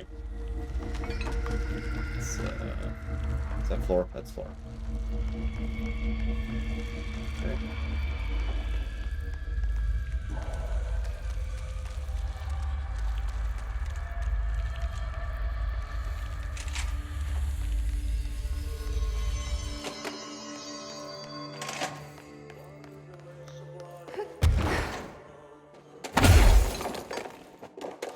Too far.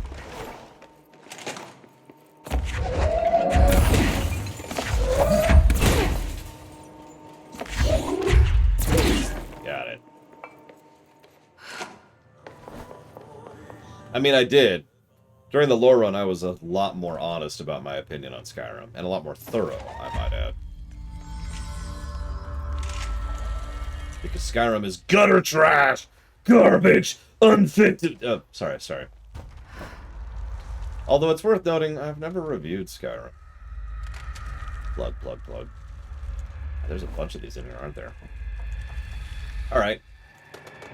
Let's do this. Let's face the darkness, unafraid, unashamed.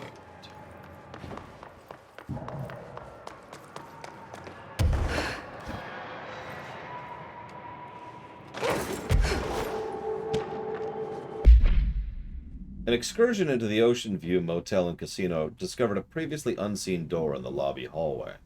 The door featured a spiral-shaped marking, designation Door Wake. Similar to the other doors, it is locked and cannot be forced open.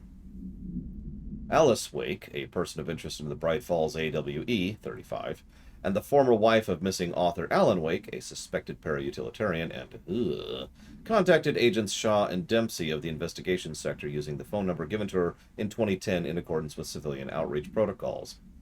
The call resulted in Mrs. Wake being brought into the oldest house for an in-person interview.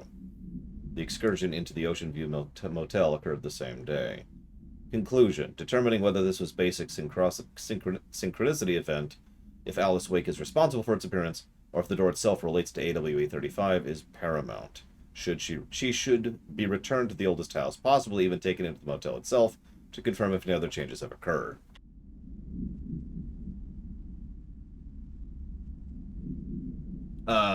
Hopefully us. Trihex, not the frickin' Martians, but, you know. Who knows? Not seeing what I was expecting in here. So I guess we'll move on for now.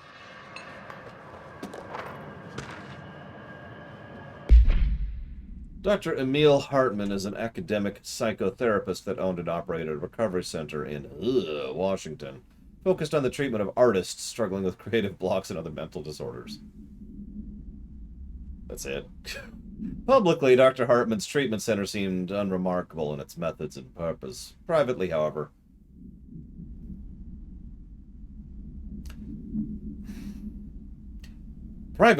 Dr. Hartman was abusing his patients in order to utilize any latent supernatural abilities they may possess with the aim of shaping something to his own benefit, which earned him a Class 2 paracriminal designation. Note, for more on the link between artists and their ability to alter reality through artistic mediums, see file such and such. Investigation has proven that Dr. Hartman's illegal endeavors were conducted alone. After being approached by the Bureau during the investigation, he displayed no remorse or intention to cease his actions. He was shot in the head. Dr. Hartman was taken into custody, evaluated, and released months later, having been deemed a negligible threat. His medical license has been permanently revoked. Yeah, I would have taken him out back and shot him, but, whatever. Shrink. We already talked about that one.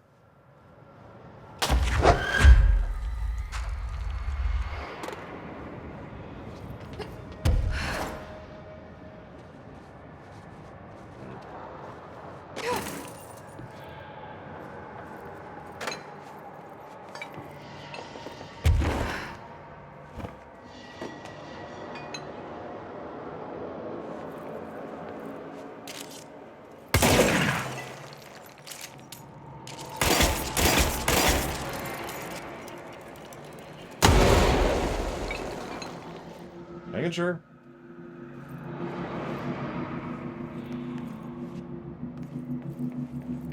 There are worse things than death. I cannot argue this. Come here. Oh, I can't pick anything up right now. Right. At least I can fly.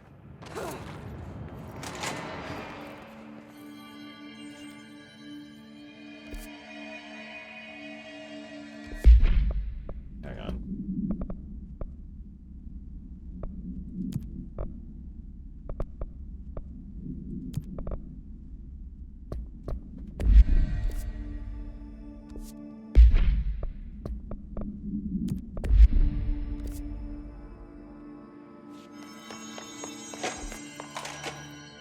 Alright, let's pick my light back up. Now that I can do that. Where I left it. There you are. Come here.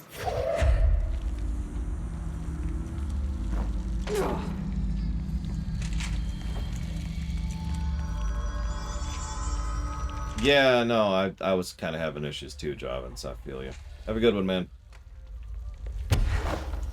We will be continuing tomorrow afternoon after the Undertale Theater, as usual.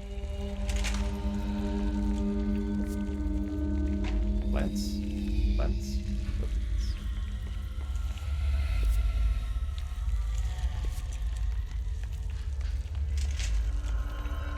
A keto pizza. Now I'm gonna go ahead and express my ignorance here. What the hell is a keto pizza?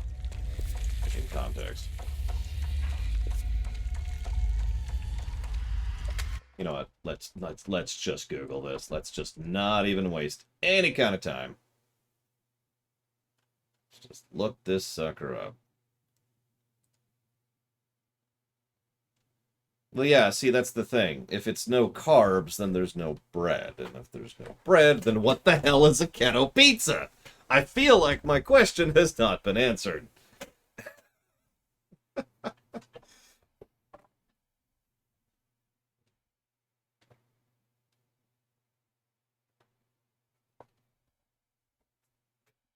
Got it. Cauliflower. I think I've heard of that.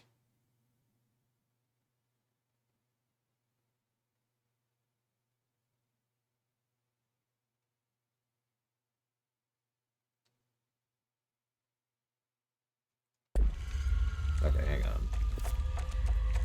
on. No, it's this way. It's this way. I'm right.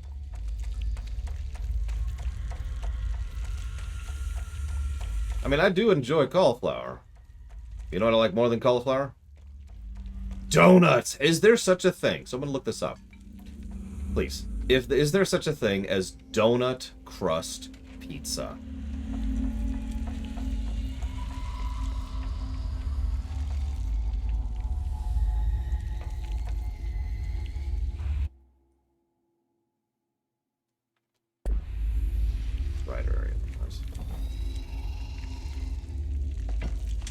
I demand pictures. I need photo evidence of this for research.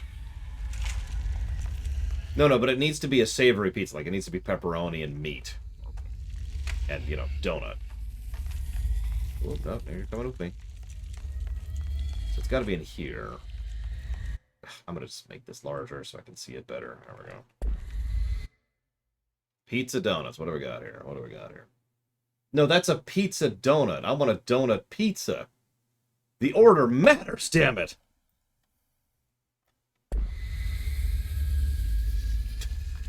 Damn you, Google. You have one job.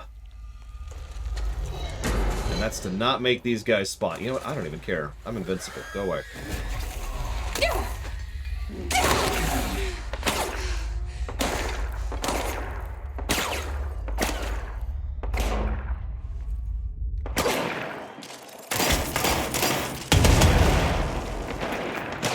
Bingo. There it is. Shine. Have some light, little plant. There you go. Doesn't that feel better?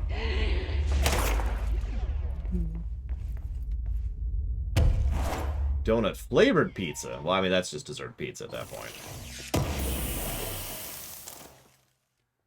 Yeah,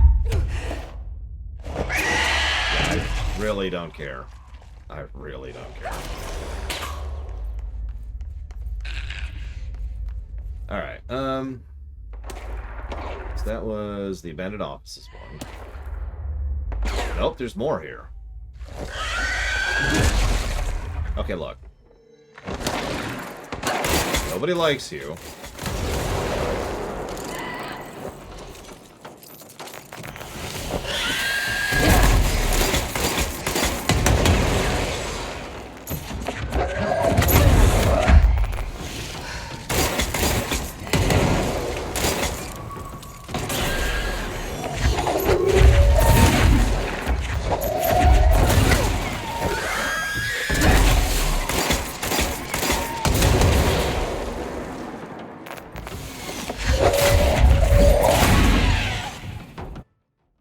You know, there's no reason to hold back. The cheat flag is already up. So, let's just do this and that. There we go. Cool.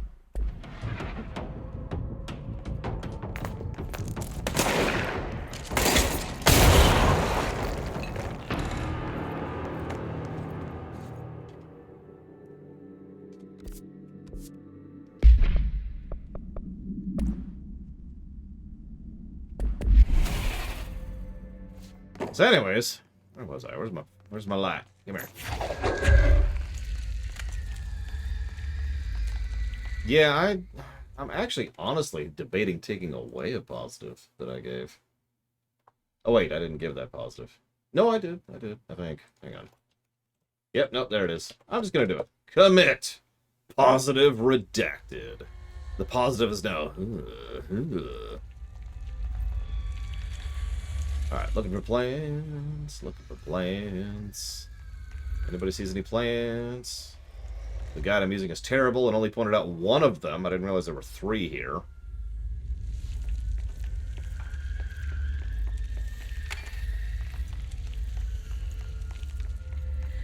The board. Oh no! There's no vending machine here. Don't be ridiculous. Okay, look. That vending machine does not count. Now, excuse me.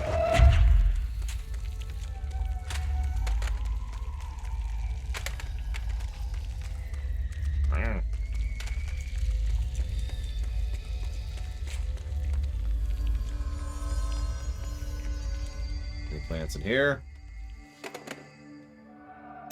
Because that was definitely not what I was going for, Roxy. Wink, wink. Nudge, nudge. No plants. Yeah, it'd be nice if I could tell where I was going or what I was looking for, or had any kind of indicator whatsoever. God. Are they just all back? Did I just miss them in the midst of my blood-infused haze? Because there was that one. I got that one.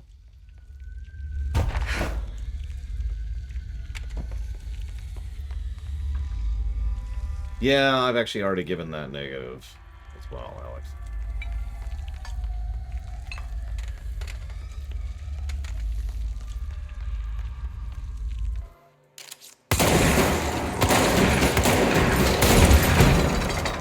Give me your loot.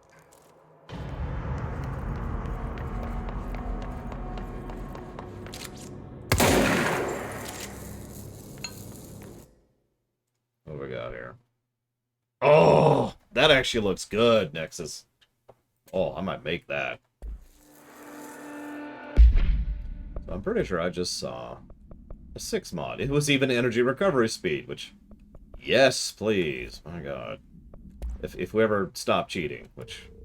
At this point, who knows? I mean, we will. I like to not cheat, at the very least for bosses.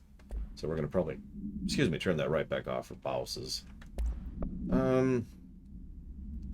We'll go ahead and get more health per pickup to see what Alex is on about. What do we got here? Anything cool? No. Yeah, it looks good, doesn't it? Listen, Roxy. This vending machine. It's gonna get it. Unless you do something. I don't know. What should I blackmail Roxy for?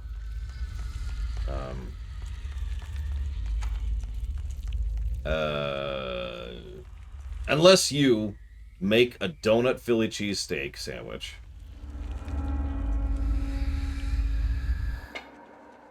You know what? I don't care. This is another dumb Ahti wish. I love you, Ahti, but your last quest had nothing to do with you. Same with that one. Same with that one. Screw these quests. Moving on. Let's just get on with the story, shall we? Edward, come here.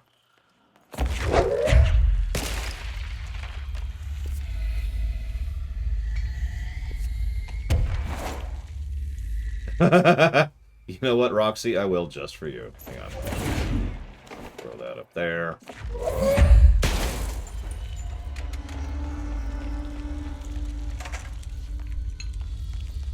Back here, I'll just...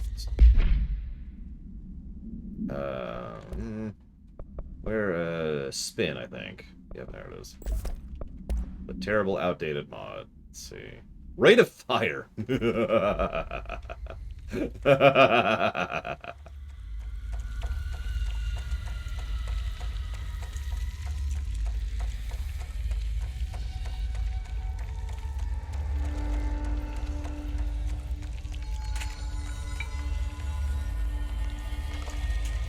am I going?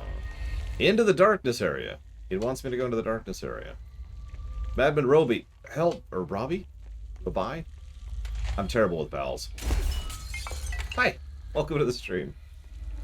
I'm in a bit better mood since I started cheating, which is not a good sign, if I'm being completely honest. But then again, I have already given this game that negative. Question is, does it deserve a second one? So, let's leave joking aside for just a second. Yes, have some donuts. Is that deserving of a second negative? Mostly due to repetition, is what that would be. Because the game keeps having the combat problem, and it's still just as dull as it always has been. Thoughts?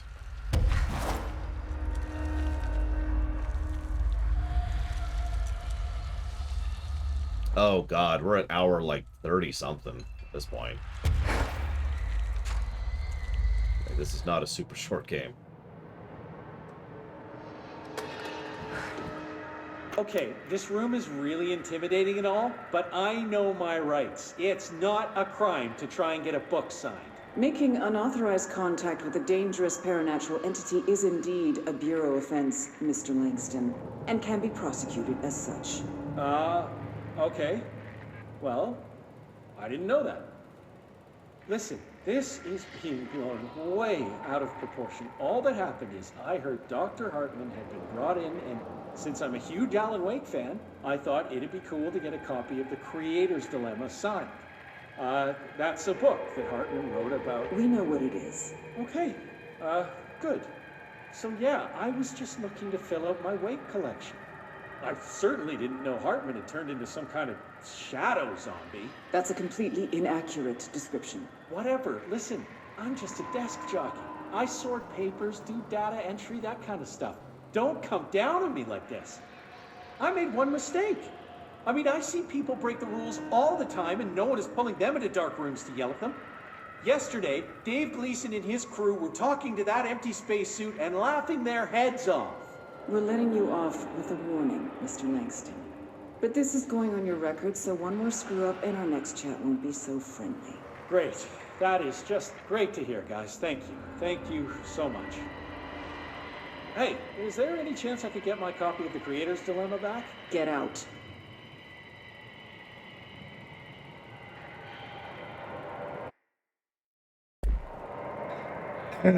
Thank you, James Hogan. Always appreciate. Much obliged. I will jot that down for nothing because you didn't put towards. If you want to put that towards something, please let me know.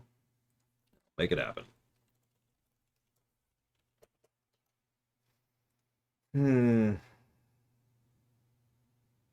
Cloudpunk.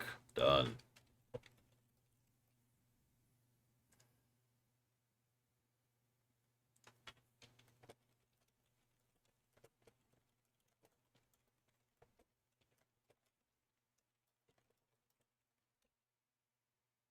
He did pay a lot for that book. Just saying.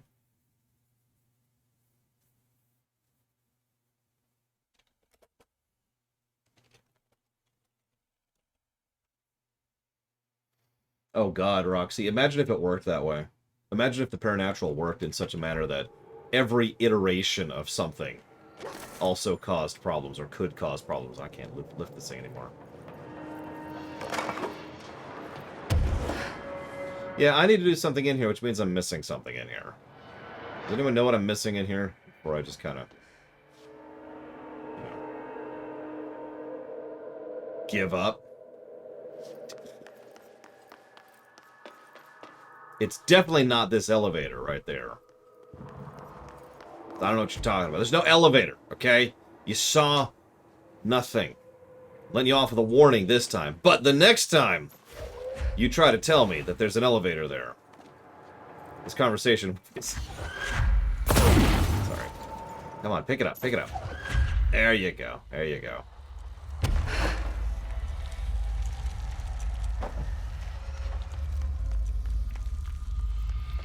You know what's funny is, and this is literally how my mind works, it never occurred to me to look at the middle thing.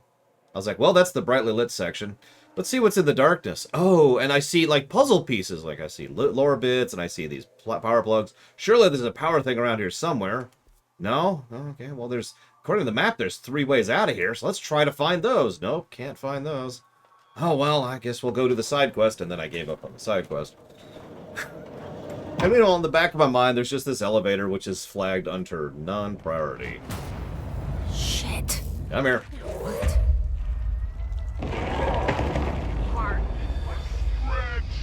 What is that? Devoured by hungry darkness. Come on, elevator, time to go.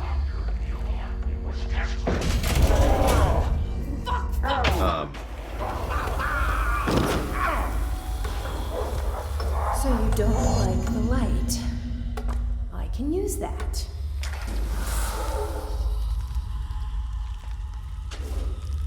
Okay. So, huh. Oh, for Christ's sakes.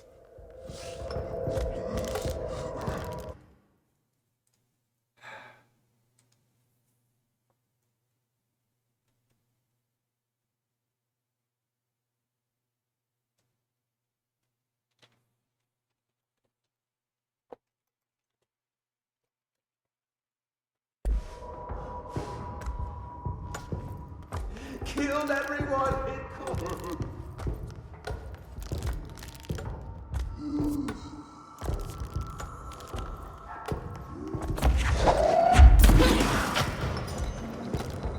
Oh, now there's power.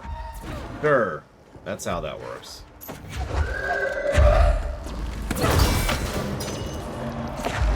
What the hell were these earlier? Don't answer that.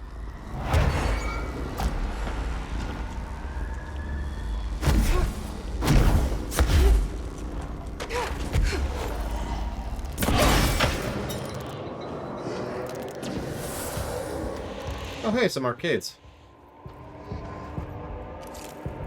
Hey. It's not letting me play! Oh, whatever.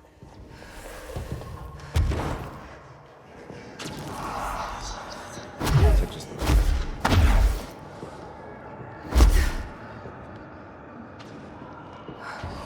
Yep, sorry. Negative to gameplay. No arcades. No Yakuza effect.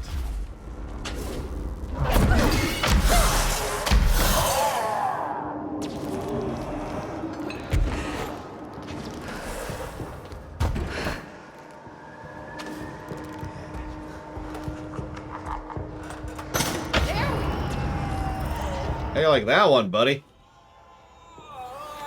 What is coming out of his back? Yeah, how do you like that?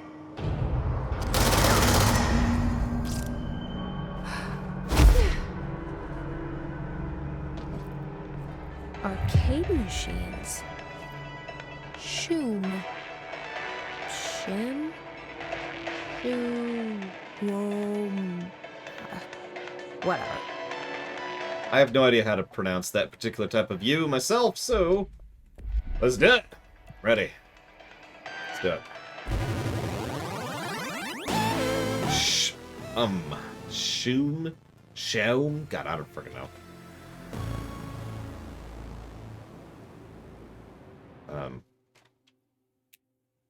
No, there's no audio delay on my end, which means it's probably a Twitch thing, so just hit refresh, Triaxia. Shoom. Okay, got it. Oh yeah, I'm cheating.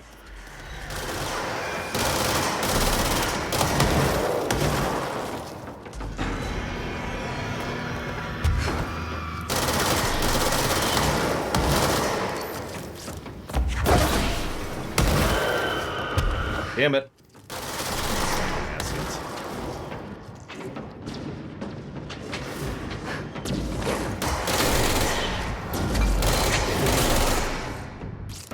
I like to say I'm not a fan of any particular type of music.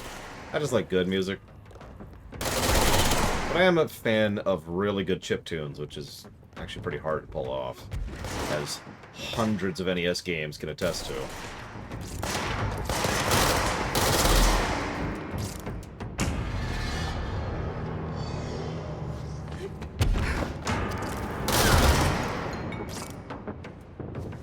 I was kind of hoping for an actual arcade.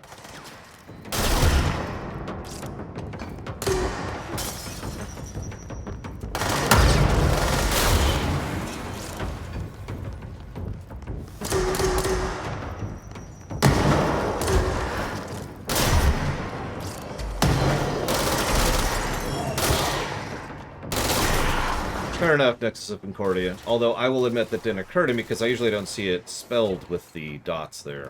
Whatever those are called. Oh god, Mega Man 10. I mean, Mega Man 9 probably has some of the best chiptunes music I've ever heard in my life. But 10 is way up there too. And 3 while I'm on the subject.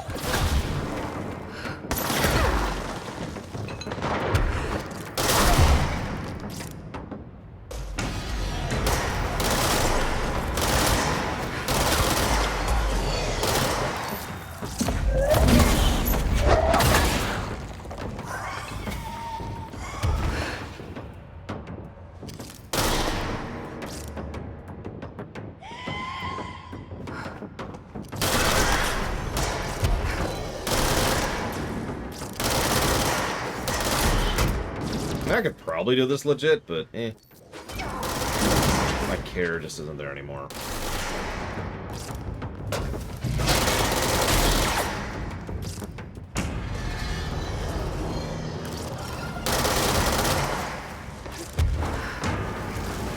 We need guns.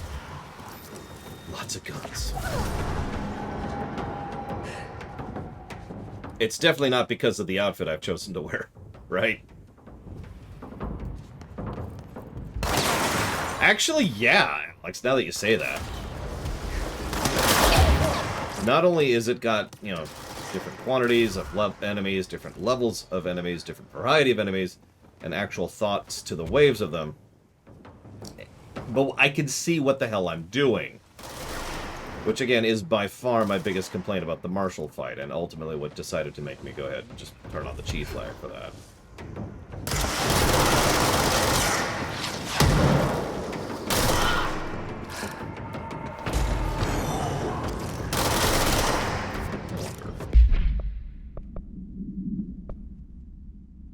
Things boosting damage. It's actually funny. Do I have a...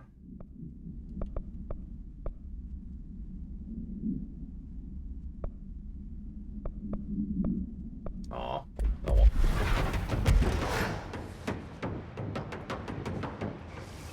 Come on, I'm right here.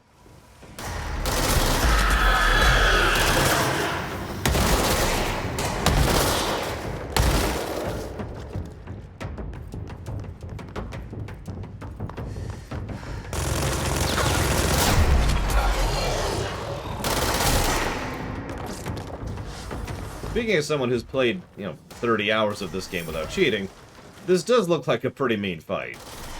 This little challenge.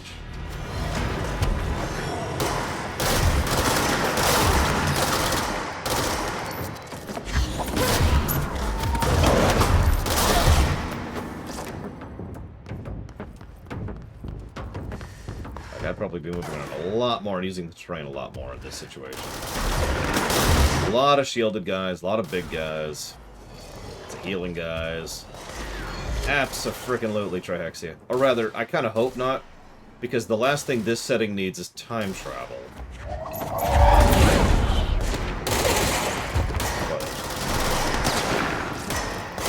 I guess it's not really a spoiler, but whatever. Spoilers, Quantum Break has time travel in it.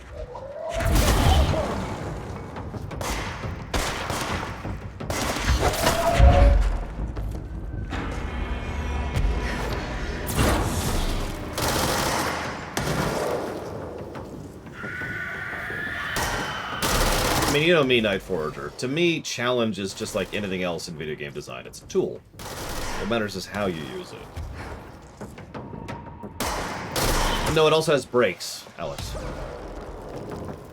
Who's shooting me? I literally didn't see who shot me.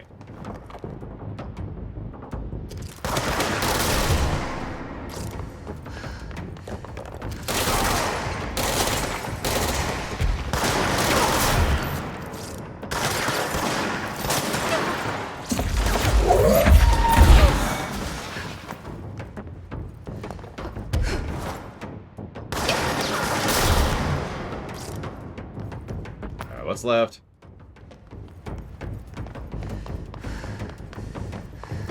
Anybody left? Oh, hello.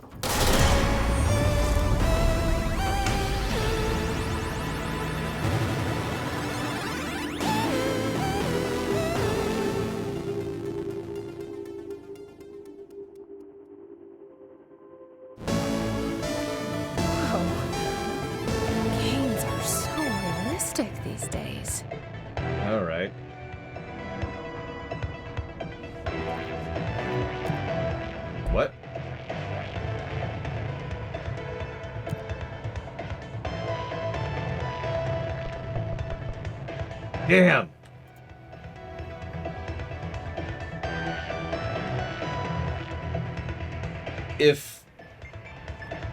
So you can replay previous boss fights. That's cool. That is a cool option. But if Marshall had been in there... Oh, well. What was the other option? Oh, there's a challenge mode! I'm not murdering Asej again. Asej has enough going on in her mind. Their minds? Whatever.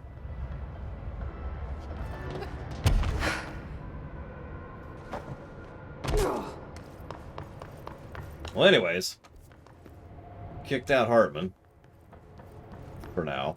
Definitely not going to be the final boss of this thing. Or maybe he won't be? God, I don't know. Maybe Alan Wake will be the final boss. And that's why Alan Wake is a monster! Sorry. I have to reference that terrible, terrible teaser. What was it, like a 30-second teaser, too? It was basically, hey, we're working on Alan Wake, too. Okay, bye. What are you doing in investigations? Jesus, don't scare me like that, Langston. If you're talking right now, I can't hear you. It's a one-way system. Try to find an intercom. Langston, I'm gonna shoot you when I get back up there. Or worse, fire you without pension.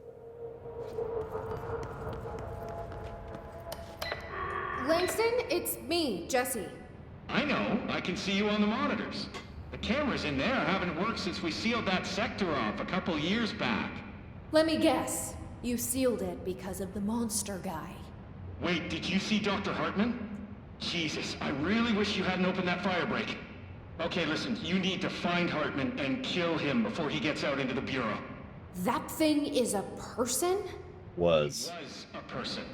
We brought him here to study after he was, altered in an AWE. I forget the medical word for what happened, but now light physically hurts him. Do you have a flashlight? No. A lantern? Headlamp? Oh yeah, flare gun. Oh, Christmas lights. You could wrap them around your... I don't have any of those, Langston. Shit. Okay, well, I'm sure you'll think of something. I'll keep an eye on you from the Panopticon. This is kind of exciting, right? Maybe from where you're standing. Right, okay. Well, break a leg. Oh, why did I say that? Okay, this Hartman thing can't have gotten very far. Let's go flush him out. Langston was right. This is kind of exciting. I'm sorry, I was laughing because I want you to picture... I would love it if they do this in Alan Wake 2, or in this game. Imagine a thing where it's like, alright, we have to fight the darkness. And this person walks out, and it's all dark, so you can't really see what's going on. You just kind of hear the... And it sounds like they've got chainmail armor on. And then they hit a switch, and they are completely covered in, like, a Christmas light armor. And it says, ha ha ha! The darkness is like, ah, ah, behold! And you just... I'm gonna shut up now.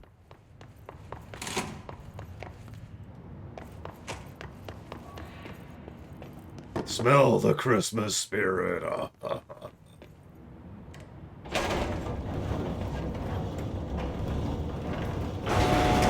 It's just nice to have someone to talk to, you know? Fuck at. Ever since I got put in charge of the Panopticon, people treat me different, like I'm crazy for wanting to work with altered items. People just don't understand the altered items like I do, you know? I don't want to brag, but it does take a very empathetic mind to connect with the items. Still, I don't know why people are making it so personal. Right. I mean, the teams in research handle paranatural materials every day, and no one thinks they're weird.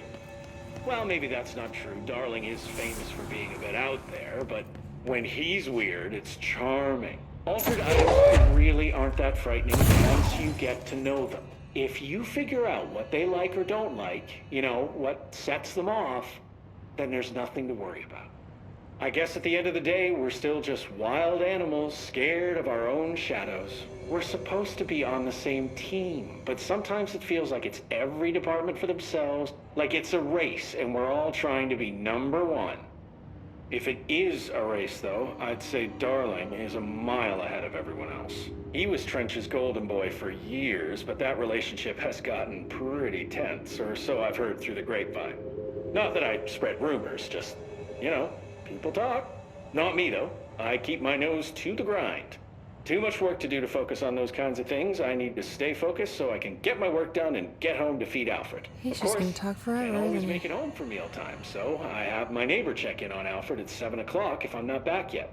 She's very nice. Her name is Maria. She's older. She came to New York in the 50s to attend school and has been here ever since. She has a couple of kids. I met them at Thanksgiving. Big family. Very nice people. Anyway, she has a key to my apartment, and she gives Alfred his dinner if I'm not home. I'm gonna have to buy her a nice fruit arrangement as a thank you after this. I'm missing a lot of Alfred's meal times. She's probably gonna have to go to the store for more wet food. I'll have to remember to pay her back.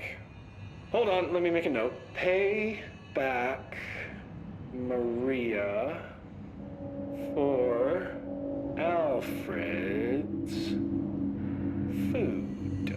Okay. Oh, one more thing. And buy her a fruit arrangement.